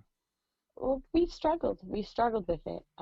We've been together 15 years. And every day, well, not every day is a struggle, but every year, like it's not easy to be married. It's two-way street. And I brought a lot to the table, a lot of baggage. I was pregnant with my second when we met. And so I brought a lot to the table, you know, and then all of a sudden, boom, oh, guess what? This happened to me and I'm a wreck. So, you know, it wasn't easy for him. He went through periods where he was so enraged that things like that happened to me. And I was the one that would talk him out of it and say, it's okay. And he would just look at me like, how are you telling me it's okay? Because it's over and it's done and it's time to move on and not let them steal our peace. And so it's been a struggle for him, absolutely. And he's tried his best to be there for me as much as he can. But I also understand it's a lot to take in, and like I said, not everybody handles it well, and I think he's done a marvelous job with it. Yeah, I think I think you can't underestimate the importance of the understanding that's necessary, but also, Yeah. like you said, it's a different scenario when you're presented with this other information, right? And this other Yeah. kind of, I hesitate to use the word baggage because it's not, it carries too many But negative it is. connotations. Yeah, I understand. Yeah, but you know, at some point, it's also easy not easy. It's also acceptable to say, I can't deal with that. And you know, I gave him that up. I gave him that out. I said, if this is too much, I understand it's too much for me. So if it's too much, no hard feelings. I get you. But he chose to stay. And so, you know, I'm the type of person where I don't want anyone to be unhappy. And if it takes away from you, if you're not in a relationship and it is dragging the worst out in each other, well, you got to reevaluate. How can you make it better? How can you improve? Or is it time to go your separate ways? And I think throughout time, you reevaluate through everything. I think it's just being honest. I don't believe in ever after fairy tale where they get married, the prince and the princess, or the prince and the prince nowadays. I don't care. Get married and you do your thing, and it's all better. Everything's great, and that's not life. That's not true. Every day's a hard day if you let it be. But again, choose the positive. Choose to find the highlights, and choose to keep moving forward. And always be true to how you're feeling too, because a lot of times when you're married, you just kind of forget yourself, what you're feeling. And I think that happens a lot, and people lose touch. We actually we split up for a little bit last year, and it was a really hard time. And we were able to pull our heads together and pull our heads out of our butt and work back together. And it's been great, but it's not easy. Yeah, good for you. I mean, and good for both of you for being able to recognize, you know, that sometimes you need to take a break. Sometimes you need to take a step away, you know, and understand that that's not necessarily a failure. That's just part of the growth process, you know, and that one of my all-time favorite lyrics. I'm sorry, I'm going to interject this in here because I think I love lyrics. It's just Please so appropriate. But it's from a Paul Simon song, and it says, "Nature gives us shapeless shapes, clouds, waves, and flame, but human expectation is that love remains the same." And I think that's such a powerful statement that few people realize. You know, that people grow and people grow differently, and sometimes they grow apart, and it's not anybody's fault, and it's not anybody's. There's no blame to lay anywhere, but sometimes you need to be aware of that, and you need to make that accept that fact and be willing to continue to grow as people, even if it's not together. So absolutely, yeah, that's a brilliant piece of self-actualization on both your parts. Maureen Stewart jumps in the comments again and says that pursuant to the thing that you were talking about with the care home, is that they need more people like you to stand for them, the patients or the folks that are being taken care of, especially when they don't have their own voice. So good on you for that. And she also says the first step in healing is to write down your feeling or talk about it out loud, even to yourself. That for certain is the first step. But how would you encourage folks who are going through something where they maybe feel like they don't feel comfortable going out and seeking help from other people? What can we say to those folks to kind of get them to make that next step? Find someone. You don't have to go and get help, but find someone that you can. And I talked about that in the poem that I sent you earlier. Is reach out and find at least some person that can help you and connect with you and make you feel whole, and not feel broken. Because I think a lot of times when you tell people like, "Oh, poor you," and then all of a sudden they treat you different, like you're broken, and don't say anything around her because she's broken. And that's not the case. I'm far from broken. I think I'm emerged stronger than I could have ever been if I had not gone through that. But, you know, finding at least someone that can just be an ear for you, and then it makes it a little easier to go seek professional help. And if you can't find anyone, and if there's anyone out there listening struggling, I'll be there. Message me. We have to stand together. And there are some great support groups in Windsor to help people with it as well. There's a lot of people that go through this. I think the statistics on it is like 1 in 5 children are going through this. And that's staggering to think that in a class of 30 children, that many children are being hurt. Yeah.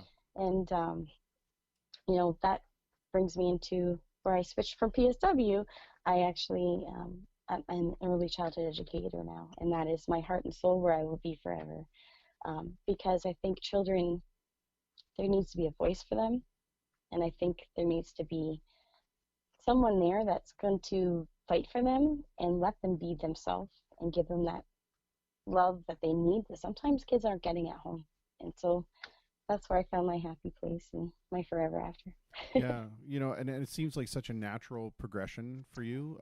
Even just the way that you were speaking about it, you can really see that there is a passion there for you. That is what will ultimately probably be called your life work. It's fun. It's amazing. Now, one of the concerns that we've talked about before in the program too is that, unfortunately the home is not a safe place or a happy place for a lot of kids, and they use things like their social activities or their school programs to have an escape. And I wonder what the toll will be since all these things have been taken away. I've worried about that a lot in the last few months. There's some kids, I didn't mean to cut you off there, sorry. No, that's okay. There's some kids that I know were having a hard time, and now they're stuck at home in that hard time. And it's nothing where we would have to call, authorities or anything like that. It's just struggles that sometimes families go through. But their happy place is coming to daycare, having that time away, or coming to our after-school program, or being involved in sports. Like, sports are not here anymore. Like, my son loves playing baseball. He plays for Windsor West. Shout out Windsor West. He loves it and lives for it. And there's so many kids that's all they have. Yeah. And I really have thought about that over the last few months where, these kids don't have that. And even only children, like my kids, don't know how lucky they are. They hate each other. No, they love each other. But they fight like crazy. There's 5 of them, and we're all trapped in a house. There's 7 of us in this house. Yeah. So, they have each other, and they'll look back on this time and realize, well, they bugged me. They bugged each other. They bugged this person. But they had each other. And there's so many kids out there that don't have that. Like, my husband was an only child. If he had gone through this pandemic back in the 70s, I'm going to age him, without technology or without a friend, I don't know what would have happened to him. So, there's a lot of kids in that boat. We've said before that it is kind of a sad joke, but this is the very best time for a situation like this to happen because of the accessibility of technology and the ability for us to still be able to connect. It's for sure. If we had to have this happen, now is the time for it to happen. Absolutely. One of the things that you touched on there was that living through this time, we all kind of are on edge, and we're all antsy, and we're trying to figure out what to do in terms of how to stay centered, whether that's physical, emotional, spiritual, or mentally centered. What are you guys doing as a family to kind of fill the time that we suddenly find ourselves trapped in? And do you have any hints for somebody who might be having a little bit of a hard time? Sure. Well, what we were doing, and I'll tell you why part of my day was so bad, we were swimming in the brand new pool I bought for my kids because we finally got a large house with a large yard, and the bylaw came by today and said our fence isn't big enough, so pool's down. So we were doing a lot of family swimming and a lot of family time.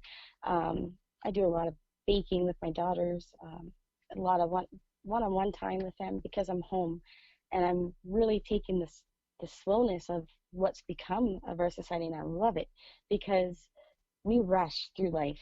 We really do. And this pandemic has a lot of blessings. I know there's a lot of people dying from it, and it's hurting a lot of families, but there are a lot of blessings too because we are rushing through life and missing all these opportunities to be in the moment, to just absorb your family and be grateful for what you have.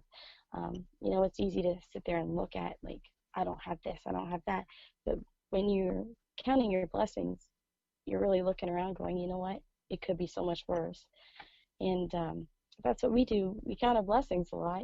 Sometimes my kids don't like that. But this person has this, but that's kids, right? And it's part of the natural development. And kids are very self-centered, which I've come to know. But they're the most loving and honest that you'll ever meet in the place of the earth. But also for me personally, I sing. That is my go-to. That is what releases everything. I use the Smule app. I know it's kind of dorky, but it's fantastic for me because it lets me connect with other people. We get to goof around and make videos and have fun, and it's been a great source. Like, I'm in a few groups and we all chat together, and there's that source of brotherhood. And I find that here in the music scene too. Like, the brotherhood here in the music scene is fantastic and Yeah. empowering and encouraging. And so I do that, and I also I follow the Power On movement on Facebook. It's by a guy named Adrian Wesley, and it's just a whole bunch of just uplifting posts. And you could be having the worst day of your life, and you just start scrolling through Facebook, and you're thinking about, oh, my life sucks, and then boom, this post comes on, and it hits you. And I'm a firm believer that the right signs will hit you when you need them the most, and that's why, like, I'm very talkative. I bet you couldn't tell, but when I go out in public, my husband hates it. He's grown to love it. It's, I guess, endearing to him now. But I'll talk to anyone.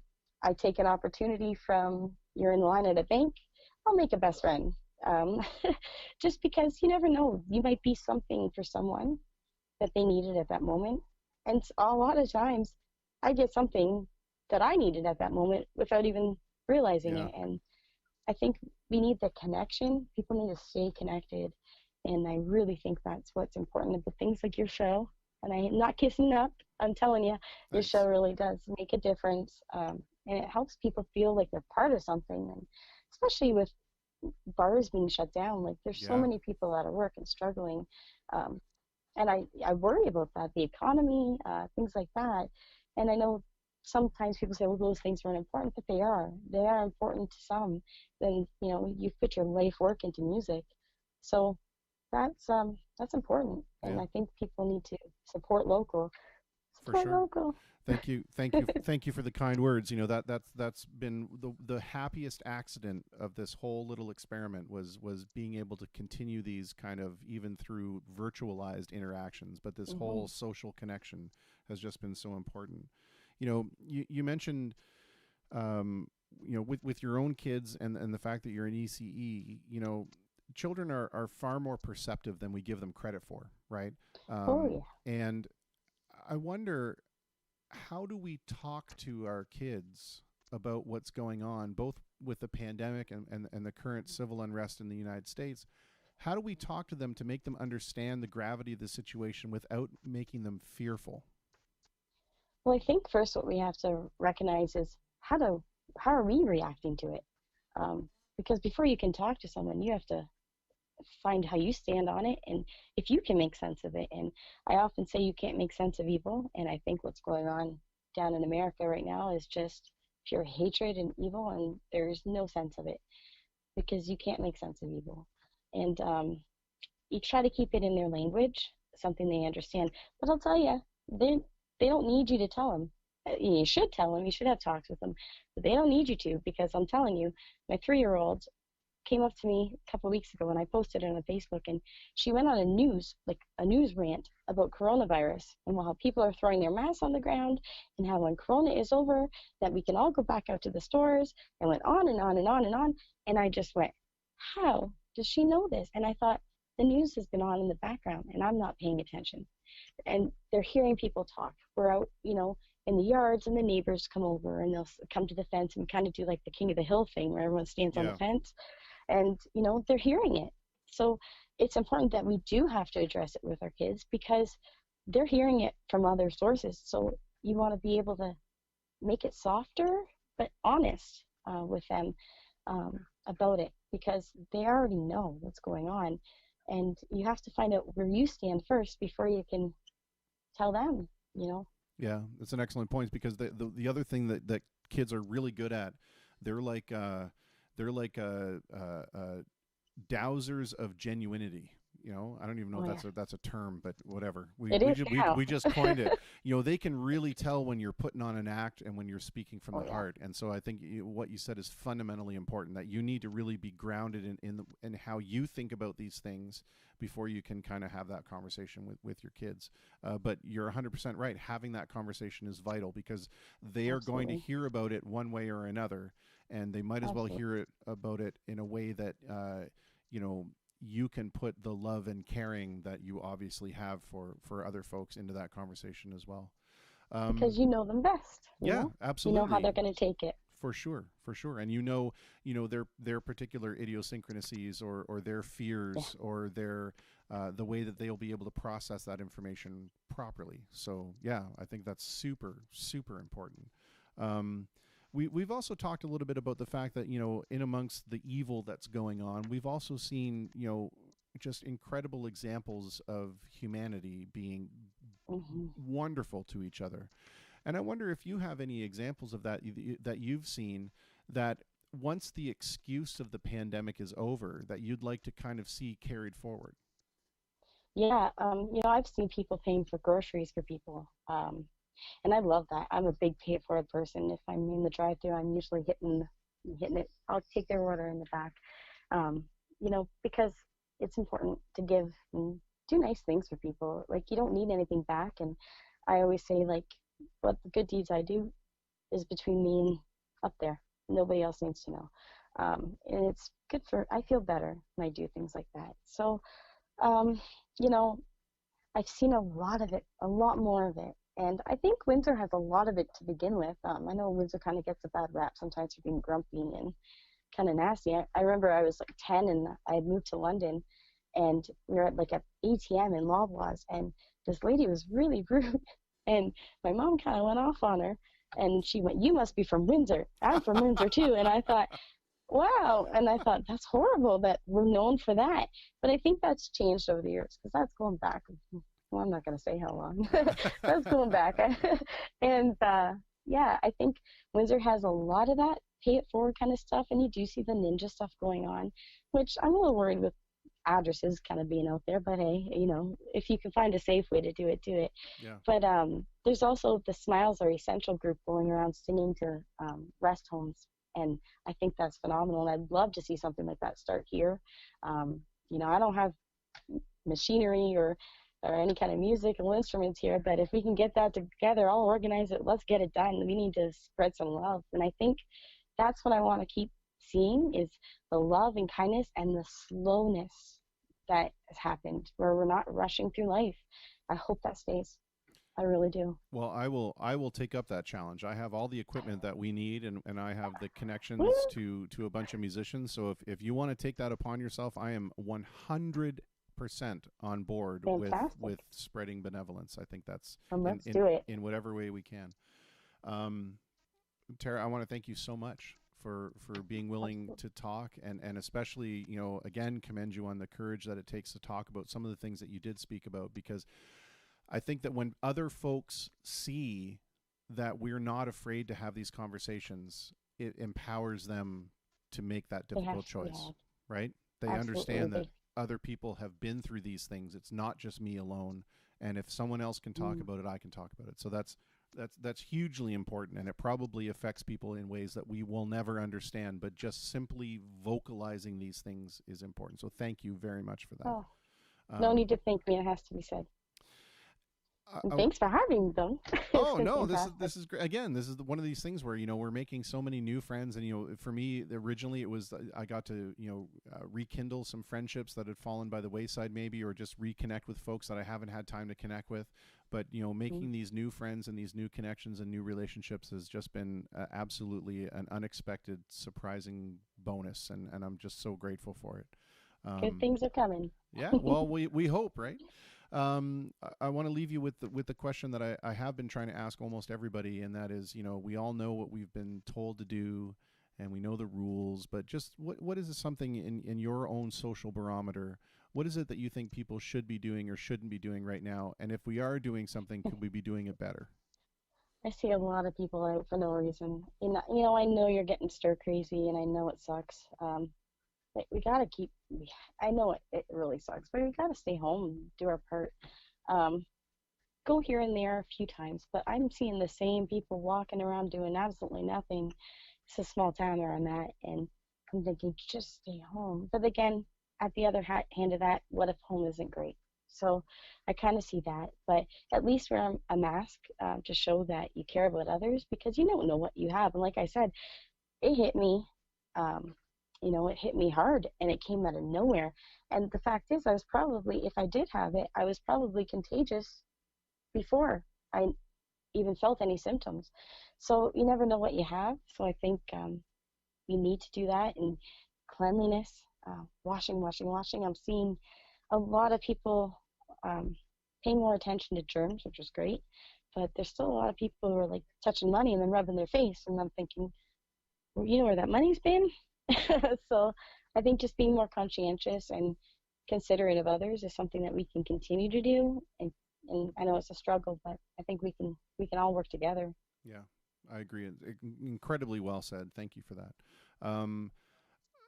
I want to play the poem that you sent, and I wonder if you want to do a little bit of a setup for it before we play it. Sure. I wrote this a few years back, and it was a dark time, and I just needed someone to pull me out of my funk, and who better to pull me out than myself? So I wrote what I needed to hear, and I wrote it as if it was something someone was being said to me that could finally get through to me, because a lot of people kind of say one-liners or kind of pat you on the back, and for a long time I didn't say anything, and so I needed something. And so I wrote this poem. It's called Overcoming, and it can relate to any kind of issue anybody is going through. And I think it just kind of makes you do a self-check and realize what's going on. Well, I look forward to hearing it. I haven't heard it as of yet, so this will be a pleasant surprise. And again, I want to thank you very much for your time and for your voice.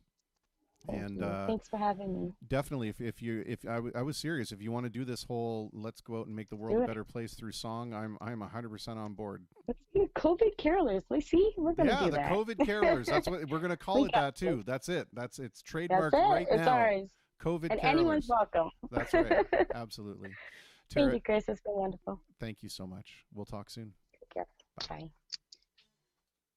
Well, there you go. Another absolutely wonderful conversation with a wonderful person. And we will continue that by playing the poem that she sent in. This is called Overcoming. Hi, everyone, and hi, Chris. Thanks for having me on the show. I wrote this poem quite a few years ago when I was having a hard time finding my way. And sometimes the best friend you'll ever have is yourself, because only you know you. So I wrote this for myself to pull me out of my funk, and I really hope that these words can help anyone going through a hard time. It applies to any situation, anytime you're struggling. It's called Overcoming. All this sorrow will soon be yesterday. You will move on and be in a better way, one that won't seem so twisted and wrong. Before you know it, you'll be singing your song. This is a big matter. This is a big deal. Before it gets better, you must allow yourself to feel. There is so much that you have gone through. Looking back, this will seem like nothing to you. You are strong and steady, quick and always ready. But under that persona, there is something more. Something you've locked behind a door. There is a pain and sadness deep in your heart. The road to recovery, you don't even know where to start. How can you get past things that should have never occurred? The thought of forgiveness right now seems so absurd. There are many stages you will go through. Many times you will think you have found you. Then a memory will hit you like a brick wall. You'll be at square one again and begin to fall. You'll be happy and sad and everything in between. You will say and do things you don't mean. It'll feel so foggy and make you feel crazy. Memories at times all become hazy. You will lash out at the friends who are by your side. You will feel embarrassed, ashamed, try to hide. The ones who love you will stay all the while, knowing it's the stages to you walking the mile. There will be good days and there will be bad. Some days you will feel so happy and glad. Other days, nothing but sadness and gloom. The fear of those feelings, leaving you feeling eternally doomed. That is when you must reach out in faith. Find people who love you and make you feel safe. Keep in mind it is all for a reason. You go through this pain to find the next season. This winter of your life won't last forever. Soon it will be spring and the cold will sever. Start to clean out the weeds from the ground. Then plant the seeds of the things you want around. The beauty of the flower is lost to those who see no pain. They can't appreciate the cleansing wash of the rain. Those who have felt hurt admire it so much more. They don't take it for granted, and they see it to its core. It is the hardest job you will ever do to accept the things that were done to you. Keep in your heart it was not for nothing. You can help yourself and others by being something. They made the mistake to think you would be crushed. Their darkness and hate thought you could be hushed. Don't let their sickness place you on their high shelf. There is hope when you find your true self. There is so much good in you that can't be lost. Forgive, not forget, and put an end to this frost. Thanks so much. What a lovely sentiment. I love it. I love it. So good. I want to play a tune for you now that we have played on the show before, and we have no requests coming up in the comments right now. So it gives me an opportunity to play this. This is a song about the healing power of love in all its different iterations, just even as an ideology. It's an Elton John song, which means I get to play piano, so I'm super excited about that. We get to do a beat for it. Fantastic. So let's get the looper going, and then we'll jump right into it. And then if there's anything you'd like to hear, please jump it up in the comments over there. My camera's backwards, so there we go. The comments. Jump it up in the video comments, and we'll make sure we can give it a shot. Here we go.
I believe in love, it's all we got.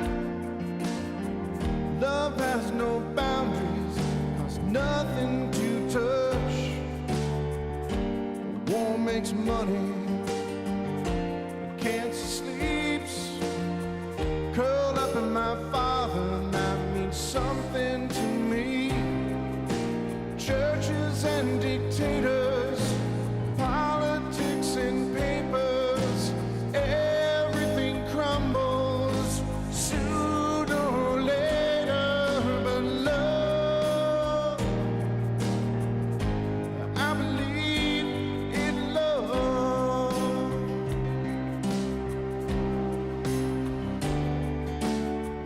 I believe in love, it's all we got.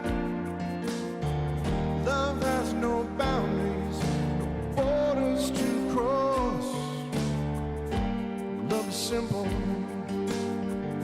and hate breeds. Those who think different is the child of disease.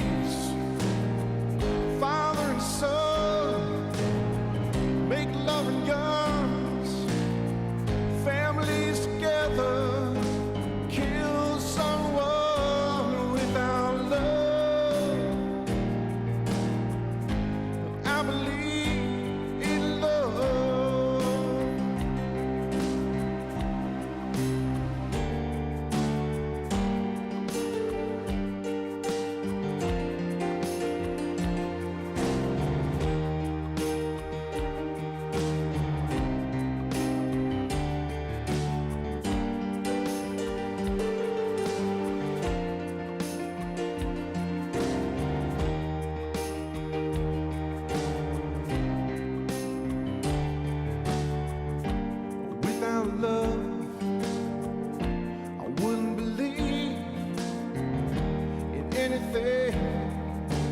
lives and breathes. Without love, I have no anger. Without love, no right to stand here. Without love, I wouldn't believe. I couldn't believe in you. I wouldn't believe in me without love. I believe in love. I believe in love. I believe in love.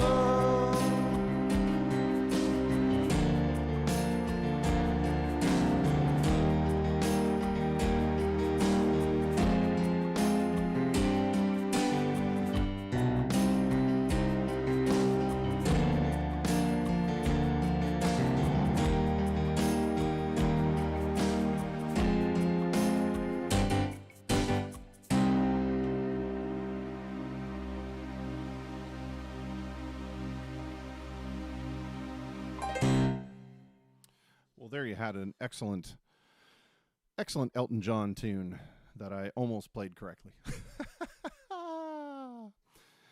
Let's see. Mr. Rob Shepley joins us in the chat and asks if I know any Blind Melon. I think you did ask that in the past, and I think the only song that I know by Blind Melon is "No Rain," as you know, the one that everybody knows. So I can give that a shot. I mean, let me look at it first and see exactly how much of it I remember. I often get trapped in this, is that I say, yeah, sure, I remember that song, and then I get through it and I realize there's a bridge in there somewhere. No, not going to happen. So let's take a look at it first. That's going to definitely be a guitar song. It's going to be a tuned guitar song. Hang on a second here.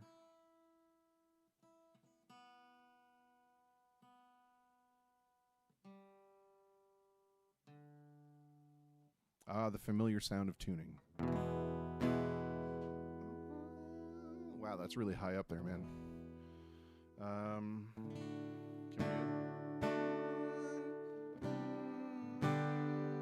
We're going to try dropping it and see. We're dropping it just a whole tone and see how well that works. We'll see. I'm not holding out a lot of hope for it, but we'll see. Again, we're all among friends here. You folks are kind. Hey, kidney infections here. What's up? You coming to visit? All right.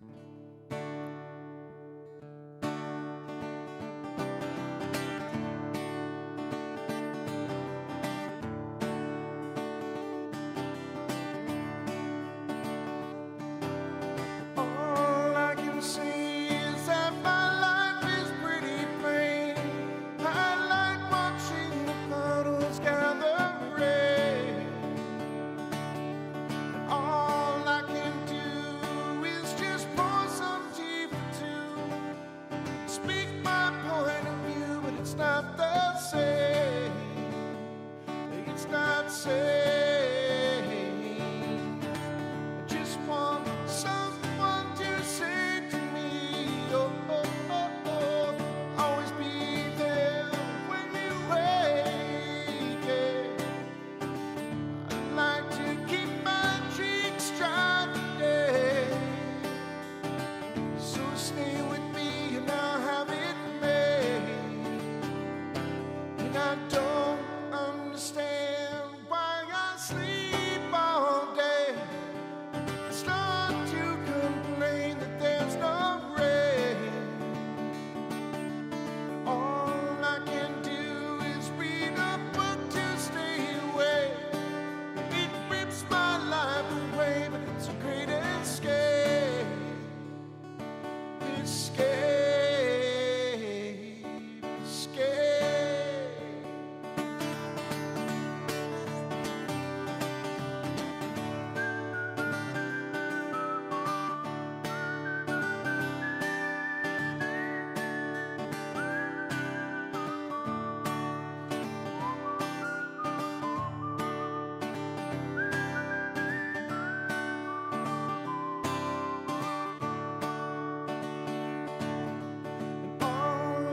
can say is that my life is pretty plain. You don't like my point of view, you think that I'm insane. It's not sane, it's not sane. I just want someone to say to me, oh, oh, oh, oh, always be there when you wait, yeah. I like to keep my cheeks dry today, so stay with me and I'll have it made. I'll have it made.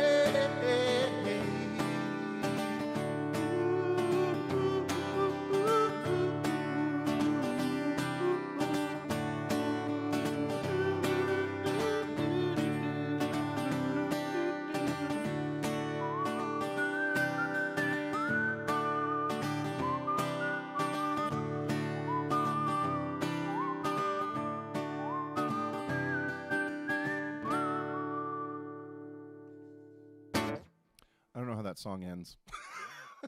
It ends like that now. That's what my good friend Denny Basterish and Paul Richard would call the 1-2 ending. I do what I want to, and you do what you want to, and we'll meet in the middle somewhere. It's a little bit of humor there, son. All right. Well, geez. Thanks, Rob Shepley. I hope that was acceptable. You know, I have to say, I never jumped on the Blind Melon bandwagon, and I don't know why. Again, please don't flame me like the band guys. But I just never got it. But that one's sort of there, I guess. All right. Well, barring any future suggestions or forthcoming suggestions, I should say, let's do some other stuff here. You know what? We're gonna do this one. We did this one a couple of times on the show, and it's just so much fun. And I do it in a way more subdued style than the actual song, and I kind of like it that way. But anyway, we'll see if you guys recognize it. I'm sure you will. We have actually played it both ways. I've done an upbeat version of it as well, but I kind of like this way better.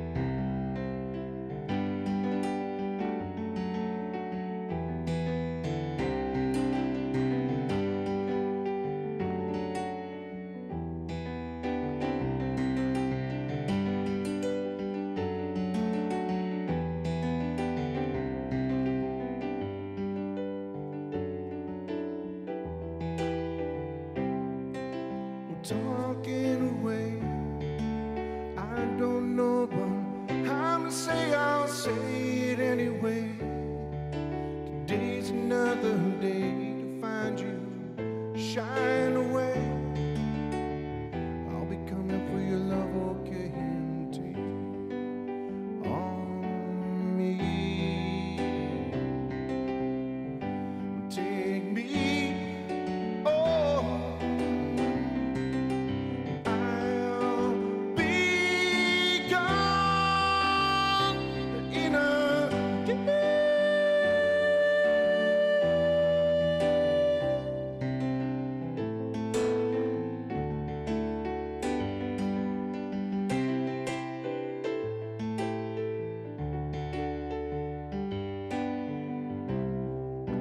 Needless to say, a mountain ends, but I'll be stumbling away. I'm slowly learning that life is okay. Say it after me. It's no better to be safe than sorry, and take on me. Take me, oh. I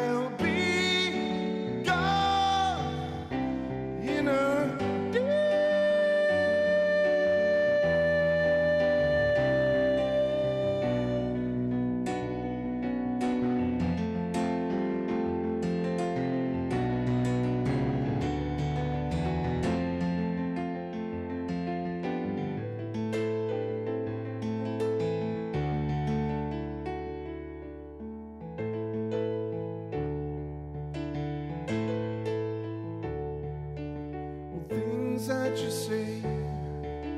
Is it just me, or just to play my worries away? You're all the things I've got to remember. You're shying away. I'll be coming for you anyway. And take on me.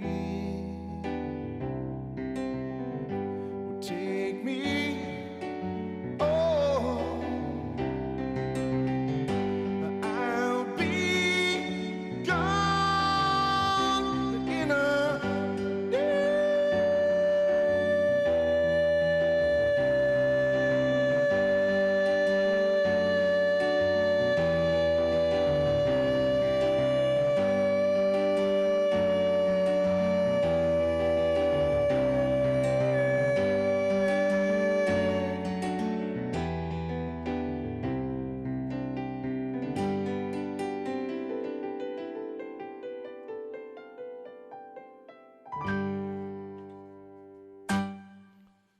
All right, that was fun. Rob Shepley, can you reenact the near and far skit in its entirety?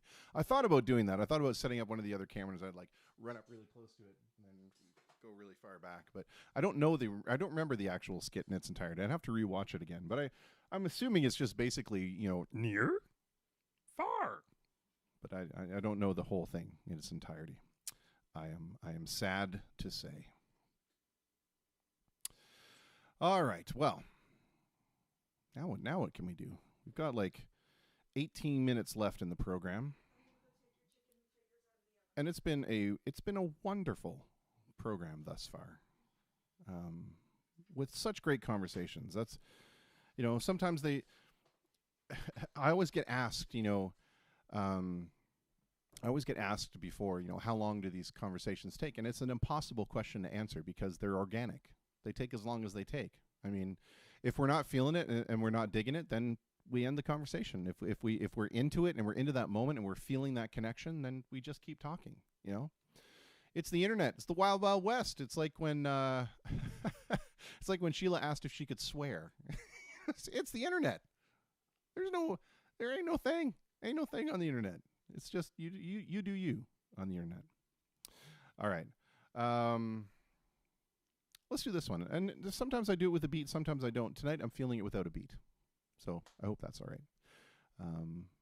And yeah, if there's anything else that you guys want to hear, please let me know. It's a Chris Stapleton tune.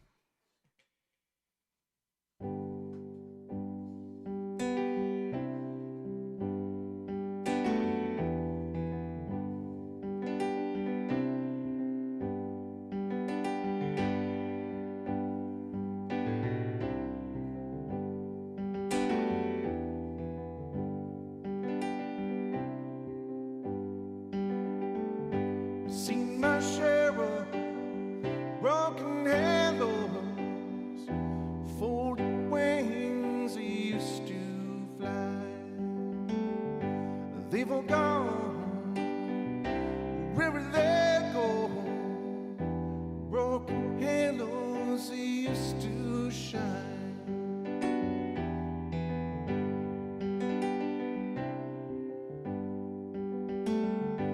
Angels come down from the heavens just to help us on our way. They come to teach us, then they leave us, and they find some other soul to save. Seen my share of broken halos, folded wings that used to fly.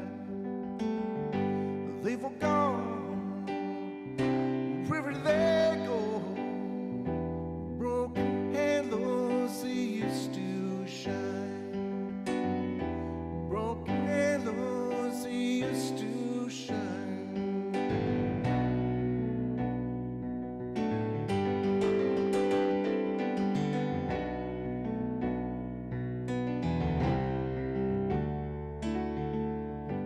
Don't go looking for the reasons. Don't go asking Jesus why. We're not meant to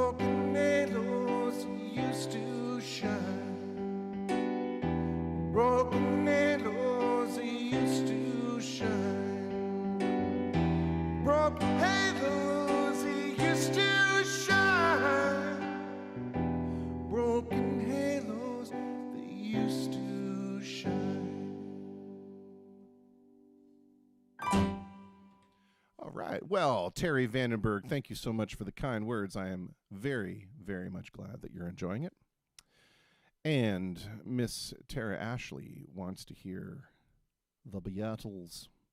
Wants to hear a little bit of the Beatles with a little bit of Abbey Road come together. That's the worst, the worst John Lennon Liverpool accent ever, but whatever. You get what you get.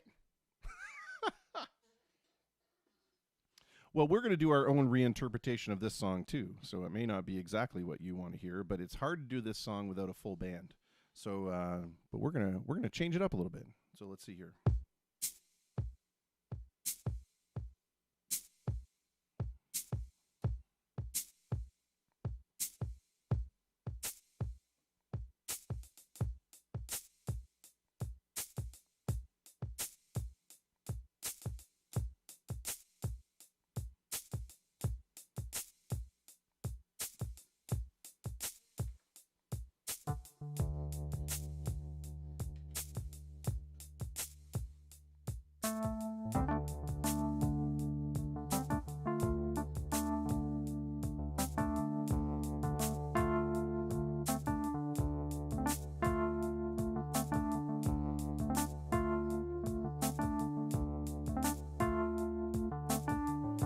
Come on, flat top, he come grooving up slowly.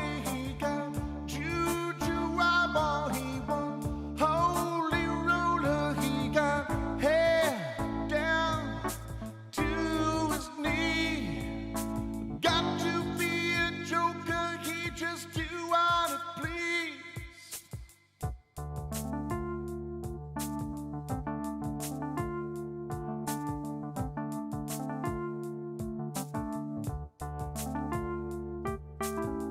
He wear no shoe shine, he got toe Jeffrey ball, he got monkey finger, he shoot Coca-Cola, he say, I know you, you know me.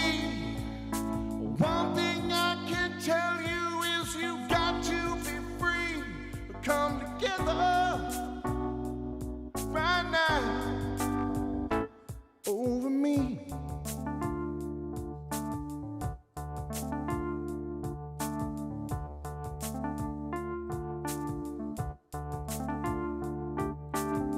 He back production, he got Warren's gumboot, he got all new sideboard, he bought spinal cracker, he got feet down below his knees.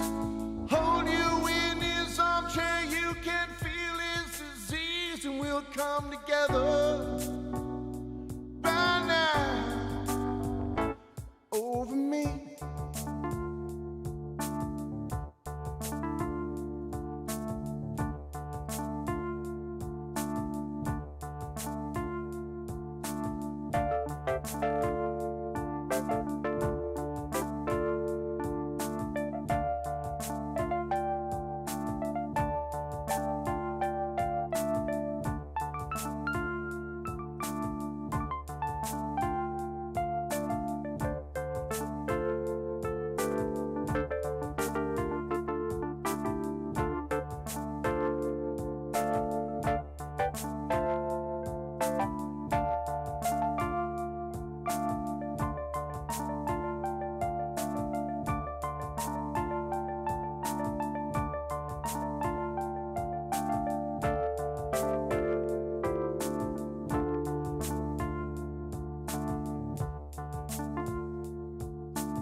There we go. I hope that was acceptable. A little bit different. Little bit on the different side. Oh.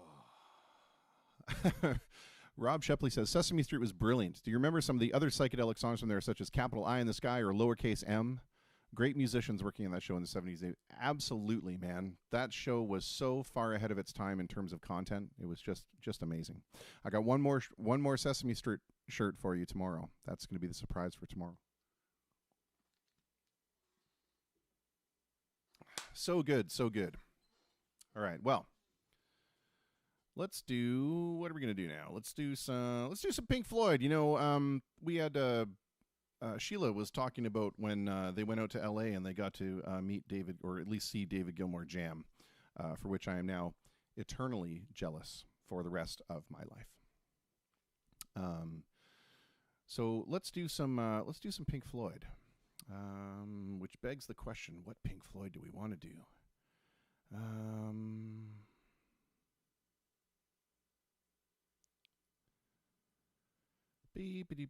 Let's do some Pink Floyd that everybody will know.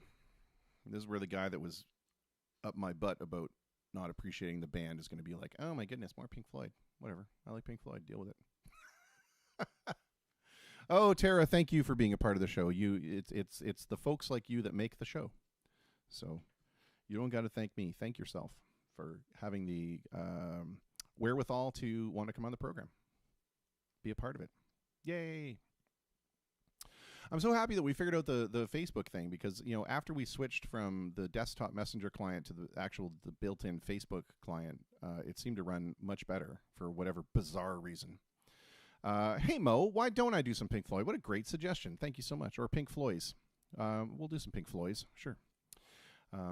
Yeah, so and my delay has gone in the camera, which is pretty cool. So maybe we're onto something here, folks. Or maybe I need to think about doing other ways too. Maybe I need to get some Zoom action going on. I'm so hesitant to install Zoom because of all the nonsense that goes on with it. But that's just me. Being an IT guy, I'm relatively fearful of that kind of stuff. So anyway, let's do this one. And we're gonna do the medley. Yeah, this is a little medley for you.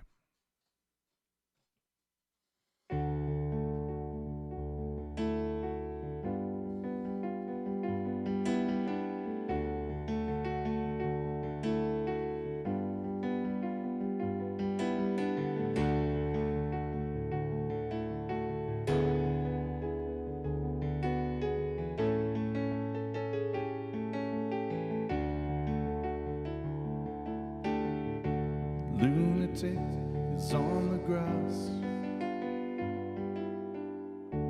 The lunatic is on the grass,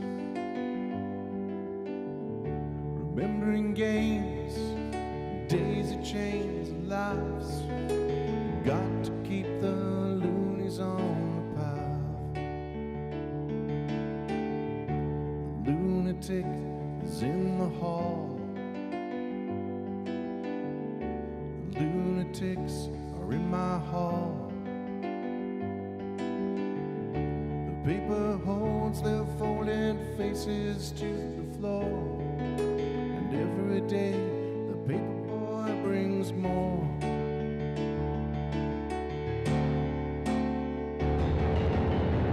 And if the dam breaks open many years too soon, and if there is no room upon the hill,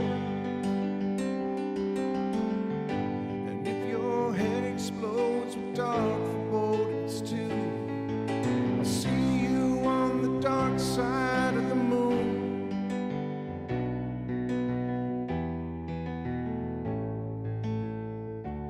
The lunatic is in my head. The lunatic is in my head. You raise the blade, you make the change, you rearrange me till I'm sane. You lock the door and throw away the key. There's someone in my head, but it's not me.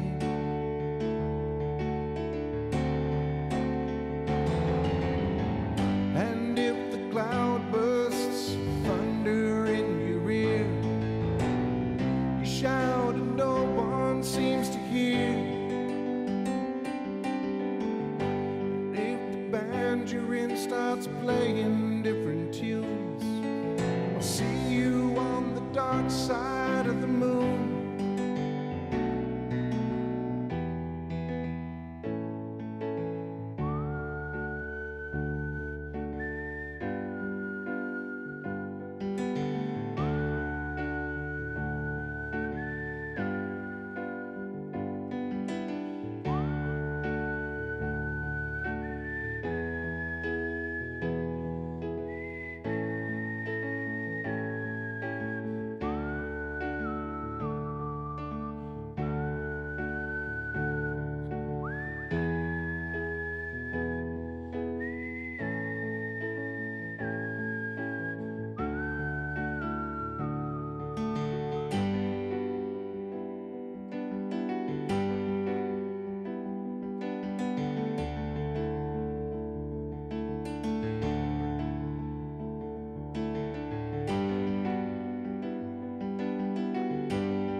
Spend my days with a woman unkind, smoke my stuff and drink all my wine.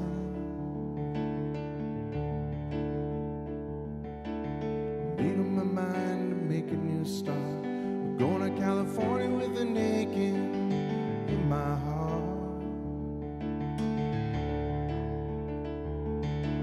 Someone told me there's a girl out there with love in her eyes and flowers in her hair.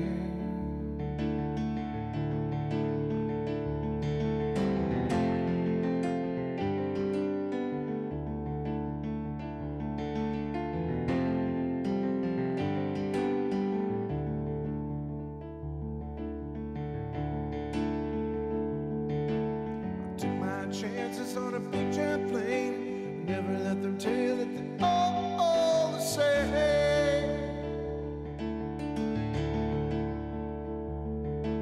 The sea was red and the sky was gray. I wanted out tomorrow, couldn't ever follow today.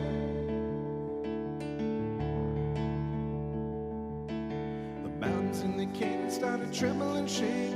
The children of the sun began to wake. Look out.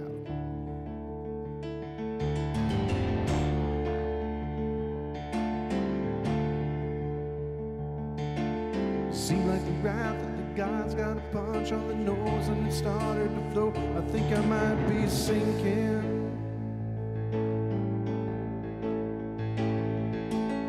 Throw me a line if I reach it in time. I'll meet you up there while the path runs straight and high.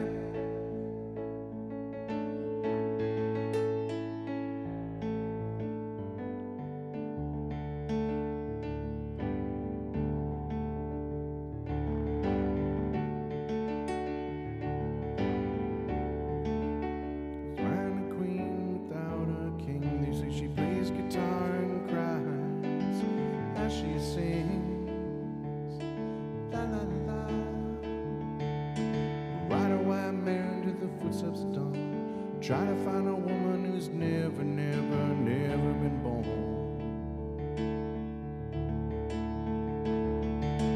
Standing on a hill in my mountain of dreams, telling myself it's not as hard as it seems.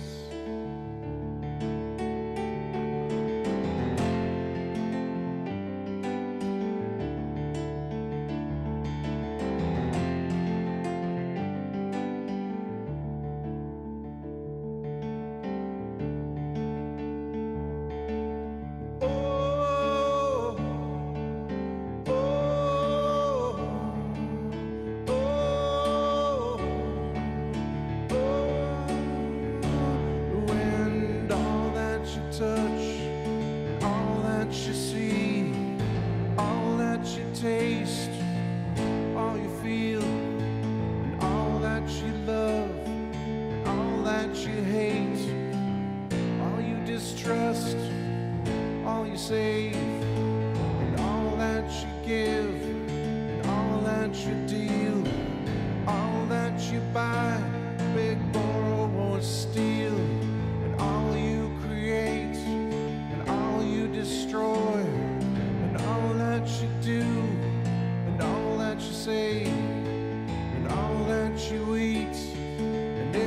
everyone you meet, and all that you slight, and everyone you fight, and all that is now, and all that is gone, and all that's to come, and everything under the sun is in tune, but the sun is eclipsed by the moon.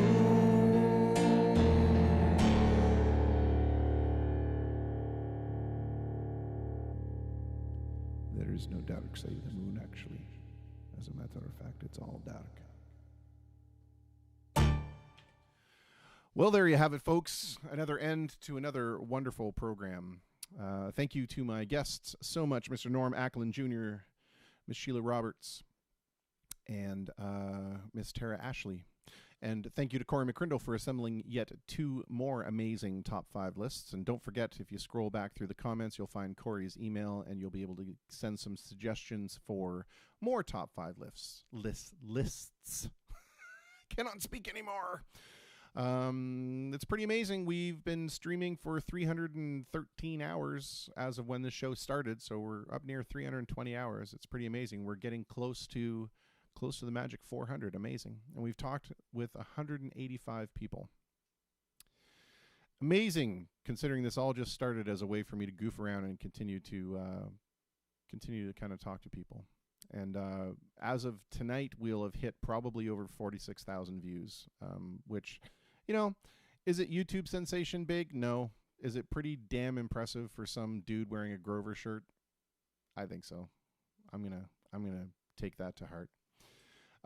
Thank you to everybody who participated in the chat and everybody who gave suggestions. As always, Mr. Rob Shepley, Ashley Rose, Maureen Stewart, thank you so much for being a part of the conversation virtually through the comments. And we will see you on the morrow. Tomorrow is Friday. We'll be back with more musical notes with Phil Kane, and we'll talk to some more good people. I think I still have 1 slot to fill. I think the 10:30 slot is open, so if you know anybody that wants to be on the program and have a quick informal chat, if I can't fill it in time, we'll see if somebody else wants to come on board. And then Saturday will be a return to Jam Night. Mr. Paul Richard and Mr. Jim O'Neill will join me. There will be no guest chats. There will be no nonsense apart from our musical nonsense. So always a good time when those 2 guys are able to join me. That'll be a solid 5 hours of rockin', or at least playing some music together, which means the repertoire expands. I promise no AC/DC this time. That was terrible. I'm the first one to admit that. It was pretty bad. Anyway, I will end this program the same way we end all the programs, and that is it takes no extra effort to be decent, human, or kind. In fact, it takes extraordinary effort to act otherwise. So just take the path of least resistance and be good to each other. In the words of Mr. Bruce Springsteen, my personal motto and the motto for this program is nobody wins unless everybody wins. So take that to heart. Think Bigger Thursday is at a close, and we will see you on the morrow. Until then, cheers.